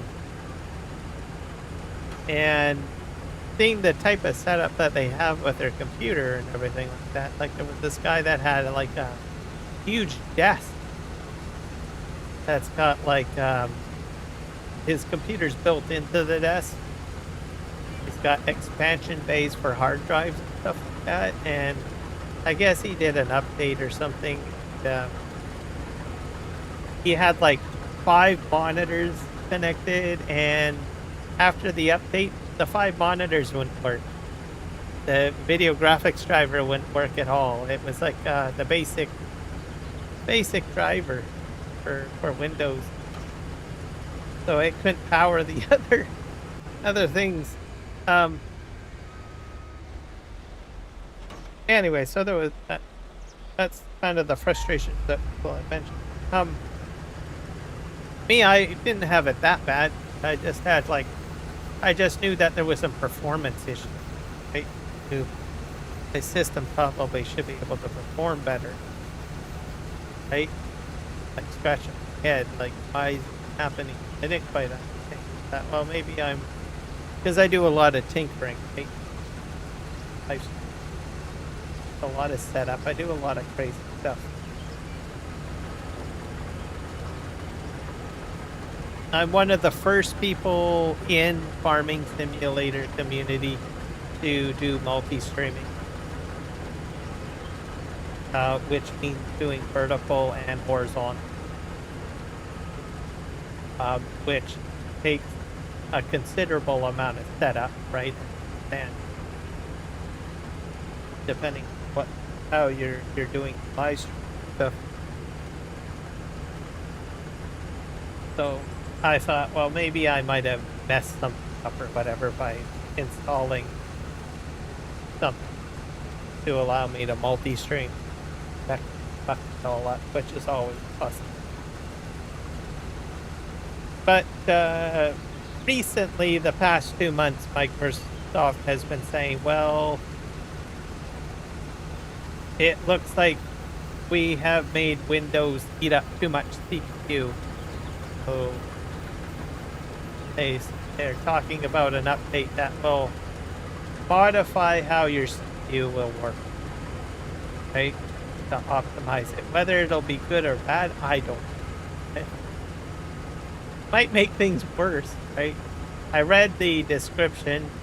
A lot of people are upset that you can't load Windows in quickly, and I've noticed that. It's a little bit slower than what it should be to load up. And open applications as well. Application open. So my understanding of the document, they want to throttle your CPU for a short period of time while you open up an application.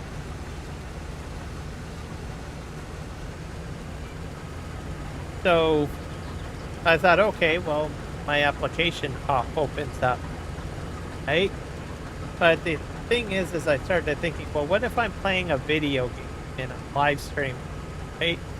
And I go ahead and I open up Notepad. Is that throttle going to, impact my live stream, right? Or is it going to impact my game? Sometimes open up Notepad to make a note, right? Someone says, hey, here, to download this mod. I have a horrible memory. I forget things quick. I do remember a lot of stuff, but there's a lot of stuff that I don't remember as much as I used to. So, especially when it comes to name, I'm horrible with names. Awful, right? Like, as you know, I talk about mods and stuff, and I say, oh, the mod with the blah, blah, blah, blah, right? I don't give the actual name of the mod, right? I can't, right? Anyways, it's the first issue. I'm pretty sure everybody. But anyway, so what I do is I try to create a notepad doc. Yep. Even sometimes when I create a notepad document, I completely forget to do whatever I was going to do. Document. Anyways, if I bring that up, gotta go and load. Like, well, would that impact this? Hey, so I don't know.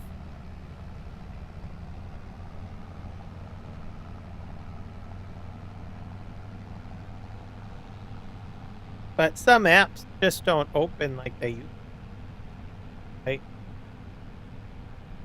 Yeah, I find it puzzling. A lot of people have probably said, yeah, there's something weird going on.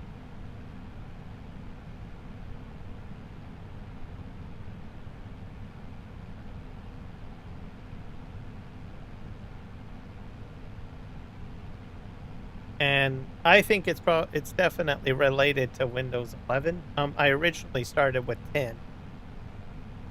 I think have 7. Can't remember. If I did have 7, I upgraded to 10.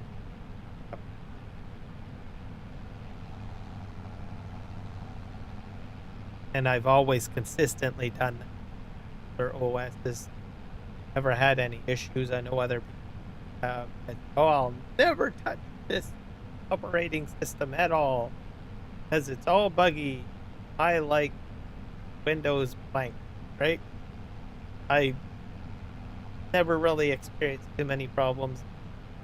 I thought, well, I'm eventually going to have to get that version eventually, right? Well, decommission the older version. So, and I never had any impact. But I'm starting to see things that are a little interesting or different. Update scheduling, I find puzzling.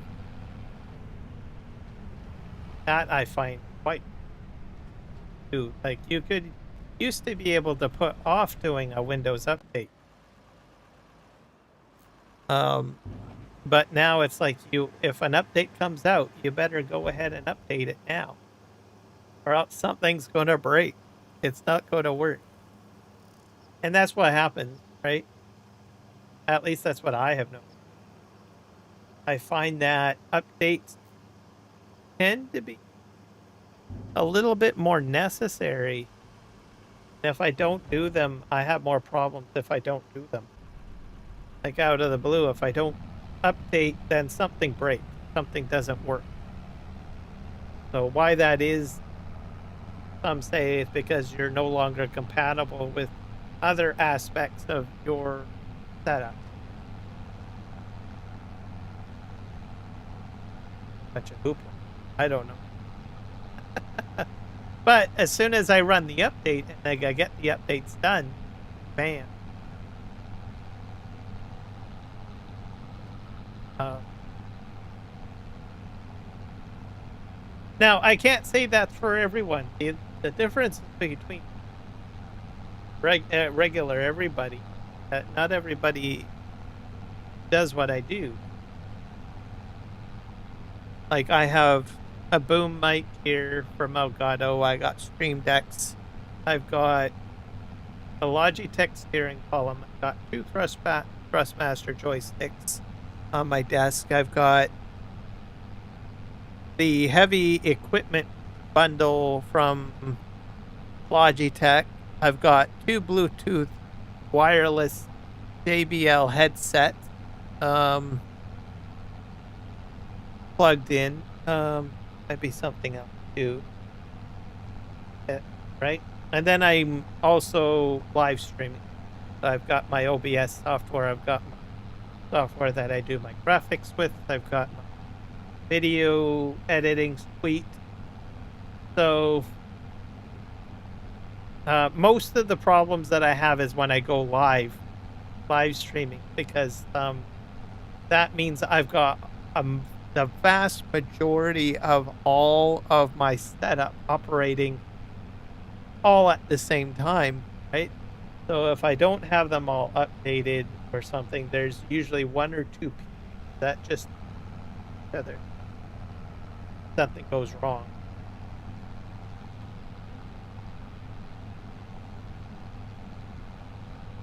And so for me, I think it's more relevant that I do I get compared to other. If I was just, you know, maybe a headset, right, and a video game, I could probably get away without not having to do. Yep.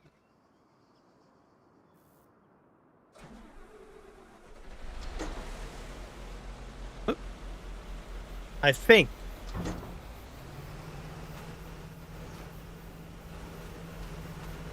So someone that just plays video games, and they can have the most, sophisticated gaming setup. Right? They can do that. But I think even with the most sophisticated video, no, computer, they probably will have and they just game, that's it, and maybe do other things, watch shows. Maybe they use it for work a little bit with, business applications like Microsoft Word, whatever. Kind of wonder if they have as much issue as I do, because their systems they're set up, or the use of their people more more simplified. So you may not necessarily have to do.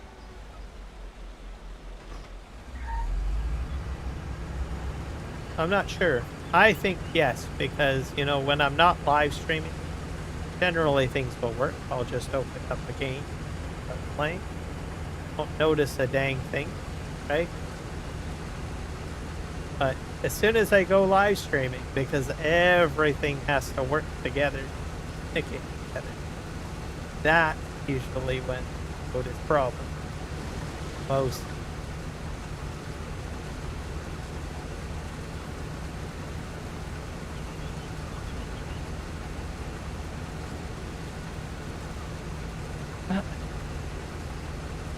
Sometimes it's with the individual devices too, like the Steam Deck as an example. There's little add-ons that you can use to make live stream work with everything.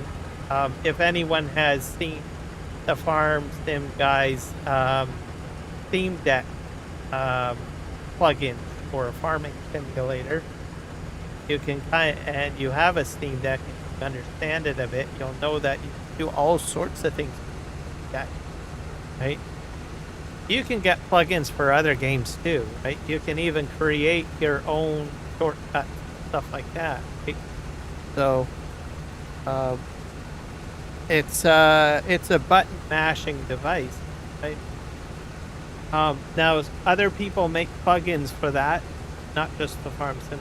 There's others that make plugins for streamers, right, to help us push a button and then an app comes up, etc. Some of those plugins, when they're proficiently made, they usually need a digital certificate to operate, just like any other application. And it costs a lot of money to get a Microsoft certification certificate, right? Or it's also something that you set and you forget, right?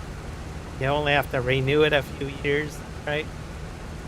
So sometimes on the Steam Deck, I've had a couple of the plugins that I use go wonky because the certificates weren't up. And that just sort of throws things off. You have to unplug them and go without pretty much until they come up with an update or whatever.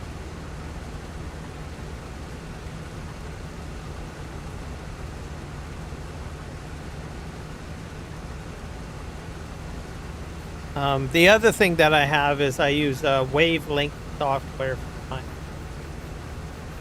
microphone. It's an Elgato microphone as well. And their most recent update with the Wave 3 software, when I update it, it like wiped out all my settings. Literally, because it's a mixing board basically. I haven't gotten around to fixing it yet, or getting it troubleshot. So right now I got everything working the way it is. So I contacted Elgato, I think it was a couple of days ago on Discord, and I said, this is the issue that I'm having. And I just put it in the general chat and said, is this a common thing? Is there a way that I can back up my, like, my setting for the wavelength software so that if something does break, I can order it? I asked a few little questions like that as I go through the software, and usually I don't find it, but I don't want to look like an idiot and say, I'm having this issue, and someone comes out and says, hey, you should have gone and done a backup of your profile. Why didn't you do that, right? So I'm a little bit clever when I go into troubleshooting forums. I'll ask, is there a profile backup, right? Usually I know that there probably isn't one, but I'll ask the question just in case there's something I overlooked, right? Because we all overlook. So it's a little bit better when you ask the question and say, oh yeah, dude, dude, yeah, I got you covered. You just go here and here and here, and that's how you back up your profile, dude, right? And it's like, okay, fantastic. I give you like 2 thumbs up. That's a more positive communication back and forth in this, right? Other than the saying, dude, why didn't you back up your, right? So anyways, a little bit of humor of conversation with Discord. So I asked that, and then the staff came back to me and answered. They said, nope, this is not a known issue. No, we don't have an option for you to back up a profile. And they said, well, you should submit a support ticket. So I haven't done the support ticket thing yet. What I'm probably going to do is the next time I go ahead and I update this piece of software, I'm going to record it and upload the video to my channel as a private video, because you can do that with YouTube. And I'll just share the link with the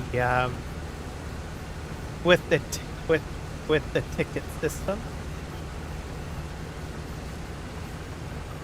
just to see what they think.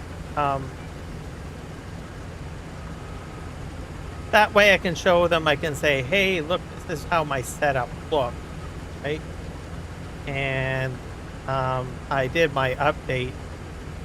Look, everything is gone, right? And I'll be able to record the whole process to which I'm going through with the installation or the update, right?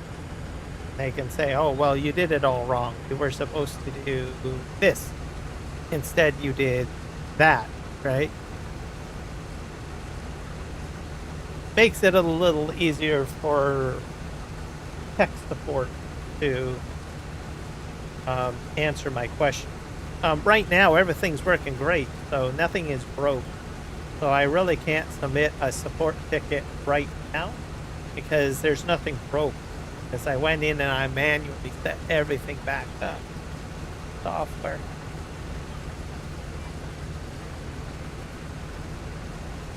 So next time there's an update for it, I'll just simply, hit the record button. I'll see if there's a log file that I can submit. I'll get a log file probably before I run the update. And then I'll get another log file after. Then I will have a recorded video and I'll say, here, what's going on? Right?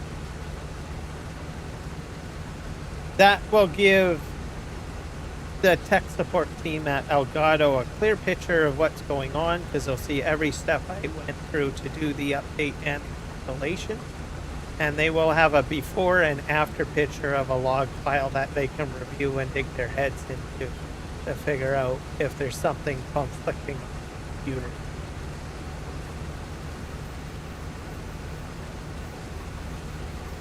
And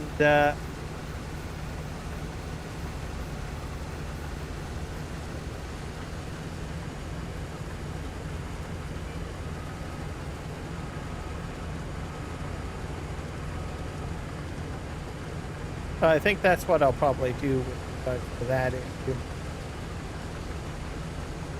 Guys, there, up a bit. Oh,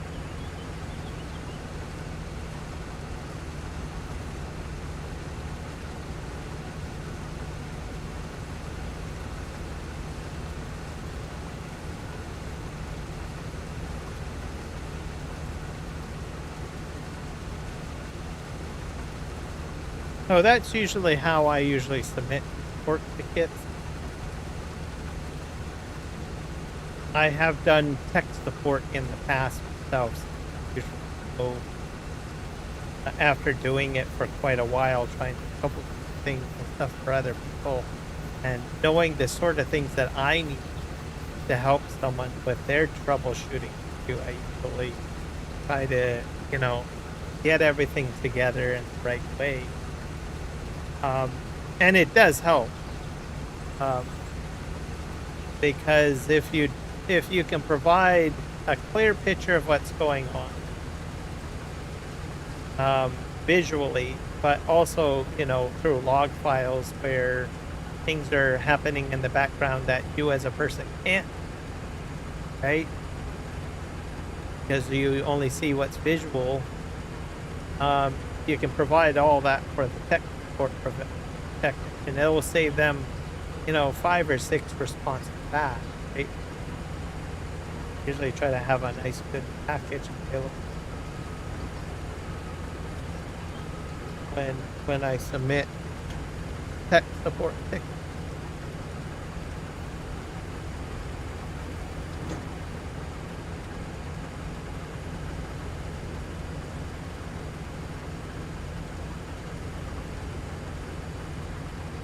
When I first doing tech support, I think in the early 2000s, I think a lot of people didn't really understand what to do with tech support. Okay? But over the years, eventually, people become smarter with technology. They understand what tech support usually wants, and I've seen that it, you know, change and migrate. Early 2000s, computers weren't common in people's houses, so people just didn't know what to expect or what a tech wanted or the support representative wanted. But over time, you know, especially for those people that spend hours and hours on the phone with tech support, people figure out, well, how's the best way to do this, right? But what do these guys need, right? So I don't have to spend hours on them. And then nowadays, people do it through email, through chat. Some people do it through virtual reality. So many other ways of doing it.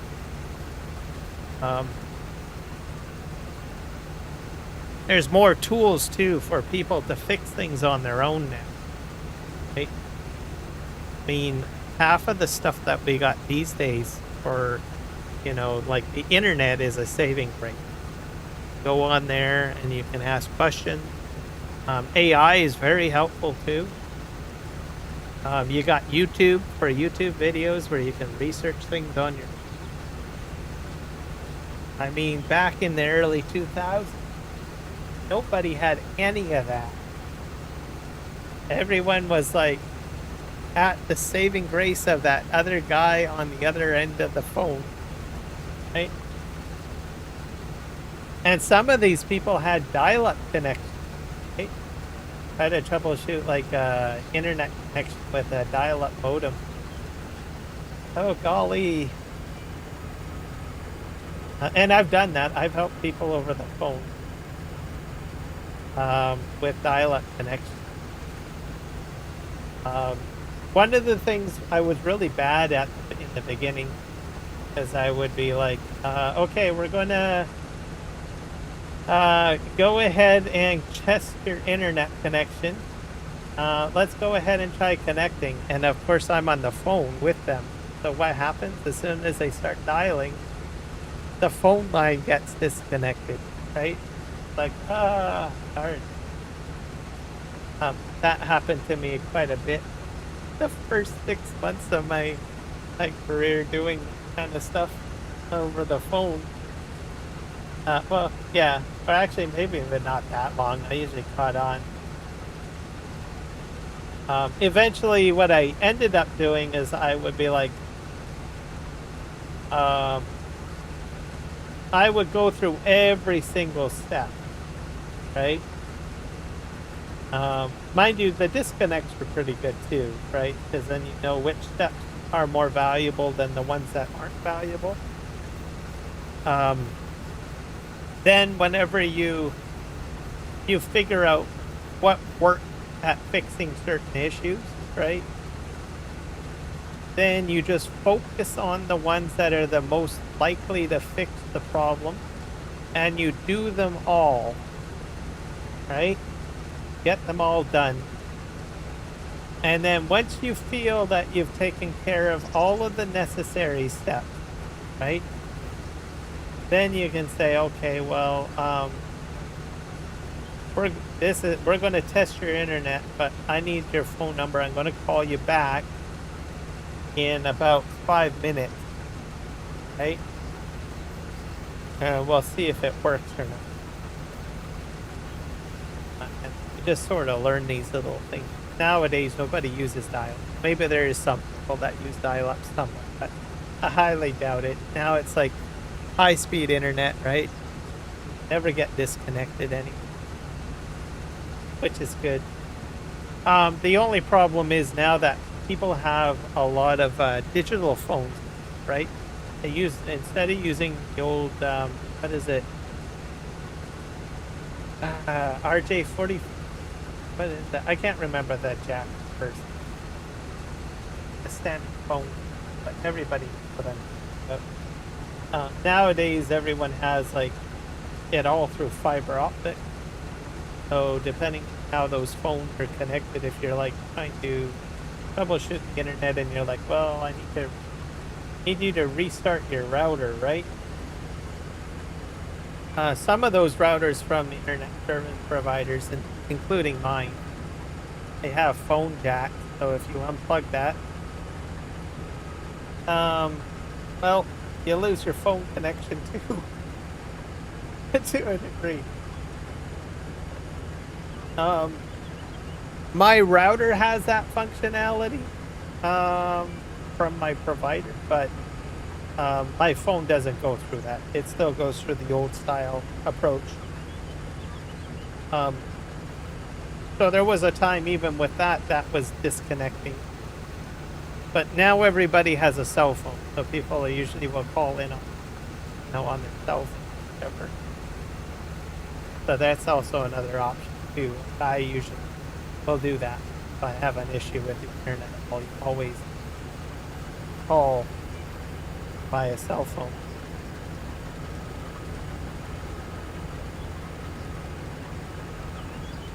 Because I know dollars for donuts, they're going to say, well, we need you to restart your routers.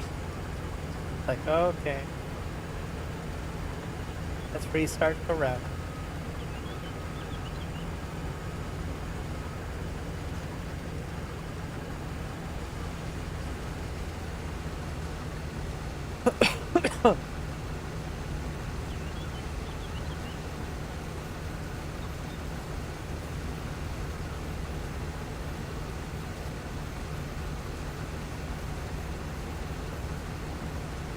Overall, it's good work. I enjoy doing it.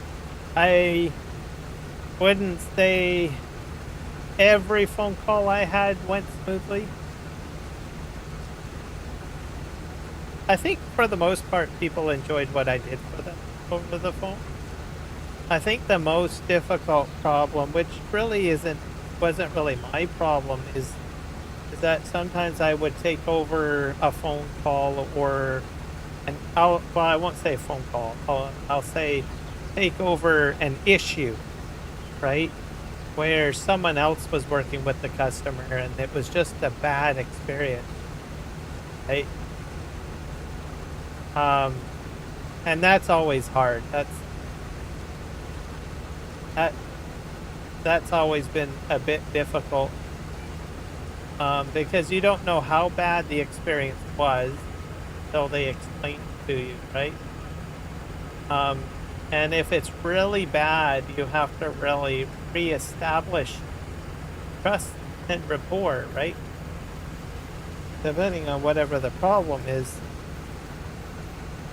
And I always found that was hard. Sometimes there would be like, I would spend probably like, there has been some phone calls where I was like waiting for 45 minutes to the customer discuss the issue that they were having.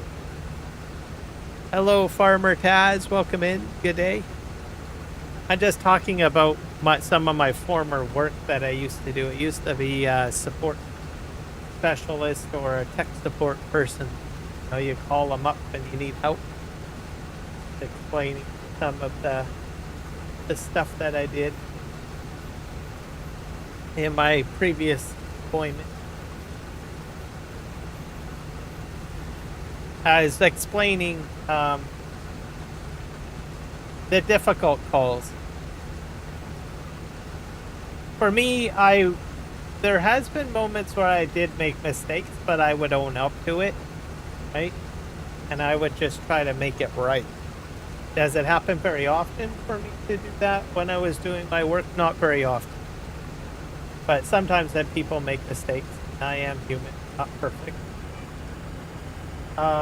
But like I said, I have had moments where I have taken over, you know, situations where people have had an issue with someone else from my company, right?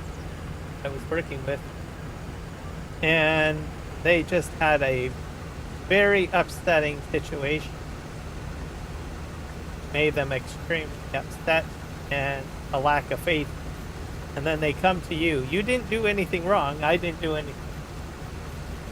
So part of it is I usually will spend sometimes 45 minutes trying to reestablish trust and try to sort through things and then try to get fixed whatever the problem is. So I felt bad for the people because sometimes I've had people on the phone crying. Some people just extremely upset, like very belligerent upset. I don't, I think I felt very bad for the people in those situations with that amount of emotion, but I never tried to take it like personally, even though I'm receiving all of it. It's not necessarily that it's directed at me, how I put it in my, but yeah, I really felt bad for those people. That was the hard part of it, trying to fix, things that were done that weren't really my fault. I was doing text, and I don't blame the customer. I don't blame them or whoever I'm talking to on the phone because it's not their fault. It's just the person before me that spoke with them and tried to help just didn't do a very good job. And they're like, crap, right? What are you supposed to do, right?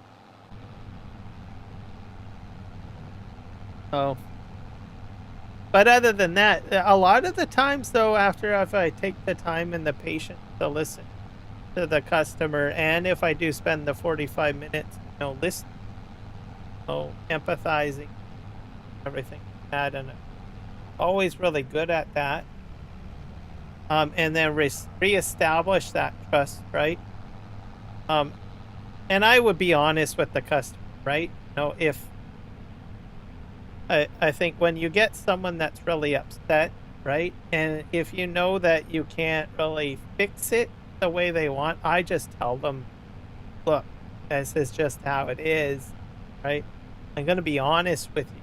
I'm going to tell you that I'm going to snap my fingers and bam, your photographs are coming back on your computer, right? Um, I will just tell them right up front, say, look, I I didn't do it myself. I didn't give you the instructions, but I'm going to be honest with you and tell you I don't think we can get those photographs back for you, but I can get your computer back up and running, whatever it is working.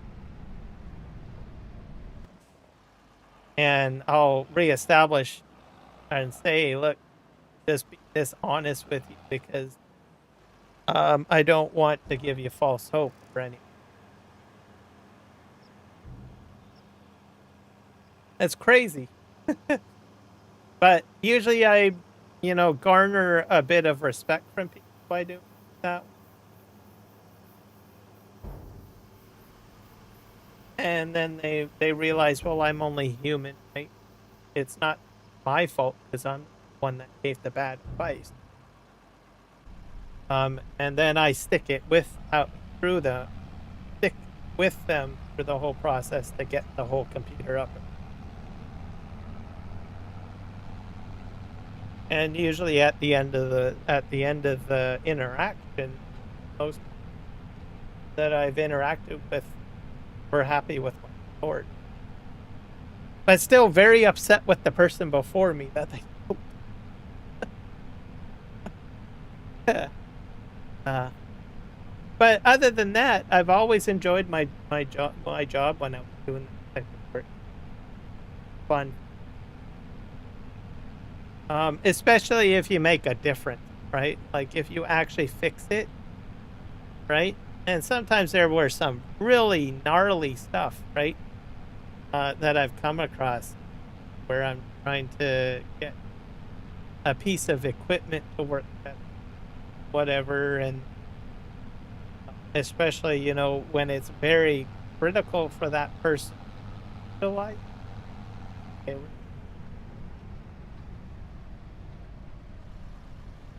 talking. But yeah, it's been very rewarding.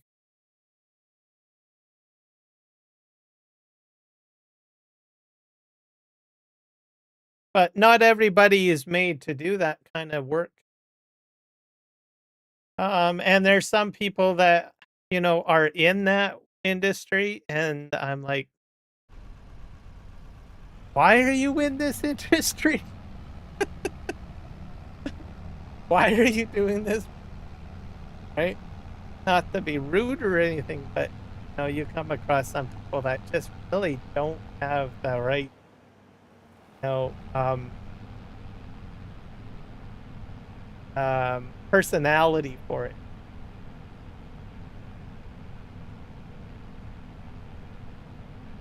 And you come across them. Everybody comes across people in the workplace. You're like, in any job, really, and you're like looking at your fellow coworker, right? You're looking at them. You're like, you, you really don't quite give a crap to be here, right? That's what and you're like, God, man, why do I have to work with this person? Why is this person? Um, and there's a lot of them that I've come across uh, in many jobs.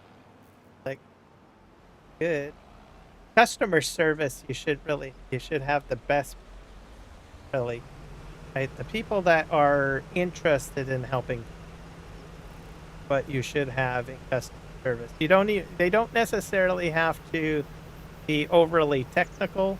Some jobs usually feel they train you how to do it, right? But if you can be empathetic and you care about the people that you're working for or working with, right, the customer base, that's usually the core thing. The other thing is the willingness to learn, right? Those are the two key things, I think, when it comes to doing, customer service or even tech support. Especially if the company you're working for is willing to train on whatever you're supporting. But if you don't like learning and you couldn't care less about customer support, and you're just there to catch you got a horrible attitude, and you're just there for the paycheck, you probably don't wanna be working there. Um,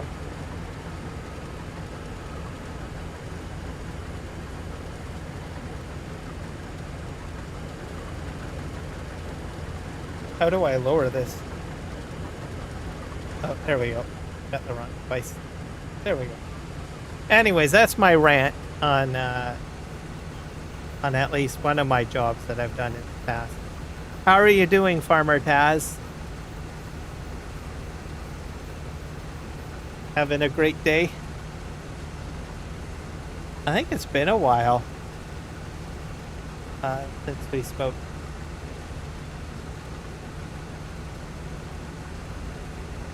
This is the new map. I just started on this map, by the way. It's Manitoba, southwest Manitoba. Winchester area or something like that, I believe. It's a real life area. I'm doing very well, thank you. I'm having a great evening. The map, I'm loving it. It's my first go at it, so I'm doing poppies. So, this is going to be a very promising map for me to do stuff on.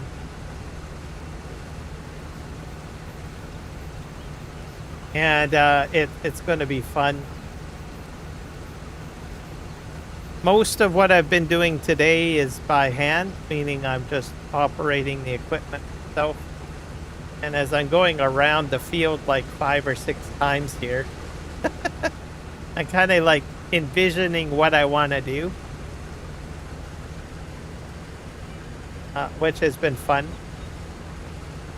I got some great ideas of what I want to do. Try to improve the map a little bit, like to make it a little bit my own.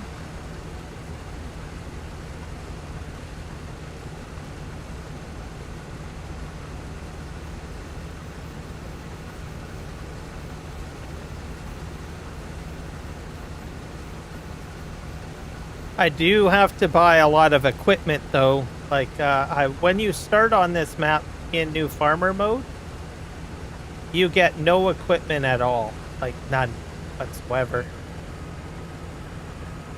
So that's something to be aware of. You do get a farm, and you don't get a field, by the way. There is no field. All you get is just the farmyard, so you want to make sure you have enough money to buy a field and also to buy equipment, because there's none there. There is a silo, a house, a greenhouse. There is a cow pasture with cows in it. They look like beef cows, so it's like intended to sell beef, I think. So depending on your play style, you probably either would cheat money in, which is sort of what I did. I gave myself like 5 million, I guess, to start off with. But or just go with the base 1 million. With the base 1 million, you could probably buy some cheaper equipment to get started. Buying the field, it will probably be a little expensive, depending on where you get it. There are like a couple of $450,000 fields kicking around. So there's that. The other option is you just get into contracts. I actually haven't even seen the contracts on it. Shut this off.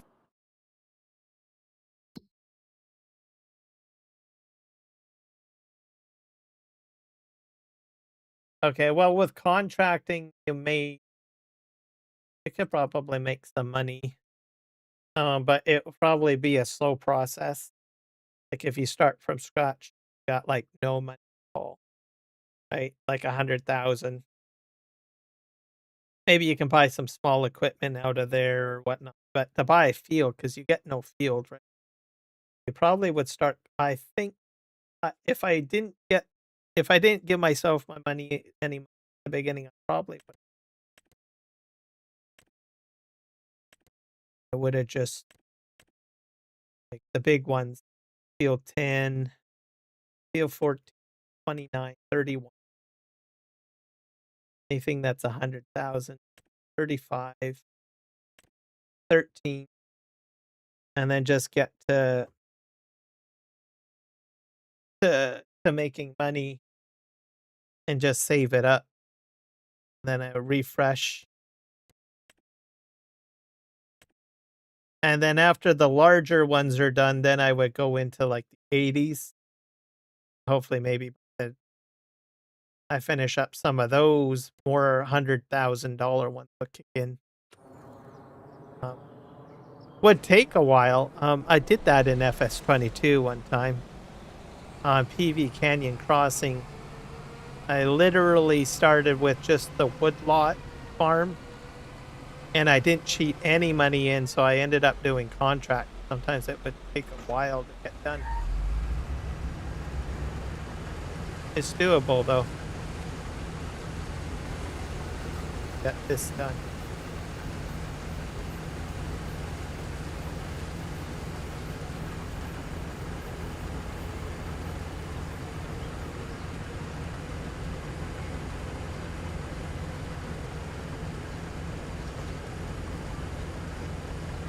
But yeah, I thought I would jump on here, start this map. I still do have my Western Australia map going. I will be live streaming that on Thursday. Do that on Thursday. But I really wanted to do this one. One of my viewers is from Manitoba. We were talking about maps, I think, last Thursday while I was on Western Australia. And after the conversation during the live stream, it just got me to thinking, well, maybe I should start looking at Canadian maps. I thought about doing the Ontario Sudbury one. And then I thought, and I looked at it, the map's nice and everything. But I thought, well, you know what? I've driven through Manitoba, but I've never really experienced a lot of the countryside and that much that much really. So I thought, well, I will try a different map. There was Gunundantal, which is a good map. I've seen live streams for that, and then I saw this one. I haven't seen any real live streams on this map. So I thought, well, I'll go give Crazy Canuck, who's the map developer, at least some YouTube visibility. So I decided to jump on his map and give it a try. Here I am. Not to say that there isn't any videos out there. Maybe I'm just not good at finding. I don't know. But what the heck? Go and give this a whirl.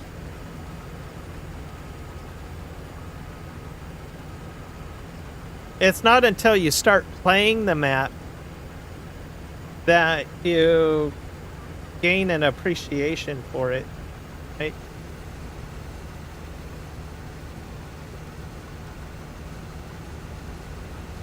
And that's sort of what has happened here for the last, I don't know, almost 5 hours of the live stream so far.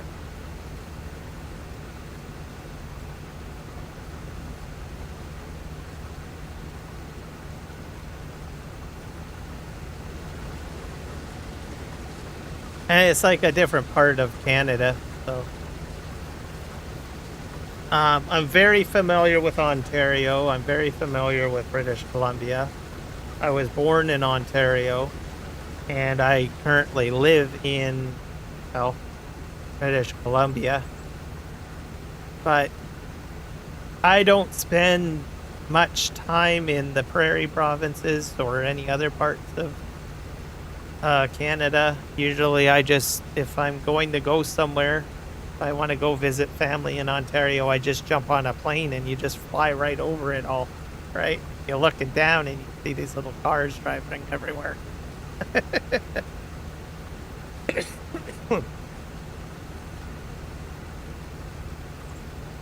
Or you have a stop off in Calgary. So usually most of the time when I fly back east, like back to Ontario to visit, there's usually a stop off in a flight transfer, Calgary, Alberta. And you can look out the windows and stuff like that. But still, you're still inside the airport.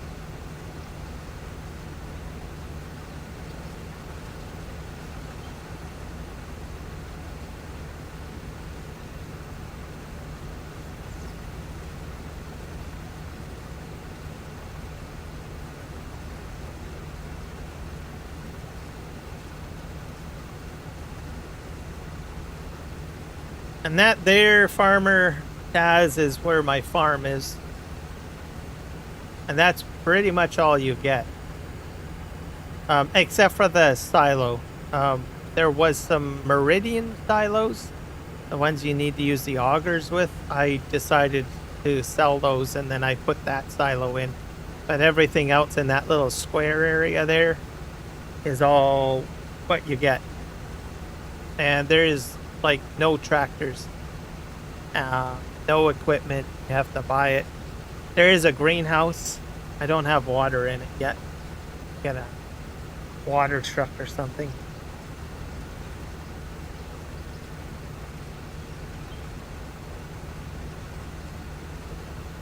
Nina MHF, hello. You're visiting Calgary soon from the UK? Well, it's going to be very different, most likely. And very beautiful, too. Are you going during the summer or during winter, or?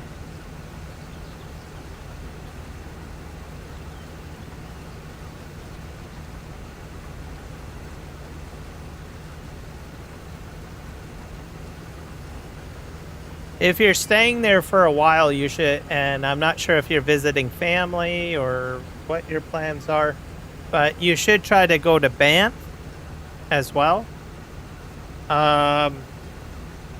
Visit Edmonton. There's the West Edmonton Ball, which is great. That's kind of like almost like a theme park in itself. There's a lot of museums. You can go to, what is it called there? There's a lot of museums for fossils and dinosaurs and stuff like that. There's a lot of cool stuff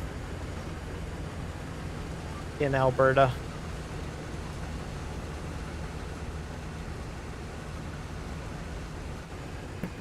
I think that's more up north though, but if you're staying there for, 2 weeks, flying out on Thursday for, okay. Is it to visit family, or are you there on like exploration vacation?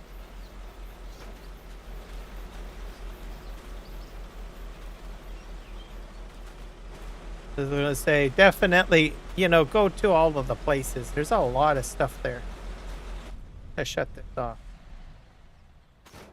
Over here.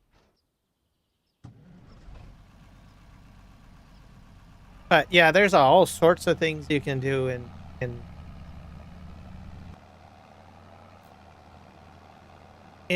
Calgary, and Alberta. So much to see. And since you're going in the summer, right? Right now it's summer. There's like farmers are out doing stuff. They're like fascinated with farm equipment. Visiting a friend. Okay, that's even better. That means you can go on like road trips, all sorts of things. There's so much stuff you're gonna see. I mean, it's gonna be crazy. Definitely go to Banff. That's British Columbia, well, the Alberta side of the Cascade Mountain. Go up there, spend a few days there. Then you'll get to see the mountain, and then you can go up to Edmonton. There's all sorts of museums, stuff like that, especially with dinosaurs too, because a lot of fossils that have been dug up. Then you're gonna be there you go. Just if they say let's go here, let's go there, you just say yes, I'm going with you. There's so much you can see. It's gonna blow your mind. You could even dip into my province of British Columbia. That's where the most of the mountains are. Right? You just have to get up early in the morning and then just, spend a few hours driving. You're in the mountains. Got that, and then you can go up to Edmonton. Like I said, there's a lot to do up there.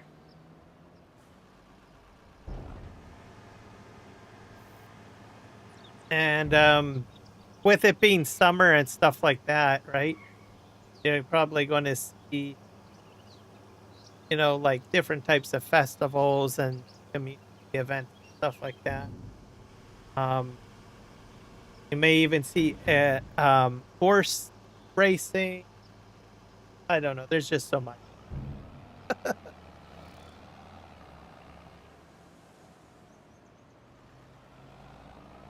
Yep, pretty much. Okay, where did I park the combo? But yeah, you'll have a blast when you go there.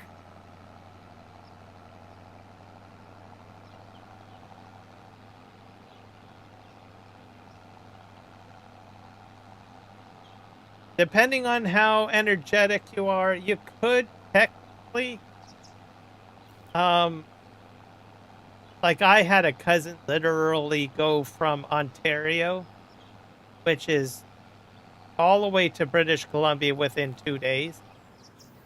And they basically, him and a friend split the driving. So, and that's a far distance from BC. But you could literally make it to Whistler if you wanted to, depending on how determined you and your friend are.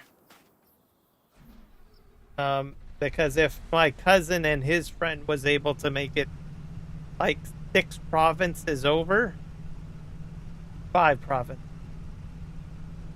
Oh, yeah, 5 within 2 days. By just doing non-stop driving. One sleeps during the day, one drives at night. That sort of thing. You're determined to do that. You could make it to the West Coast pretty easily with less time.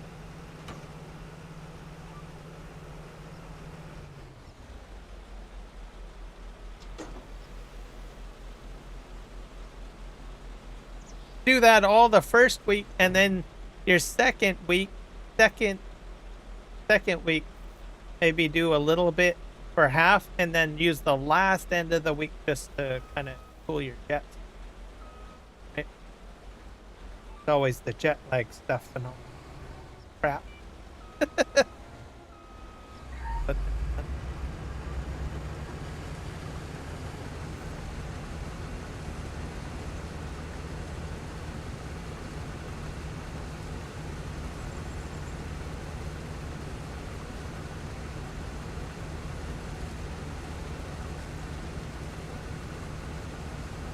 yeah, it's a very long trek.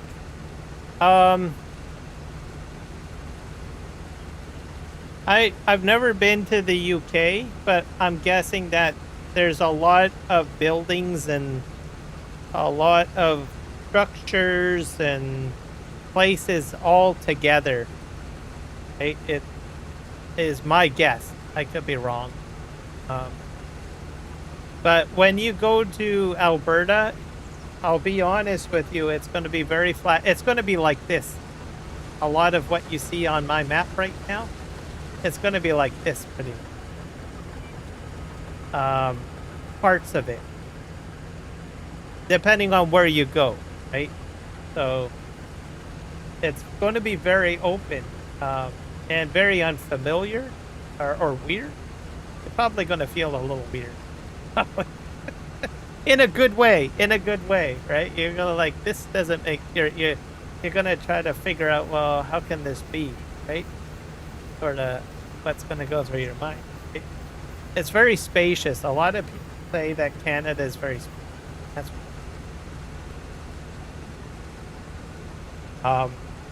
but you can. A lot of people say that they appreciate it. It's kind of a refreshing in a way. Especially if, if they live in a city all their life, or, in a very congested area. A lot of people, well, this is very open and free. So, the shock value will be like trying to, actually conceptualize that, is this real or is this fake? I think is what is the best way. I think some people get confused. I'm not sure if I'm making any sense. I'm trying to use the best words that I can to describe how other people have explained things to me. Well, I just live here, right? It's natural.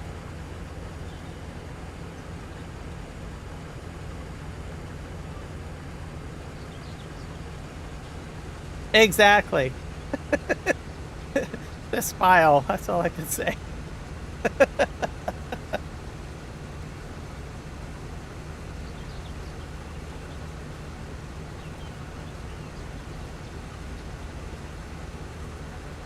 But I'm glad that you're making the journey here. I am hopeful that you'll. Don't really have to be hopeful. I'm pretty sure you're going to have a great time, an awesome time when you arrive in Calgary.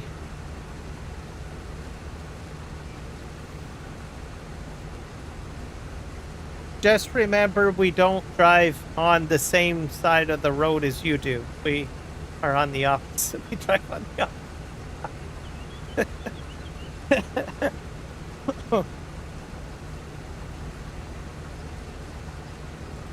Now I have in Chilliwack, where I live in a province next to Alberta, which is British Columbia. There are a few people that I believe have UK cars, and they just drive it. It's kind of weird because they are the design of the car is UK style, but they drive it the same as they would in North America. So when they drive, their side of the vehicle is right next to the side of the road. So their seat is on the side of the road.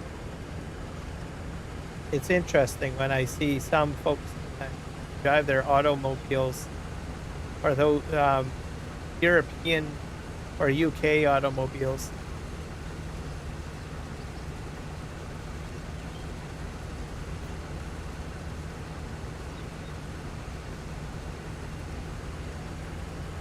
Yeah, it's a little weird. And that's completely understandable. But like I was saying, there are people that actually have cars that you guys have, right? Because you got to have a certain car developed for, the way the road is in your country, right? Same with the cars here. We got to have cars built for our roads, right? But there have been a few people that have imported cars that are, either an Australian design or a UK design. I don't know.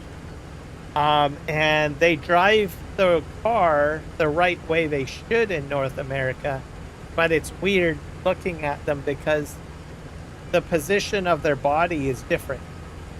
It's right up against the sidewalk, pretty much. And I like, man, that's got to be confusing, but they do just fine.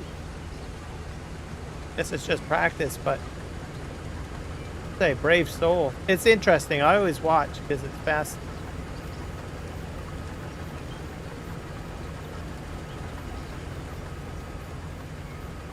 Back up here.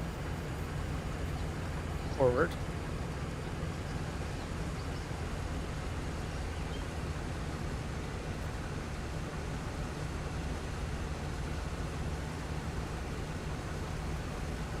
I'm going to take a look at my map and see how much of my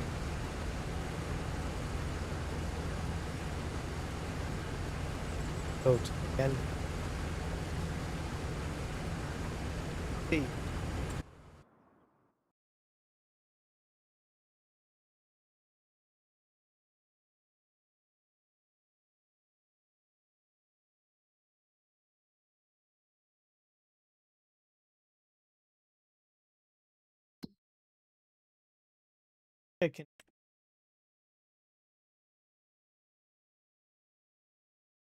That's how much I got done so far.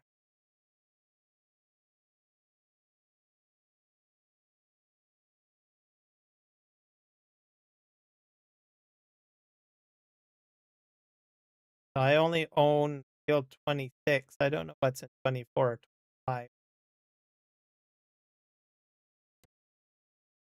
700,000.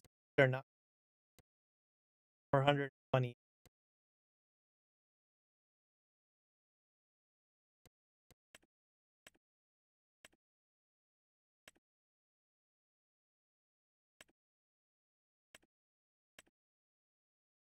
I think it's like a rice or it's cotton. Probably cotton. This is all great. I'm gonna visit. Oh, it's just a field.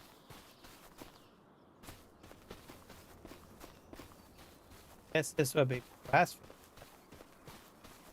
I'm gonna run over to field 24. I think it's cotton.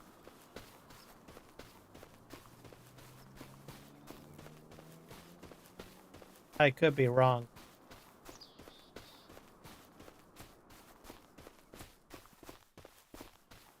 What little cat?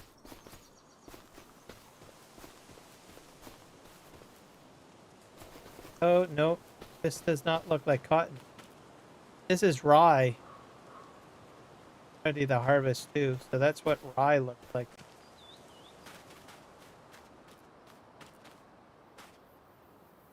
All right.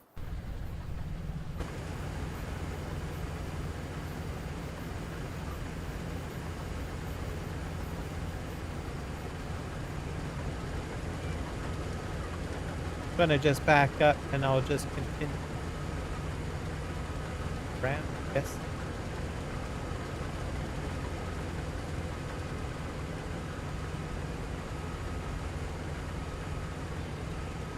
If I can get across this, I can try.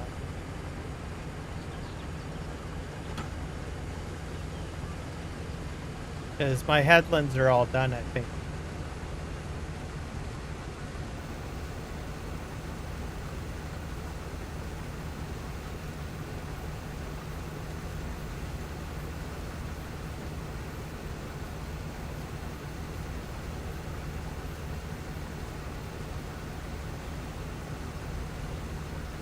Good.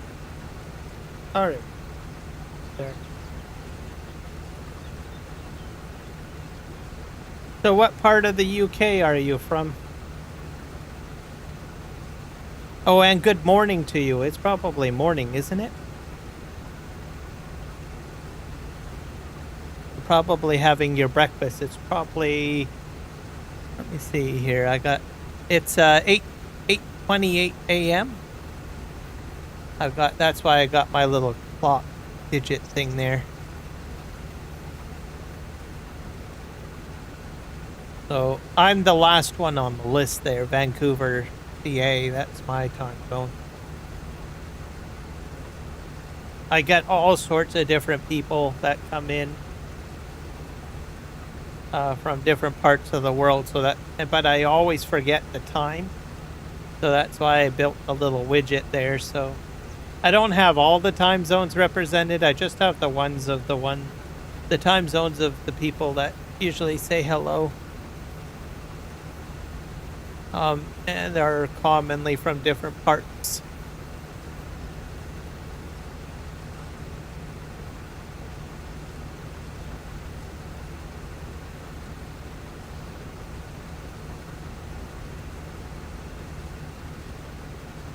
I watched an interesting documentary, and this is UK based. The Heinz factory. Because beans on toast is a big thing in the UK. It's a delicacy, as I understand it, or I had learned. It's amazing the amount of work that they put into making baked beans.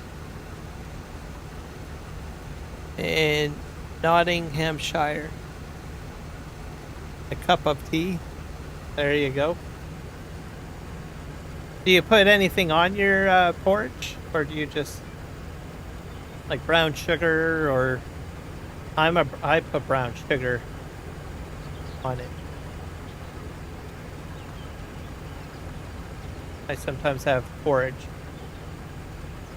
Times the time we get like flavored porridges, like in packages. You can get like maple, cinnamon, and brown sugar. There's a apple, cinnamon, and there's a few other flavors you can get.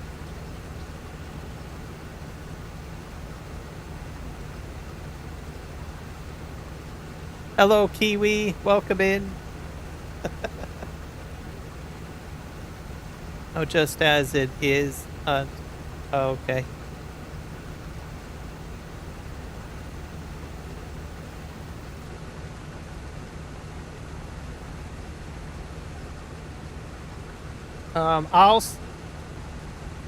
I usually get the flavored ones.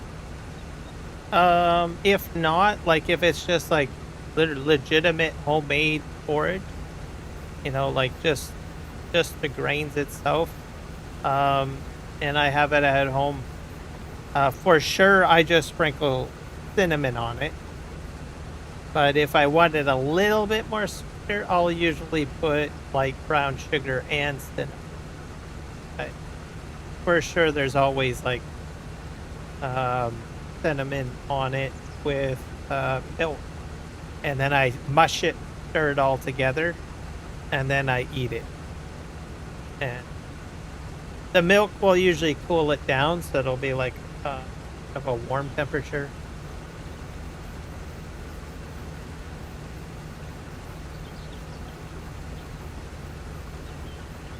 And what else? Okay. I do love tea. I mostly have coffee. So, coffee.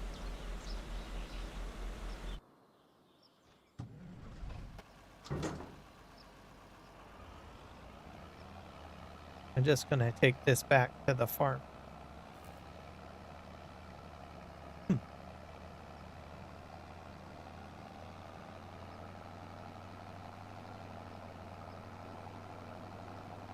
I also have more tea during the winter months. I usually find temperature.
I'm guessing, Nina, you're a sheep farmer? Or do you have neighbors that have sheep? Or maybe both?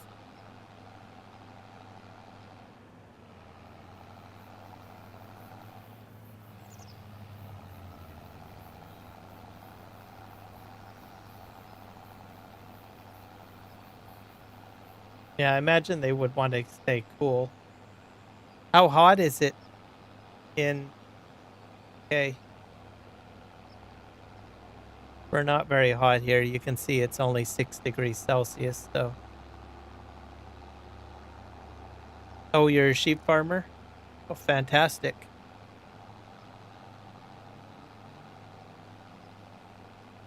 Do you do shearing or milking, or and if you do shearing, do you shear yourself or get someone else to shear it, or do you sell sheep?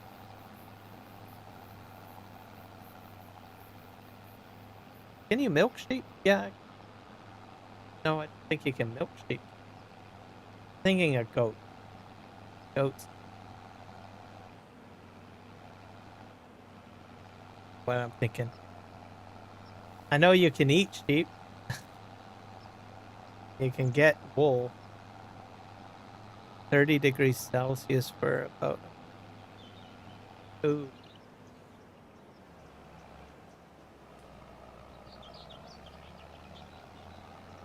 Yeah, we're not that warm here. At least not where I am. For 6 degrees Celsius. We did have a few warm days like last.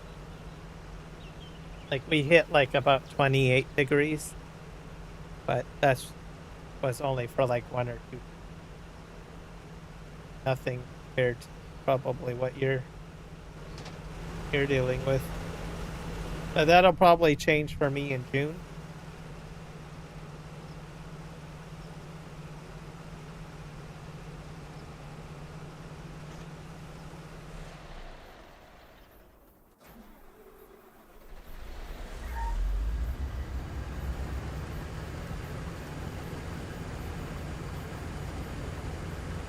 Okay, so you can actually.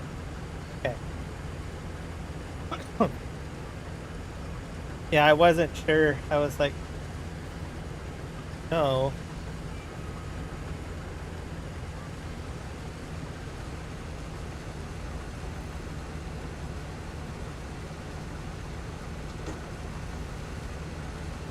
Where I live, I have seen some sheep farms. Some, but it's not really common. And they're very small sheep farms. And they're not, because they're not common, they're usually hard to find. So some days when I'm driving around going for like a Sunday drive or what have you, I may find them. And it's like if I go off the beaten trail of somewhere out in the middle of nowhere. I was like, oh wow, sheep farm.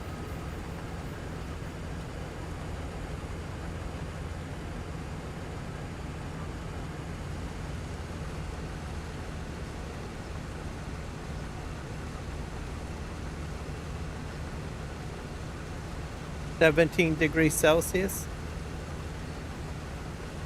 You're warmer than me at the moment. Are you going to stay that warm throughout the winter? Because I think you said you usually stay fairly warm. There are a few dairy sheep flocks, but you okay. And you rear sheep for meat, sell them at market or at the right weight. Pay a young lad to come shear the sheep. Oh, okay. Have you ever eaten sheep before? Either of you. I've never eaten sheep. I've always wondered, like when I see like there are restaurants that sell it, right? And I've seen it. It almost looks like a pork chop, and I always wonder if it's like if it is like a pork chop, but I don't know. I don't know if it tastes like a pork chop. Does it taste like chicken? I had to say that. Or does it taste like beef? Or is it entirely something different? My curiosity has never garnered me to have the bravery to try um, sheep meat.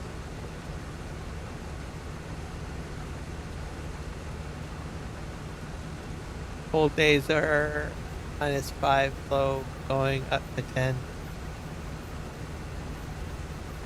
So, because it's just the start of winter, it's probably going to take a bit of time to roll into the coldest day of the year.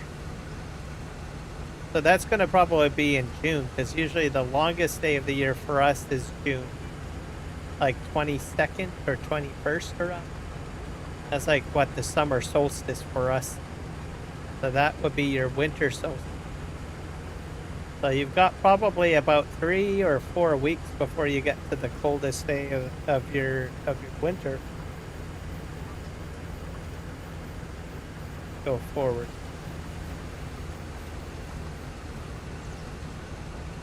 Lamb chops are the best. Has its own flavor. Okay. No, nothing like a pork. A unique flavor, very different from pork, chicken, and beef. A dark meat, very nice. Okay. So in other words, if I do try it, it's going to be a huge surprise. Do the majority of people that do try it, that try lamb chops, like it? Or are there some people that have said, what did I just eat? I've never really asked that question. And it's not really a conversation that usually gets brought up where I live anyways. So I don't know of many people that actually try lamb chops. So I always wondered.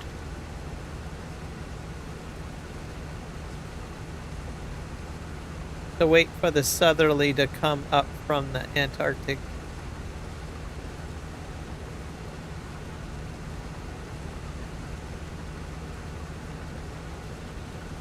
Oh, that's like the big like cold front or low, I'm guessing. Yeah, we got something similar up here. We usually have like this like low mass that sits up around Greenland. And then if the winds are strong enough, it'll push that low down. I think is probably the same thing. Are vegetarians? Okay. We have like some Greek restaurants in Chilliwack where I live. And they do serve lamb skewers and lamb chops, I believe.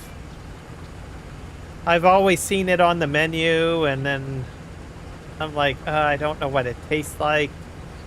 I don't want my dinner to be horrible.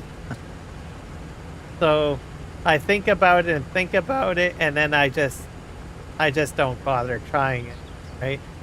So now I'm starting to reconsider. Maybe next time I go to one of these Greek restaurants, and I usually go there from time to time, I try it out.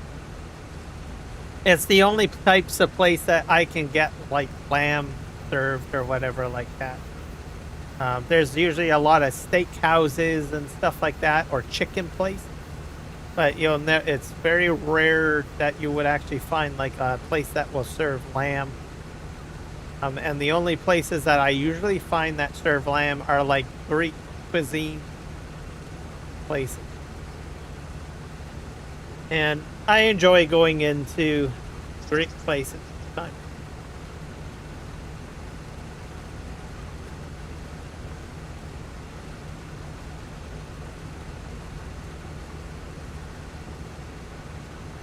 Oh, you're very welcome, Nina. And if I don't see you again, enjoy your time in Calgary. Like I said, you're going to have a blast. So much to explore, and I'm glad that you're going to visit a friend because you'll be able to see so much. It's going to be wonderful.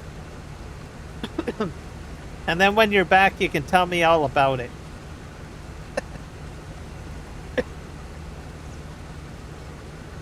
Yeah, ours comes from the north, and then it kind of spins down. Um, Usually get a lot of it from sometimes from Alaska, a little bit from my side of the country.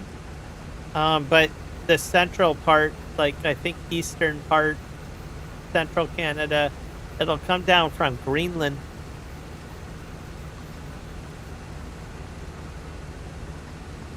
Yep, cheerio.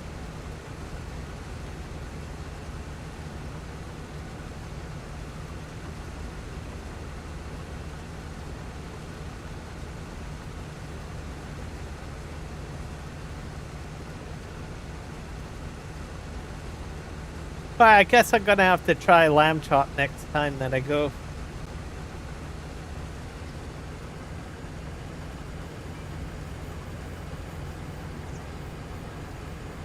I think what I will do is that I might get a skewer because um I'll just a skewer is basically well, a stick and they put like cubed meat on it. So usually what they do is they offer you like all of one type of meat, but you can ask for a mix. So you can get a mixed skewer that has like beef and chicken and lamb. So maybe what I might do is if I when I go to one of the restaurants, I'll just say, well, I'll get a mixed skewer of lamb and then chicken. Or if I'm not interested in chicken that day, maybe I'll go with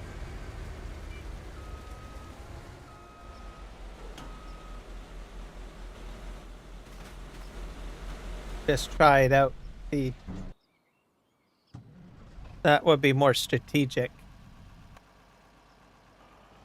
Because a lot of the times when I usually go to these places, I'm not sure if everyone else does this. Some people probably do, but they usually feed you pretty well. Like your plate is pretty full and stuff. So what I usually do is I don't eat anything all day. So I won't have breakfast and I won't have lunch. And so that is basically like my meal for the entire day. Whenever I try these meals at these Greek restaurants, right? Because there's just so much they put on the plate, everything like that. Um, so usually I'm a bit cautious of what I usually buy. Yet I don't really want to have my entire dinner fucked up, right? Because it's like you fasted all day for this one meal, right? It's like almost sacred, right? Is there a fence line here? Or can I go through here? Yeah, I can go through here. Um, so that's usually why I'm usually cautious on trying things. So what I might do is I'll go with the skewers and ask for mixed meat. So like lamb chop and beef on it. Just give it a try. That way I don't ruin my meal. Not that to say that that's going to happen.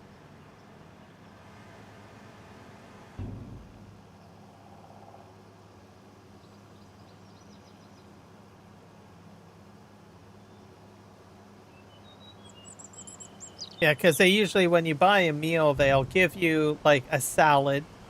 Usually is a Caesar salad, and then they give you like some sort of like rice and potato medley kind of thing with it, which is quite a bit of that. And then you get your meat, and then they usually give you some sort of pasta or another side dish, and then you've got your uh some sort of like flatbread that they give you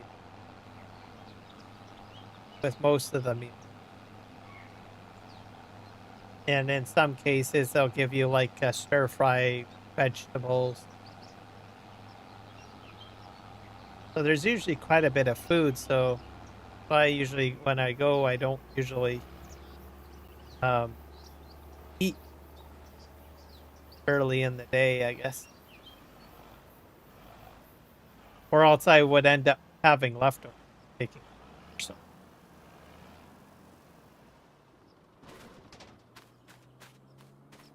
I have to plan everything in the jump. I'm gonna go for probably another 10 minutes. Probably gonna call it a live stream. I didn't realize it was almost 1 a.m.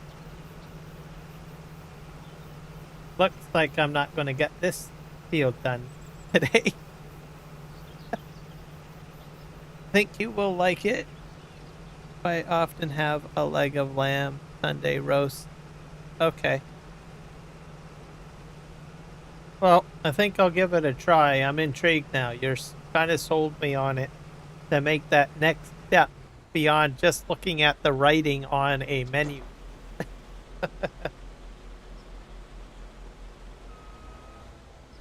And then if I like it, maybe I might look at getting like lamb chops to, buy from a butcher and bring home. So we have like local butcher shops and stuff that sell lamb chops, and they probably sell lamb roast or what too. I could take the next step and have an entire meal or whatever, I guess, at home instead of out.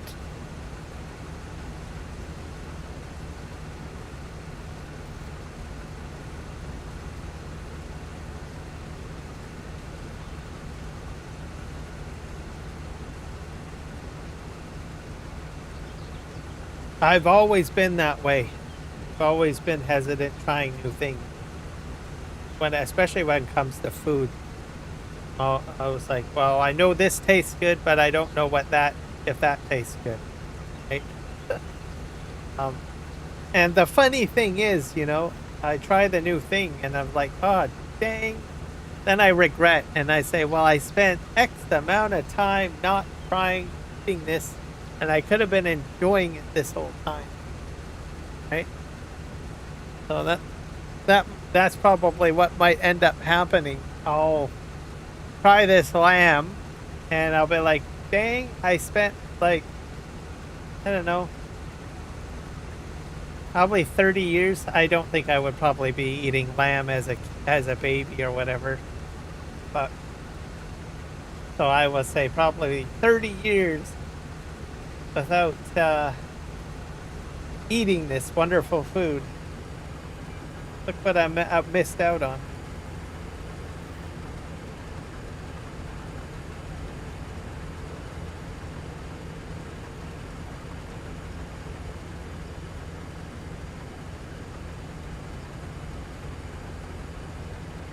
All right, so you know what I mean. Yeah, I'm kind of the same way. I get something that I grew up with, and then I just stick with it, right? And then anything new, I won't really try.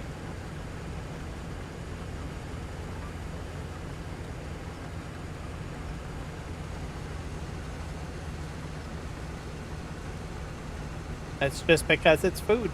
That's a great thing. Why ruin a good thing? Or take a risk of ruining a good thing?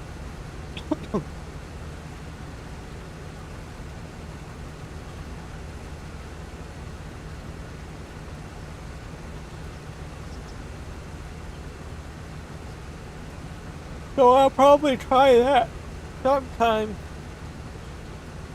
at some point, whenever I'm ambitious to go eat out, maybe.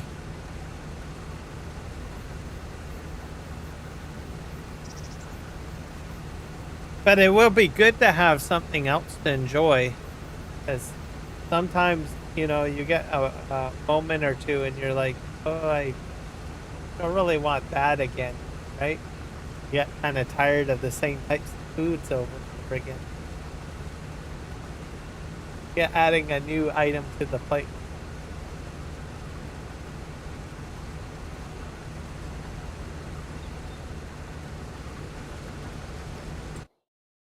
Apps. I got a big swath in here, probably.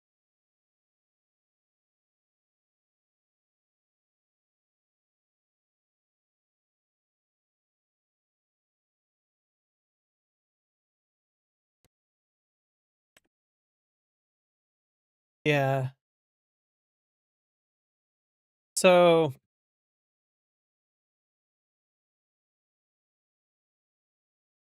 that's much so far. I'm up to 973,000.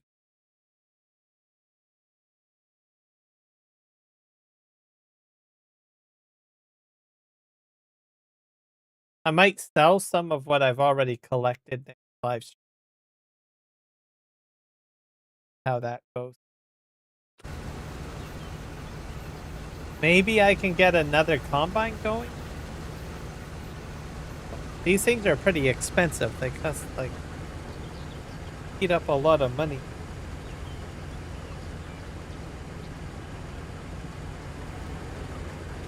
I'll have to think about it.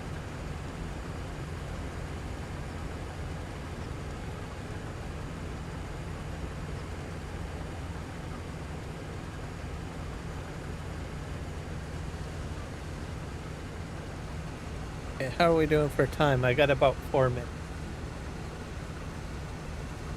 Kiwi, are you live streaming tonight, or is tonight your break night? Yeah, it's a huge field. So this one is 90 hectares. Oh, I don't think it's the largest. What's the largest on that? I think field 27 is. This is 123 hectares, field 27.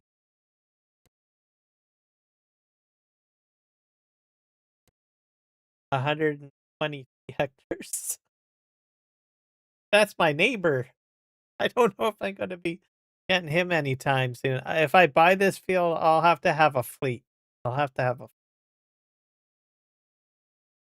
back on Wednesday night. Going well. Okay.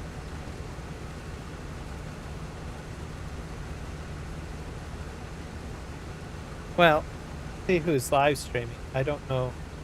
Is Eric live streaming tonight? This morning? I guess it's morning.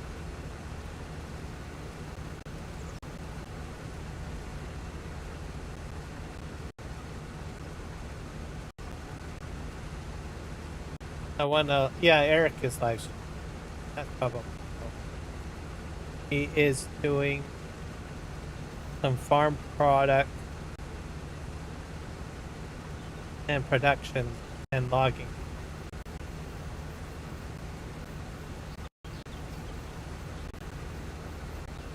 If I can, I'm not sure if he accepts redirect.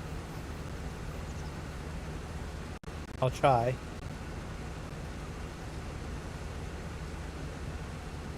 I am enjoying this map. This is a keeper.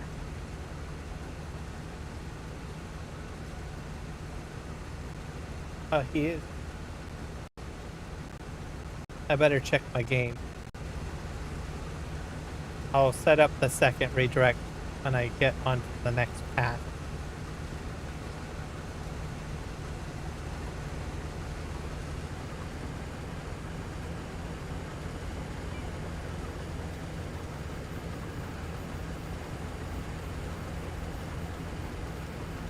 And then my Thursday live stream, which I think is your Friday, I'll be on Western Australia again. I think I'm planting. I just started on that map too. Do that, and then this map will be Sundays. But I'm gonna probably eventually I'll go back to PV Rivers. Just I'm tired of doing logging and productions and digging big holes. I'm a bit burnt out on all of that. So I'm giving it a break.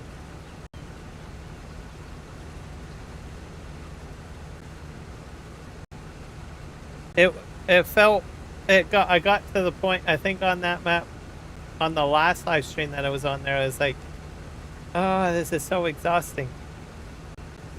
I don't know. I said, well, maybe I should just take a break and switch maps though, so that I kind of enjoy what I'm trying to do. If that makes sense.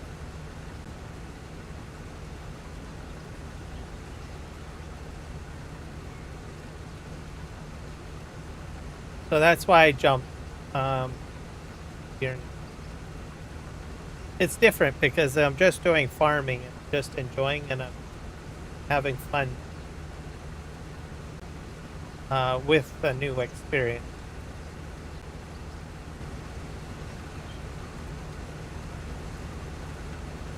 I'm gonna go to the end, bro. And then when I get back into, trying to, like, gosh, I want to do logging again and I want to dig holes, then I'll just jump back into doing some PV Rivers. That's what I know.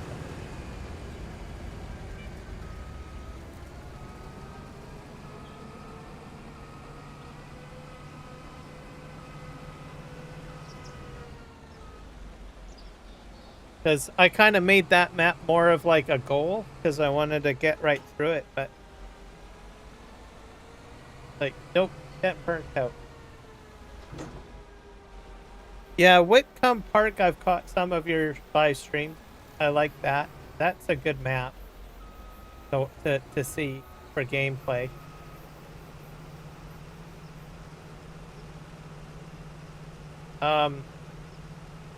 And I thought about that. I'm not a big UK map player. I'm not. They're beautiful. The thing is that what I don't like about them is a lot of them that I've played in the past is that they're very narrow streets and there's very narrow places. And I like to use big machines. So that's why I never really played a lot of the UK map. But after watching a few of your live streams and a few other folks, I noticed that there's a lot more to it than that. There are actually some good fields on that map. It's open, it's not overly congested. So I think if I was to do for a UK map, I think I probably would do that one. Because when I saw like Whitcomb Park, like some of the review videos and stuff like that, right away it's like, oh, it's another UK map. It's gonna be small and antiquated, right? But I don't know. I think that one is the best out of the bunch that I've seen. I think if I ever did touch a UK map, I'd probably that one. But like I said, my play style is I like a lot of open spaces like this, right?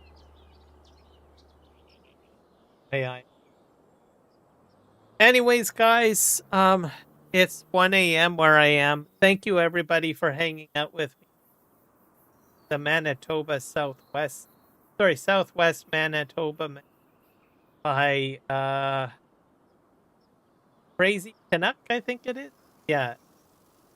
Um, it's a fantastic Canadian map, so I'm enjoying it. I will be back on this map next Sunday or this particular day. Maybe it's Monday. where you live in the world. And then Thursday I'll be live streaming Thursday, Friday ish Western Australia. Yep. Thank you, Kiwi. And keep on farming. We'll catch you guys later. Bye.